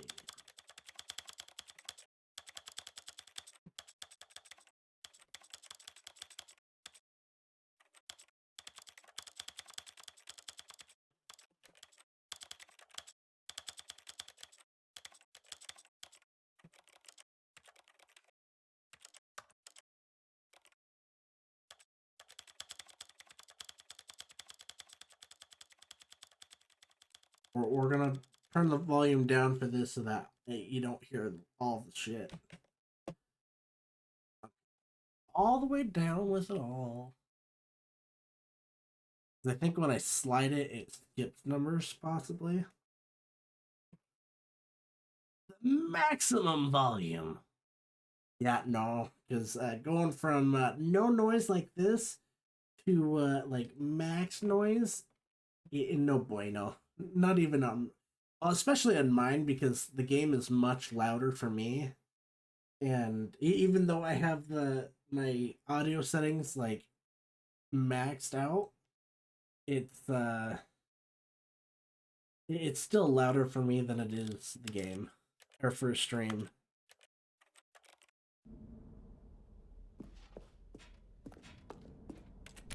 Oh, fuck you, game. How you doing, Tim? So, I think all I have left to do is... I'll just do phone requests. Oh, office decorations. For that, Infinite Hole, collectibles, epilogue, office decorations. Reassurance bucket, got that. I can't do the world settings, there's the settings world champion for whatever reason. Already looked at merch. The button that says the name of the player of the game is Jim. Achievement doesn't work. This map, obviously I'm here. Just got paid to make fire and cook food over it. Pretty good. Nice. I'm always jealous of your job, Tim. Have I told you that? You have a fucking awesome job.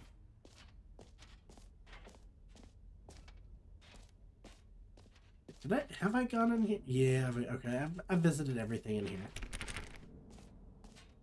And the gym button. We are done. Choose the exit.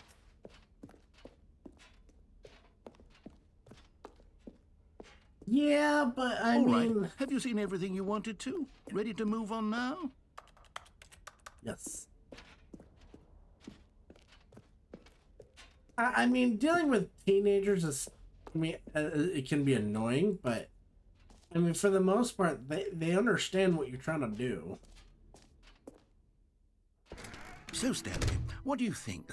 Do you like all of the new features? Yes, I know it's not exactly clear yet how exactly these features will come together as one single coherent video game, but I can feel it in my soul. It's going to work. There's definitely a good game in there somewhere. Say, let's do an experiment.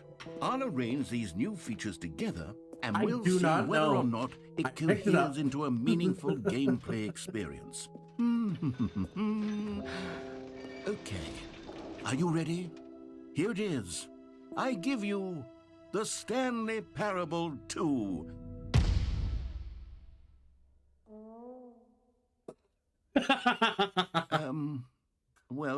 I mean, there's potential here, right? It's sort of... Okay, never mind. Hold on, let me do a different arrangement. Okay, yes, this is much better. I feel good about this. Here we go.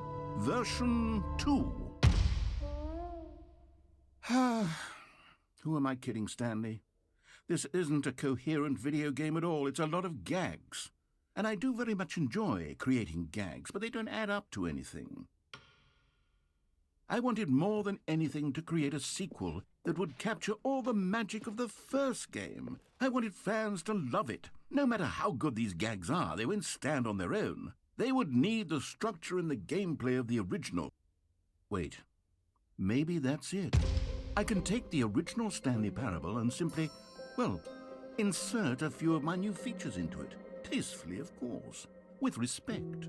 With care for the vision and integrity of the original game. Would it possibly... I suppose it could. But it would need a really, really tremendous title screen. A title screen that says with bold and uncompromising conviction, "This is the Stanley Parable 2. Let me see if I can whip something up. All right, perfect. Go ahead. Take a look.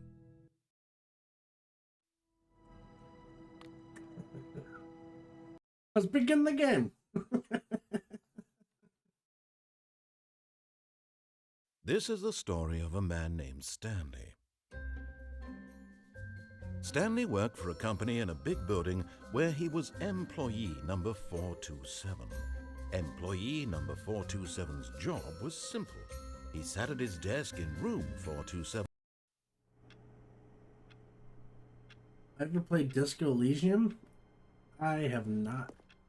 Okay, now we got balloons. All of his co-workers were gone. What could it mean? Stanley decided to go to the meeting room. Perhaps he had simply missed a memo. Alright, so now there's collectibles and shit. Stanley picked up the bucket. You said that with such disdain.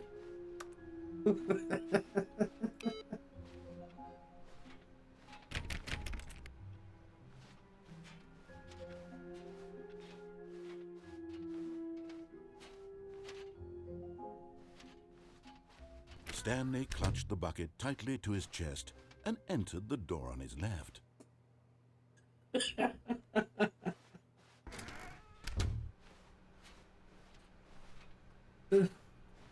Already this has gotten better. Still no one was here. Stanley needed the bucket's warmth and comfort now more than ever. Perhaps his boss's office was where he'd find answers. Oh, Stanley, can you feel it? The broom closet. It wants the bucket. You can feel that, can't you? The aura of jealousy? It's as clear as day. This broom closet believes it deserves the bucket. I can really feel it. It's a bucket. It belongs in a broom closet. That's what the broom closet is trying to say here. God. It's supposed to go with the other cleaning supplies. Good for you, Stanley. Don't give in. Don't hand over the bucket. I know how hard it must be, given the pressure that the broom closet is putting on your shoulders right now, but you have to be strong. This is your bucket. This is your companion and lifelong friend. You can't hand it over. Oh no. We're getting into name-calling now, it seems. Is this how low the broom closet has sunk, that it has to resort to this stream of petty insults simply in order to get you to hand over the bucket? Stanley, I never liked this broom closet for a variety of reasons, but even this is worse than I had imagined. And wait, now the broom closet has the gall to imply that you and the bucket are not truly deep and lasting friends? Oh. That your relationship is purely superficial and convenient? that your life is so banal and meaningless that you'd feel the same sort of kinship towards any inanimate object which happened to lay in your path in an even partially enticing manner? Well, I never. Go on, Stanley. Lay into it. Really tell the broom closet off for its demeaning comments. Expand on the wide variety of experiences you and the bucket have shared together. Go through each of them point by point. Share your journal entries detailing the rich emotional landscape of your feelings for the bucket as they have changed and evolved over the years. Let him have it. Yeah, heck off. It's my bucket.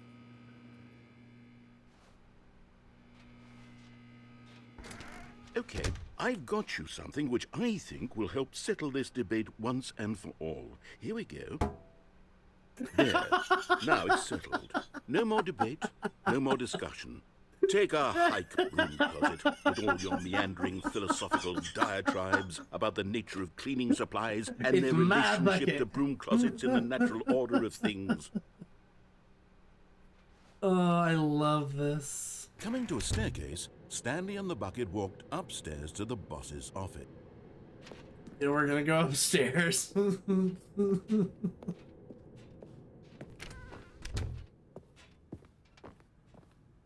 Stepping into his manager's office, Stanley was once again stunned to discover not an indication of any human life. But Stanley guessed the correct code by sheer luck. Was it that the bucket knew all along? Was the bucket guiding him? Yes, this is certainly the most logical explanation. You found one of them. One of the miniature Stanley figurines. Remember, no reward for collecting all of these, only the intrinsic pleasure of a job well done. You can't buy that sort of happiness, Stanley. God knows I've tried. So, I implore you to savor each and every moment you come across one of these beautiful figurines. This is great.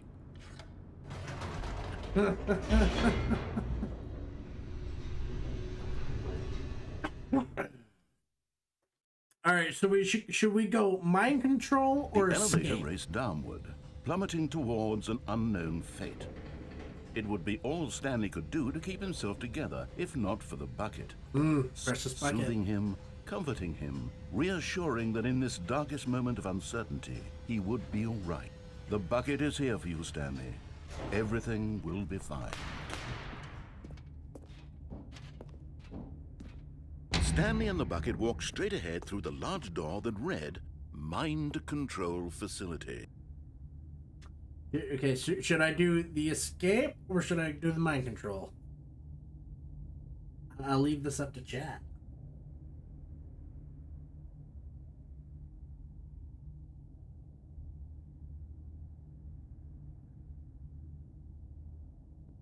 Escape. All right, here we go.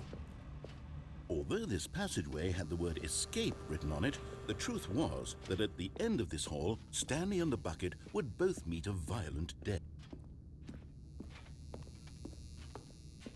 The door behind them was not shut. Stanley and the bucket still had every opportunity to turn around and get back on track. At this point, Stanley and the bucket were knowingly walking forward into a very painful death for each of them.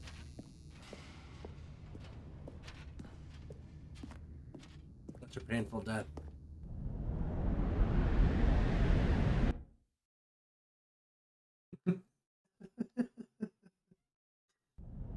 Finally in the bucket, held to their death.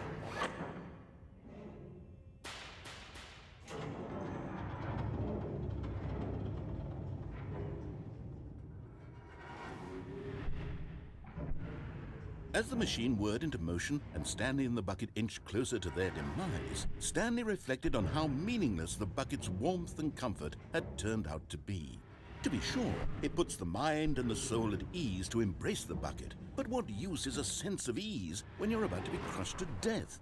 This is what Stanley thought to himself, and he sort of kicked himself for wasting so much time carrying a bucket everywhere. Farewell, Stanley.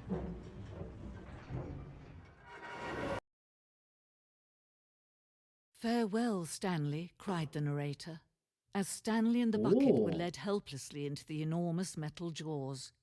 In a single visceral instant, the bucket's life came to an end as it was crushed violently to death.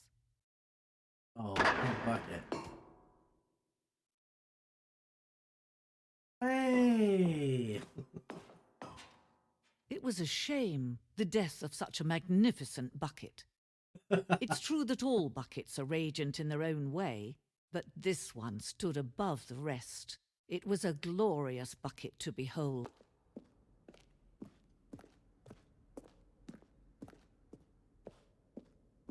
The bucket welcomes you to the grand exhibit. You are standing on the precipice of knowledge, much like a bucket itself. The human mind is frequently empty within, a cavernous void. But the use of the exhibit in front of you, the mind will become full and enriched of substantiated, enriched and substantiated. Knowledge of the bucket and its history is the only true knowledge we really have. Will you take what you learn from here out with you into the world? Will you accept with an open mind what may be challenging about the information in this exhibit? Will you change the lives of yourself and your loved ones as a result of this exhibit? Or will you turn a blind eye and continue to live as you were, in ignorance and darkness? Depends. Was Batman and Can the you see ignorance and how darkness? arrogant it was for Stanley to take a bucket like this and to claim it for his own? Can you see the hubris that blinded him? Can you see that the bucket is far more noble than Stanley will ever be in his short life? A bucket with two handles. This bucket is depicted as having two handles. Such a design has never been created in real life, having been deemed too dangerous and recklessly experimental. Every year, dozens are put to death just for attempting it. That's metal. 25 buckets. A photograph of 25 buckets. The greatest number of buckets ever captured in a camera. The photographer experienced the catatonic shock for several weeks as a result of euphoria from the exposure to this many buckets at once.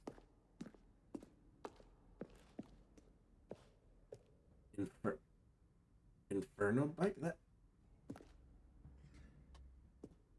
Yeah, I think so too. Although I think I might be having a stroke while trying to look at that image, so, you know. A replica of the Inferno bucket, which the medieval era was so powerfully alluring that it drove dozens of nations to war with one another for control of it. Billions died, and yet in spite of it all, the simple fact remains, no one can control a bucket.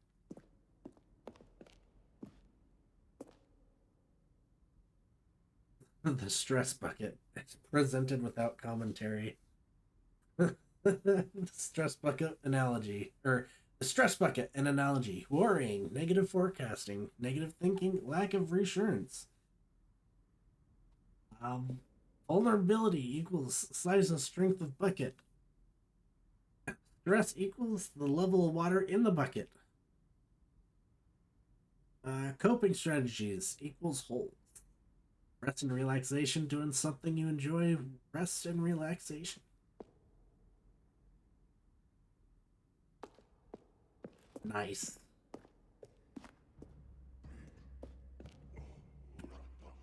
Cave paintings of a bucket.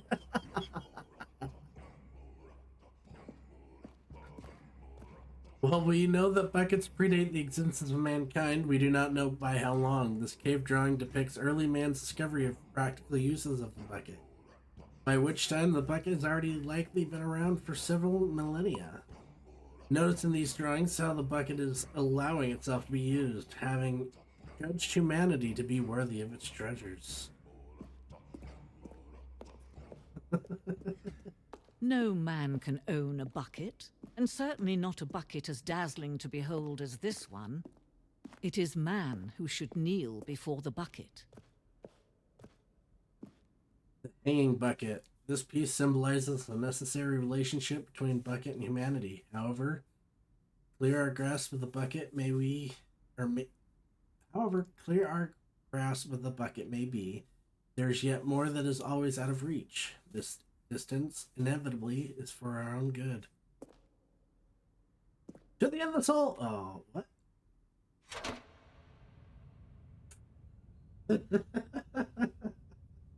But there is something we can do. Something we can do together, you and I, that will right this terrible wrong. Let Stanley die. Let him be crushed by the machine. Don't reset the game. Don't give him another opportunity to run off with another beautiful bucket. We can save the world's buckets from their treatment as tools and implements if only we let Stanley die together. The bucket shall take its place as ruler, as leader, as commander of a new world, a new vision for... The bucket doesn't let Stanley die.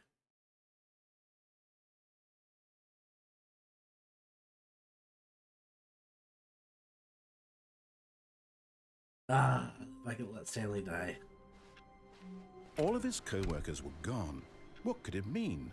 Stanley decided to go to the meeting room. Perhaps he had simply missed a memo.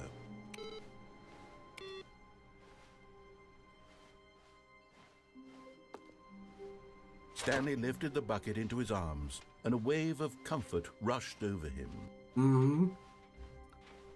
Stanley clutched the bucket tightly to his chest. This was not the correct way to the meeting room, but Stanley had felt the bucket calling to him, telling him that the employee lounge was simply the place to be. We have to listen to the bucket. Bucket said it first. And here it was. Had the bucket turned out to be correct? Was this better than the meeting room? Yes, Stanley thought to himself. Yes, perhaps it truly was. How insightful the bucket turned out to be. No, never mind. The bucket was wrong. Stanley took the door on his left to go back to the meeting room. And so the two of them detoured through the maintenance section and walked straight ahead to the opposite door. We're gonna go get confused. I'm gonna make the bucket confused, I think. Oh, good, Stanley. I'm glad you found your way here. I knew you'd find this place eventually. Oh, Jesus. You see, your friends and I are concerned for you, Stanley. We've come together here because we care about you very much. It's this bucket you're carrying around everywhere. The bucket isn't even from the original Stanley Parable. It's just sequel content. We're the ones that matter, Stanley. Classic characters from the first game, like the Adventure Line and the Broom Closet, because that's what fans want from a sequel. They want more of their favorite jokes, not this bucket that they've never seen before. Yes, I know I'm the one who gave you the bucket, but you're spending too much time with it. Don't you want another story involving the Adventure Line? We could make the Adventure Line go somewhere new. Yes, yes, that's what the fans want. Let's do it.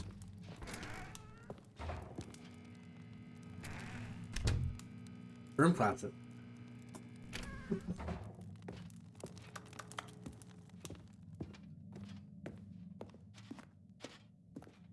Whee! Look at that wacky line. Who knows where it'll go off to next? Oh, and it played some silly music as well. Oh no! Oh no!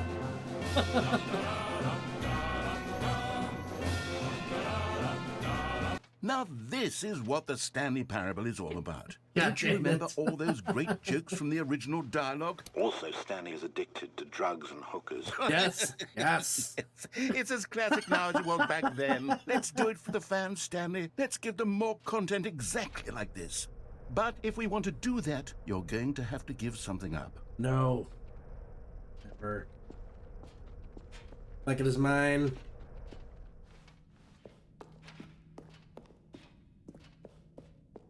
Adventure Line, take me to safety for the bucket.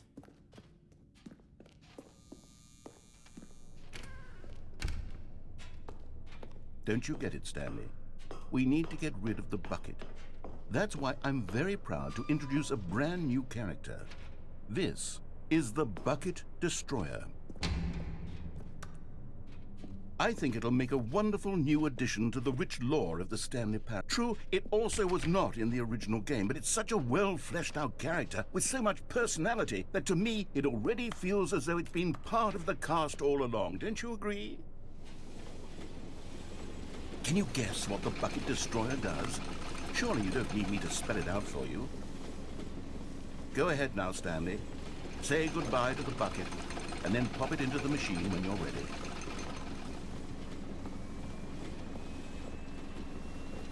Now listen to me. It's crucial that you give it the bucket. Mine. I don't know what the bucket destroyer will do if it can't destroy your bucket. Destroying buckets is all it knows. That is its singular personality trait. Good. Sure, I can hear you saying, how does a character with only one personality trait deserve to join the pantheon of beloved Stanley Parable characters? Well, you see, if you were to really explore the bucket destroyer, you would see that its desire to crush buckets is so densely loaded with complexity and nuance that it's really like 10 personality traits. What other object in this game can you even say that about? The broom closet? Certainly not. I wonder what sort of bucket destroyer merchandise the fans will be clamoring for after this. Okay, the bucket destroyer is getting very upset now. You'll have to hurry and feed it. We can't get back to the classic Stanley Parable characters like the Adventure Line or the bucket destroyer until you crush that damn bucket. Quickly now, the fans are waiting. Do it, the fans, Stanley. Give the fans what they want. Hurry. The fans do not want the bucket destroyed. The fans love the bucket.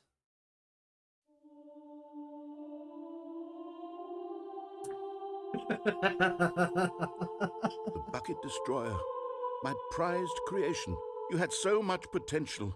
We were going to do such marvelous things with you, tell such spellbinding stories about you. All of it squandered now. Goodbye, new friend.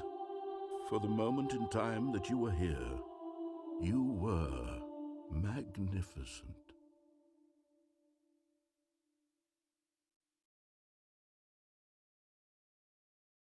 Bucket is mine. You can't have it. I deny you.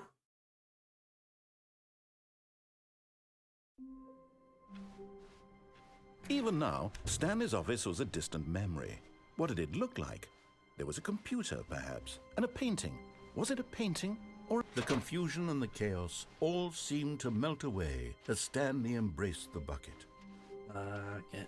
Stanley clutched the bucket tightly to his... This was not the correct way to the meeting room, but Stanley had felt the bucket calling to him, telling him that the employee lounge was simply the place to be. And here it was. Had the bucket turned out to be correct? No, never mind. The bucket was wrong. Stanley took the door on his left to go back to the meeting room. No, said the bucket. Don't go to the meeting room. Go somewhere else. The cargo lift. Good, said the bucket. Now ride the lift all the way to the top. There's something up there I need you to do. Stanley did not question why or how this bucket was speaking to him. It should have alarmed him, of course, because buckets can't talk.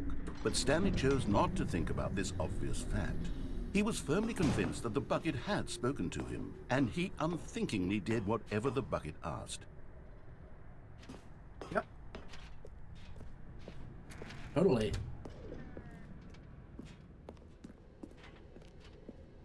No, stop. Look there on the wall. You see, there's a sign right there. It says, no buckets past this point. Stanley, how could you think it was okay to bring the bucket here? Unless, what if the problem is that you actually don't know what is a bucket and what isn't a bucket? I suppose that would explain a lot about your behavior up to this point. Which, if that's true, well, my goodness, I think we have to do something about it. This misunderstanding could have dire consequences on the entire rest of the game if not addressed quickly and properly. So much of the impact of the story is dependent on your understanding of what is and isn't a bucket. Please, step in here for a moment.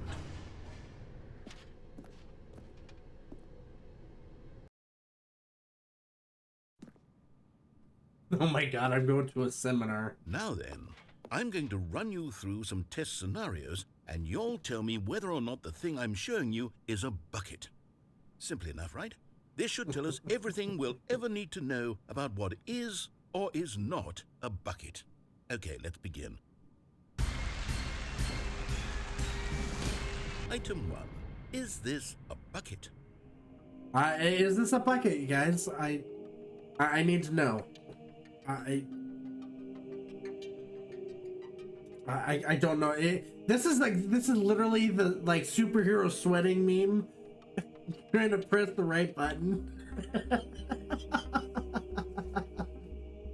It can't be? No? Okay, not a bucket. Correct. It is a hologram of a bucket, not an actual bucket.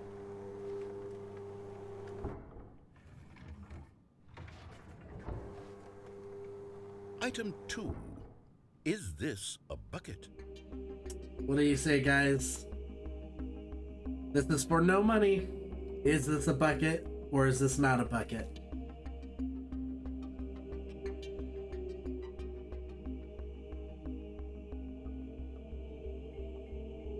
Not a bucket? No bucket.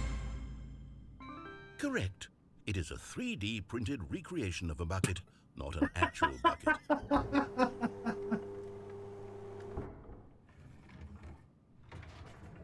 All right, here we go, guys. Item 3. Is this a bucket? Is this a bucket?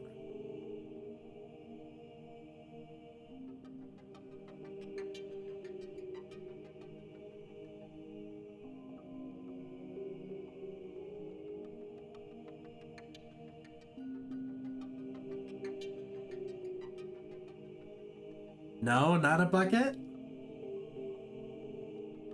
Is that your final answer?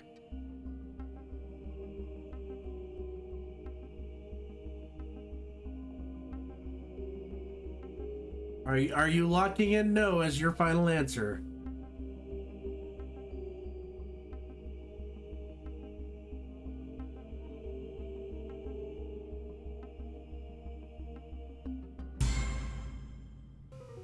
Oh, I'm so This sorry. is a bucket. That was not a bucket. I don't know what the narrator's talking about. Item 4. Is this a bucket? Oh, this is a tough one, guys. Is this, in fact, a bucket?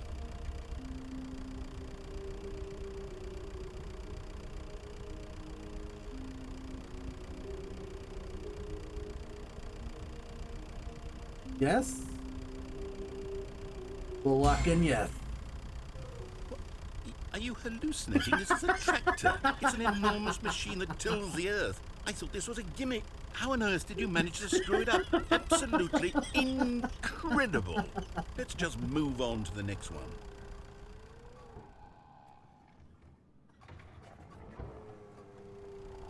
Is this a bucket? Is this, in fact, a bucket?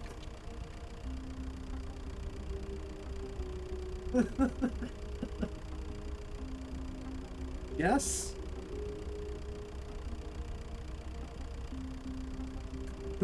That's 2 for yes. The third yes will lock it in. It is, in fact, a bucket. Correct. This is a bucket.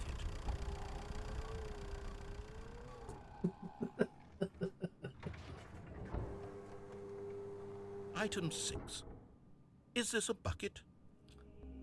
I think this is the trick question here.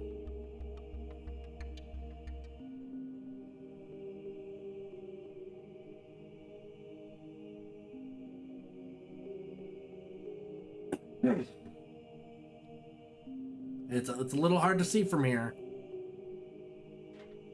Unfortunately, I can't get closer for you, but is this in fact a bucket?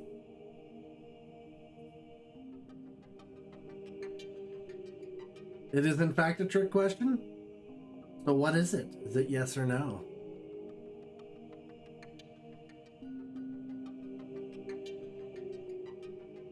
No?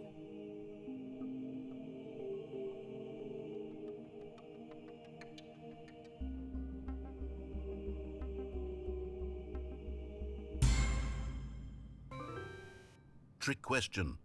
Both. Gotcha. I wasn't trick. Item... Wait, hold on. I can't find the next one. Let me see. It should be around here somewhere. It's in fact a trick question.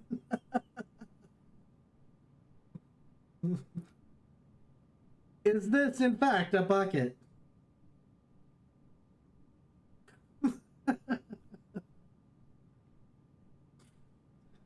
Oh my god. Oh, fuck, that hurt. Yeah, it is a... There we go. Oh. Okay, you and I both know there isn't anything here, and I don't appreciate the implication that nothing is a bucket when we both clearly know that a bucket is something, and therefore nothing could possibly be something. Unless, in your twisted mind, have you somehow convinced yourself that a bucket is nothing? Answer me straight, Stanley. Do you believe that nothing is a bucket? Is nothing, in fact, a bucket? This is the million-dollar question.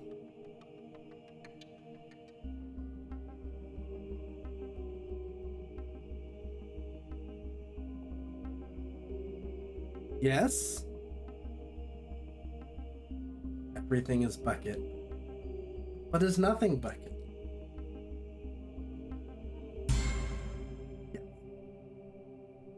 You know what? I'm too confused to even sort it out. I've lost all sense of perspective. What is a bucket? What isn't a bucket? Mere moments ago I could answer these questions with confidence. And yet now I'm somewhat adrift. Do any of us know what a bucket is? Am I a bucket? Yes, but no. Stanley, I can't keep doing this. I'm losing myself. Is the narrator, in fact, a bucket? I'm afraid the bucket is threatening to tear our relationship apart. I can't have that. I'm sorry. But I'm going to erase all buckets from the game entirely. Okay, here we go.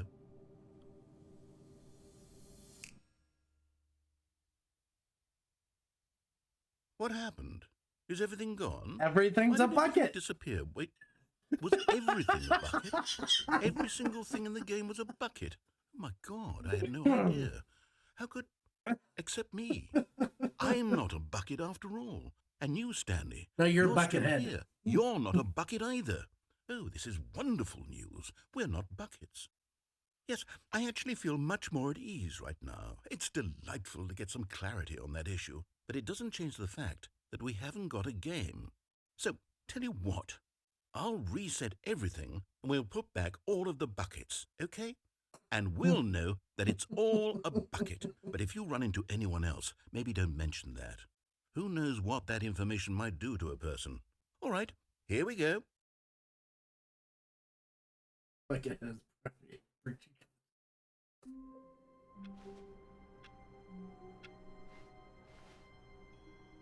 All of his co-workers were gone.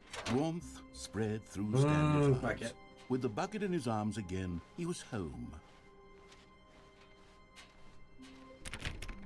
Stanley pressed the bucket upon every little thing in the office. Nothing responded to the bucket's touch, but it did little to discourage Stanley's belief in the magic of the bucket.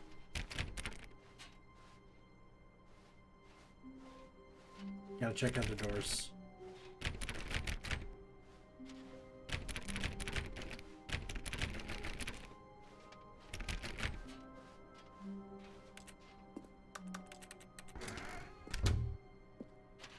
A whiteboard ending.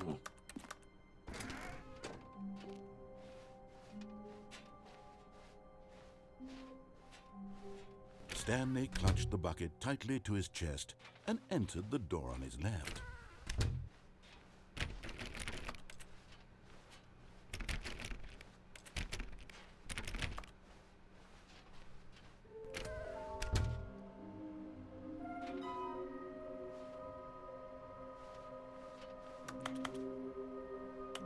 Crush the completionist instinct. There will be a reward for finding them all.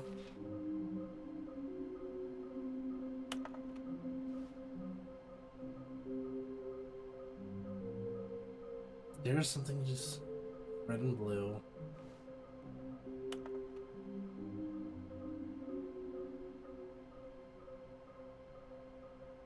I'm screenshotting this.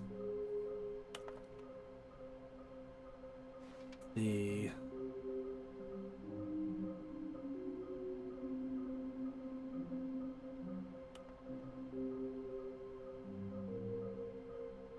retrieve Chris's remains from warehouse floor, construct new structurally sound bridge.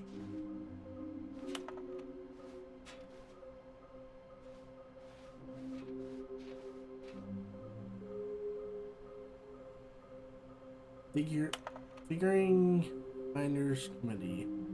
Oh, Figurine Finders Committee. Beware the false prophet.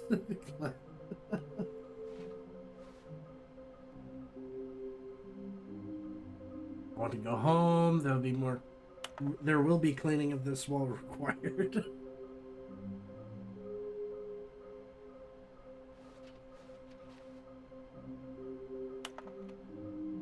Where are they? Please do not leave the office before reporting back on any new findings. Teamwork and communication are great importance during this unprecedented time of investigation. C drive clues myclue.jpg. So there's a toilet. Source of levitation. Difficulty is whom it may concern. I managed to pick up sounds unusual to a regular office ambience or local audio sources using an array of cardioid microphones, also known as directional mic. A microphone which picks up sound from a particular area. Analysis of the recordings allowed me to triangulate the source of the strange noise. Data shows that in all likelihood it's coming from a dark area behind a very warm place. I also picked up what looks to be reverberance off a porcelain surface. Anyone have any leads of this? Wouldn't you like to know? Why wouldn't they just tell us something will happen? This investigation, this room, they feel pointless, to be honest. Alright.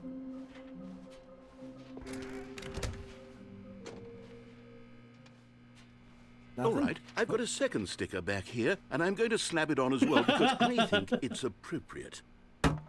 You see, I feel that it works because the sticker is also a bucket. That way, if you're ever unsure whether the thing you're holding is a bucket or not, you can look down at this sticker and say to yourself, ah, it's a bucket. There really is a wide variety of applications for the... Coming to a staircase, Stanley and the bucket walked upstairs to the boss's office. Now we're going downstairs. Hey! Another miniature Stanley figurine. This, you know, there really must be a snappier name for these things. What about mini-stands? Stanley figs? What about Stanlerines? Yes, I think I like that. Another Stanlerine under your belt. Nice. But Stanley just couldn't do it. He considered the possibility of facing his boss, admitting he had left his post during work hours. He might be fired for it. And in such a competitive economy, why had he taken that risk? All because he believed everyone had vanished? His boss would think he was crazy. And then, something occurred to Stanley. Maybe, he thought to himself, I am crazy. I am crazy. He looked down at the bucket in his arms. Am I crazy? He asked the bucket. The bucket returned his gaze, but said nothing at all. That's strange, Stanley thought. Usually the bucket is a source of guidance and wisdom for me in difficult times such as these. He held the bucket close, yet felt none of its familiar reassurance and comfort. And that's when Stanley realized, this isn't my bucket. It's just a normal, everyday Lies. bucket. Someone else's bucket, perhaps. How did I end up with someone else's Blasphemy. bucket? This is all terribly wrong. Surely no good would come from this. Who knows what sorts of bizarre hallucinations Stanley might experience without the psychologically grounding presence of his bucket. And indeed, now he noticed that the rooms were repeating, which was, of course, very odd. And now he felt himself floating off the ground. Oh, no. Oh, gracious, he exclaimed. Without my bucket, I've gone truly mad. Where is it? I must find it. Far off in the distance now, he heard it, calling to him. Stanley! Stanley, it's me, the bucket. Could it truly be? He rushed forward from room to room, passing by one bucket after the next. None of them were his. None of them were his special bucket. Come to me, Stanley. Find me. He had to find the bucket. He had to return to his old friend. It was the only way to truly restore his sanity. And then suddenly, he froze dead in his tracks. He knew where the voice of the bucket had been coming from. The real bucket was inside of him all along. Oh, God. It was incredibly painful. Stanley doubled over in agony and blacked out. Painful. This is the story of a woman named Mariella. Mariella woke up on a day like any other. She arose, got dressed, picked up her bucket of comfort and security, and walked to her place of work. But on this particular day, her walk was interrupted by the body of a man who had stumbled through town, talking and screaming to himself, and then collapsed dead on the sidewalk. Right away, she knew what the problem was. This man had no bucket. Of course he'd gone mad, ranting and raving about a narrator describing all of his actions and how everything is predetermined and free will is an illusion and it's all just a video game. It could all have been prevented if only he'd taken his bucket with him. Only. Perhaps he didn't even realize he'd forgotten his bucket at home in the first place. How cruel the world can be, Mariella thought, and she hugged her own bucket even tighter. But of course, she had no time for this. There were a myriad of confusing problems she would soon have to confront at work, for which her bucket would provide absolute guidance and total clarity on every... Heck yes, she thought to herself. My life kicks ass. And she backflipped all the way to work. Jesus, that's impressive. A backflip to work. All of his co-workers were gone. What could it mean? Stanley decided to go to the meeting room. Perhaps he had simply missed a memo. Stanley picked up the bucket and smiled. He'd never be alone again, not truly alone. Not Never. with the bucket around. Stanley clutched the bucket tightly to his chest. This was not the correct way to the meeting room, but Stanley had felt the bucket calling to him, telling him got two that more the paths to employee take, and then I'm lounge gonna call was it a simply night. the place to be. And here it was. Had the bucket turned out to be correct? Was this... No, never No, mind. the bucket was wrong. The bucket was wrong. Stanley took the door on his left to go back to the meeting room. No, Said the bucket. don't go to the meeting room. Go somewhere else. The cargo lift, yes. Go there. Go to the car. Good, Said the bucket. now ride the lift all the way to the top. There's something up there I need you to do. Stanley did not question why or how this bucket was speaking to him. It should have alarmed him, of course, because buckets can't talk. But Stanley chose not to think about this obvious fact. He was firmly convinced that the bucket had spoken to him, and he unthinkingly did whatever the bucket asked.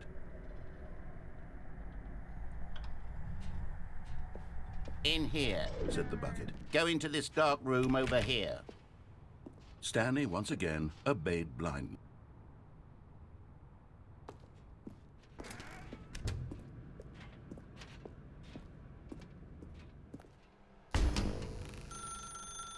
Now pick up the phone. Said the bucket. I picked up the phone bucket. This is the sad story of a man named Stanley and his bucket. Once upon a time, I gave Stanley a bucket because I thought he was lonely and could use a friend. And then, very distressingly, he began to believe the bucket could speak to him.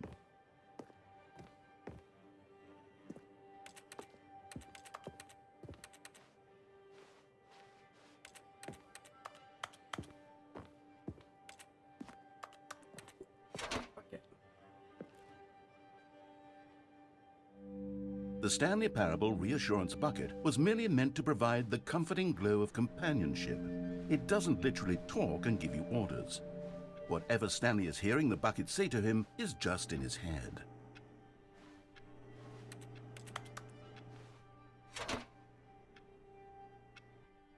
Lately, I've been concerned about him. Wouldn't you be concerned as well? To see him delusional like this, obsessing over an inanimate metal object? I want to say something to him, but I don't know how I can convince him. I don't know if he'll listen to me. Oh, impossible. Oh, I'll try anyway. Stanley, can you hear me? Listen to me. It's just a bucket. No. It can't think. It can't talk. All it will ever truly do for you is effectively transfer a liquid from one location to a different location. That's it. It doesn't do anything else. You see, he's not listening. He's still taking orders from the bucket. You know, once upon a time it was me he took orders from. Me he trusted and listened to. Now all he cares about is his awful bucket. His Indeed. stupid hunk of metal. It's sad, but I suppose he doesn't need me anymore. from now on, he's just going to cling to this bucket, this cold, empty bucket, this sort of shiny bucket. This Well, galvanized give it bucket. this. The bucket does have a nice shine to it. Yes, I suppose on closer inspection that it doesn't quite look like your average hardware store bucket. It's just a little more, what am I trying to say? Sturdier, more capable of transporting liquid. Like it would be better at moving an amount of water from one room to another. Oh my God, what am I saying? Better at carrying water from room to room. It's a bucket. It's literally just a bucket. Why do I feel some need to point out the ways in which it's so much more than just a regular bucket? Oh no. I'm having feelings. This is getting spicy. No. What's going on? Why do I want to be with the bucket? Hear what the bucket has to say. Do anything it asks. What's wrong with me? I don't understand. Perhaps if I had the bucket, this would be less confusing. Yes. The bucket could tell me what to do in this troublesome situation.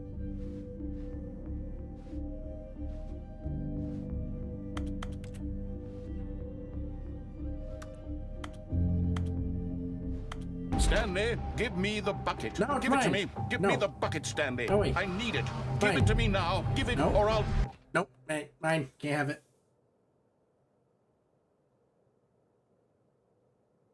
Go back to work, Stanley.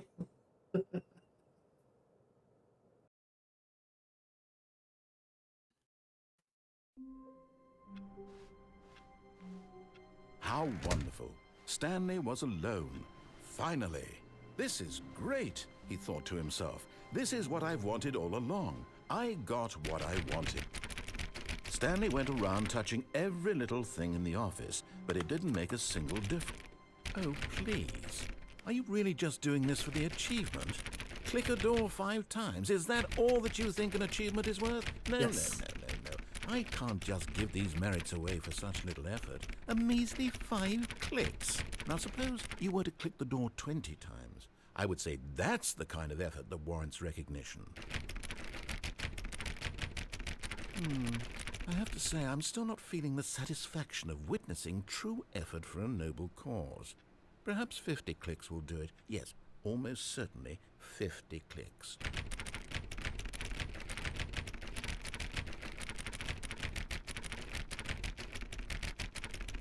No, I'm still not feeling it.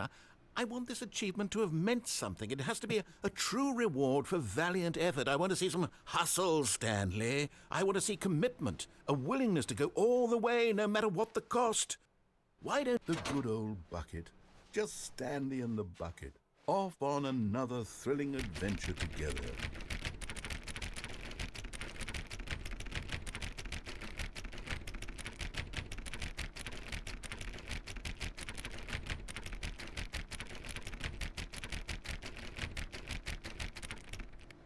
The bucket ruined it. Okay. Alright, we got one more to do.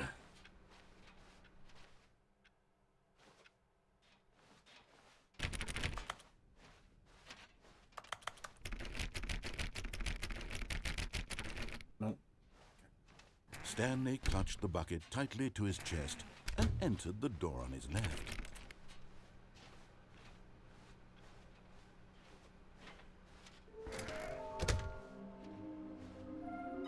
The stairs, a large room, lots of boxes.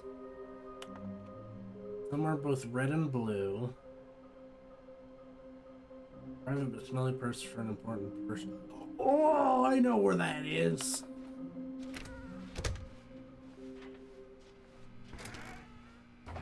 Stanley, we must move on from this broom closet, simply because I have no remaining stickers. If I did, you can guarantee we'd be in here for hours. But alas, no stickers. And no leaving the broom closet. Coming to a staircase, Stanley and the bucket walked upstairs to the boss's office. Okay, I'm going back to the name of these little Stanley figurines, and now I'm torn between Stanlerines and Figlies. What do you think, Stanley? What name better encapsulates the intrinsic sense of happiness that you get from seeing a small number in the corner of your screen go up by 1? Let me sit on it. I'm sure it will come to me. Money in the morning, money in the evening, money for breakfast, money crisp.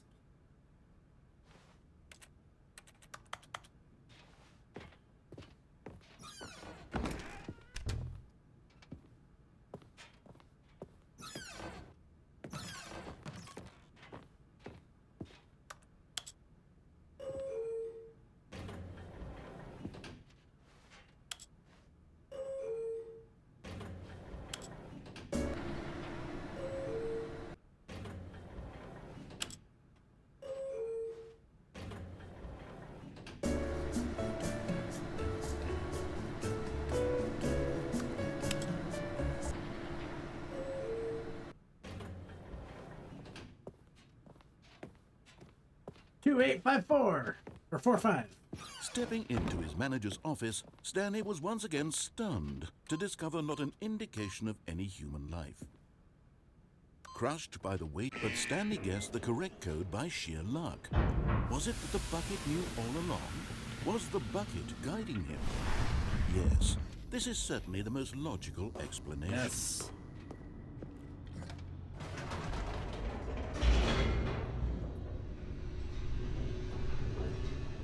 Alright, one last ending, and then I'm gonna call it for the night.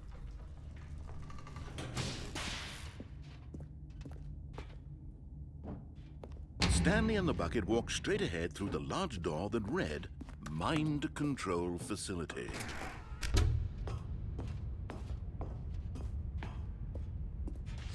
Well, okay, there's two variants I can do for the ending with of this. television screens. I technically have one more run through this. Stanley and the bucket both wondered to themselves.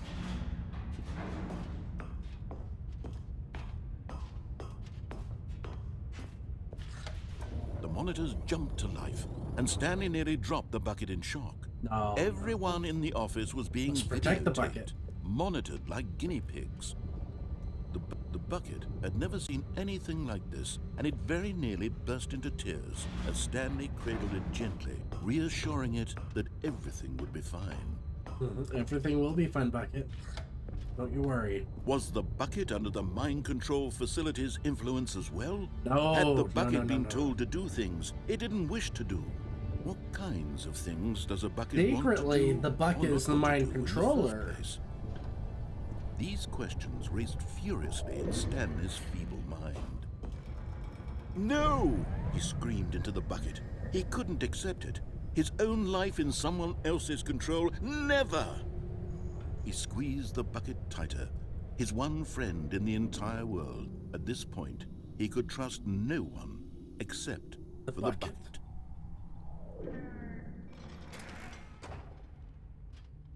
But here was the proof. The heart of the operation. Controls labeled with emotions, happy or sad or content. Walking, eating, working, all of it monitored and commanded from this very place. And as the cold reality of his past began to sink in, Stanley decided that this machinery would never again exert its terrible power over another human life. For he and the bucket would dismantle the controls for good.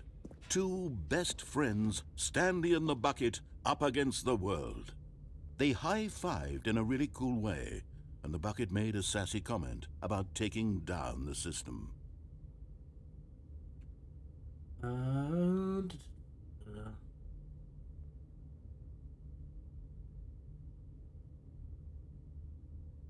Okay.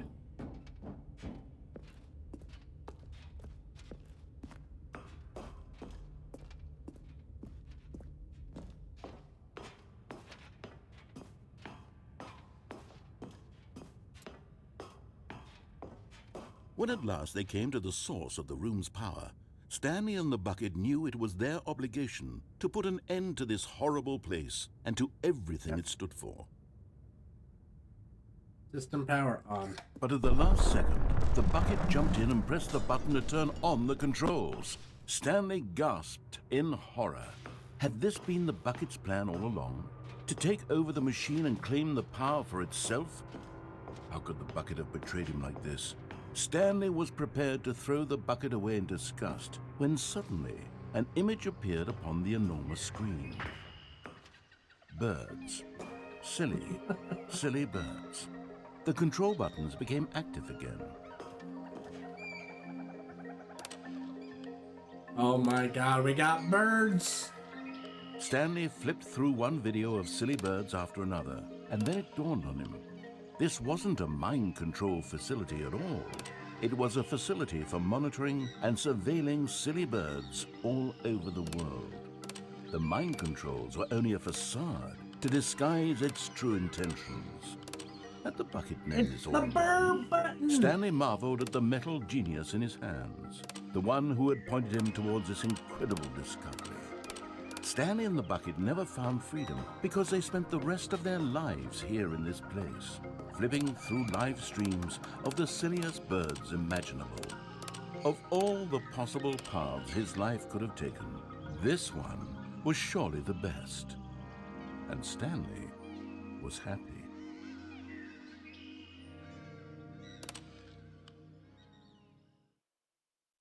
Yeah.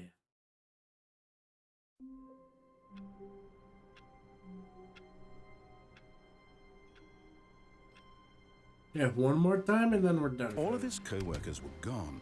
What could it mean? Stanley decided to go to the meeting room. Perhaps he had simply missed a memo.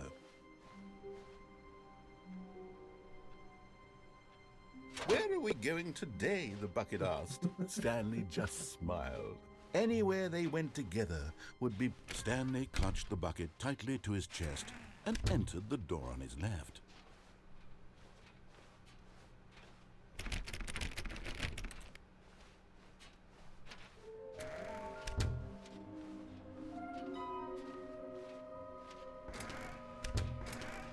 Stanley, we must move on from this broom closet, simply because I have no remaining... Coming to a staircase, Stanley and the bucket walked upstairs to the boss's office. To the boss. Stepping into his manager's office, Stanley was once again stunned to discover not an indication of any human life. Crushed by the weight of this revelation, Stanley guessed the correct code by sheer luck. Was it that the bucket knew all along? Was the bucket guiding him? Yes. This is certainly the most logical explanation. Alright, now I select off for the power button.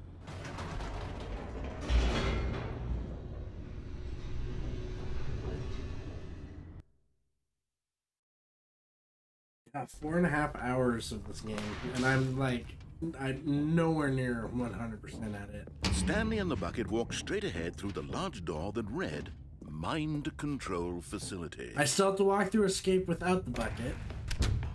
I have to find 2 more of the figurines. The lights rose on an enormous room packed with television screens.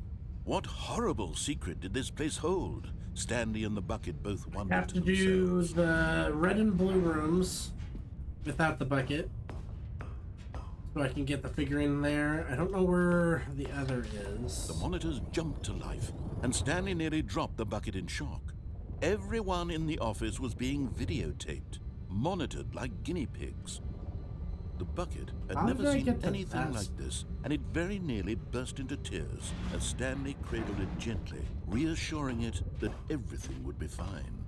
I don't remember. I'd have to figure that out. Was the bucket under the mind control facility's influence as well? Alright, had the bucket been told to do things it didn't wish to do? What kinds of things does a bucket want to do or not want to do in the first place? These questions raced furiously in Stanley's feeble mind. You don't have very many people. No! He screamed into the bucket. He couldn't accept it. His own life in someone else's control, never! Oh, actually, you know what? I do know who I'm gonna raid. His one friend in the entire world. I'm gonna raid my friend Colin. He could trust no he is currently doing a raid fundraiser but thing. Here was the proof. The heart of the operation. I'd have to look at Twitter for it, happy, but or sad, or content. It's Walking, for a super eating, awesome working, cause. all of it monitored and commanded from this very place. A and as the cold reality of his past began to sink in, Stanley decided that this machinery goes off. Let's see, Twitter. Stanley and the bucket waited in blackness. Was it over? Yes, they had done it. Stanley and the bucket had defeated their greatest and darkest enemy, freed themselves from the tyrannical grip of the evil mind control machine. Freedom was now mere moments away. Excitedly, the two of them began to discuss the kind of life they wanted to live once they stepped through this massive door. The bucket wanted to learn to roller skate. Stanley wanted to sneeze in every country on Earth. Both of them wanted to begin watching a movie, any movie, but then stop it halfway through and begin watching it in reverse from the end.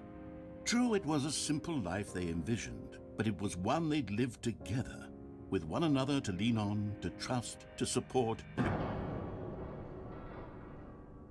What? Wait. What was happening? Why had the door stopped? Was Stanley and the bucket not about to be freed? No. An unbearable silence filled the room, lingering in uncertainty, until finally the truth hit Stanley square in the face. This building did not want the bucket to leave. No! Even the facility itself recognized the incredible calming presence of the bucket, needed the soothing warmth of the bucket, would go to any lengths not to part with the bucket. No, no, no. Stanley can't leave this place, not while he has such a precious bucket in his arms, not while this building has anything to say about it. Stanley realized he would never again leave this very room, but at least he has the bucket. To be trapped eternally in darkness isn't really so bad, Stanley thought to himself. As long as I have my bucket with me, right? I'll be okay, won't I? Stanley gulped. Very soon now, he was about to find out. That is a great end to the stream. Make sure he is still on.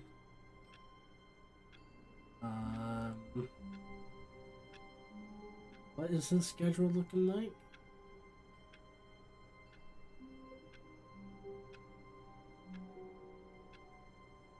Today's Wednesday.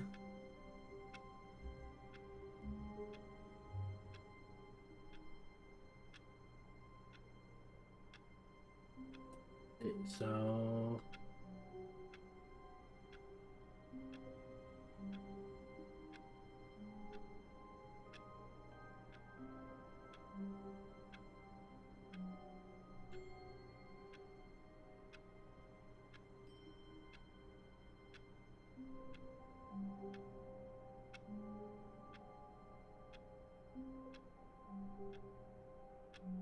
today is the 18th? Yeah.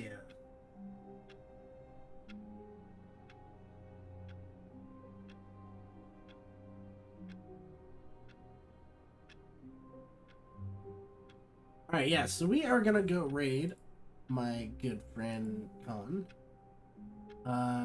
He is playing Vampire Survivors right now. So I hope you all had a wonderful time with him.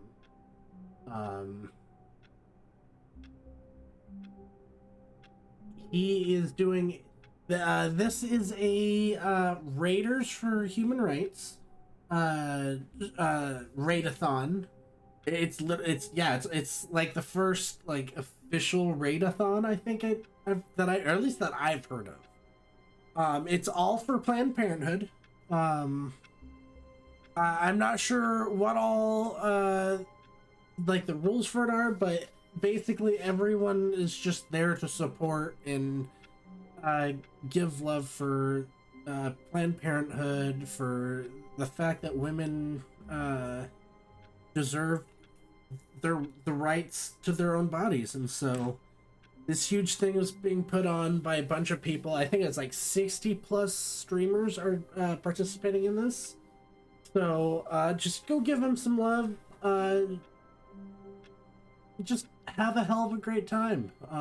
I appreciate you all. Remember, tomorrow I will not be streaming. I have family coming over, and we will be coming back for something on Friday. Kaviri, if you're interested, we could probably hit up Icarus again.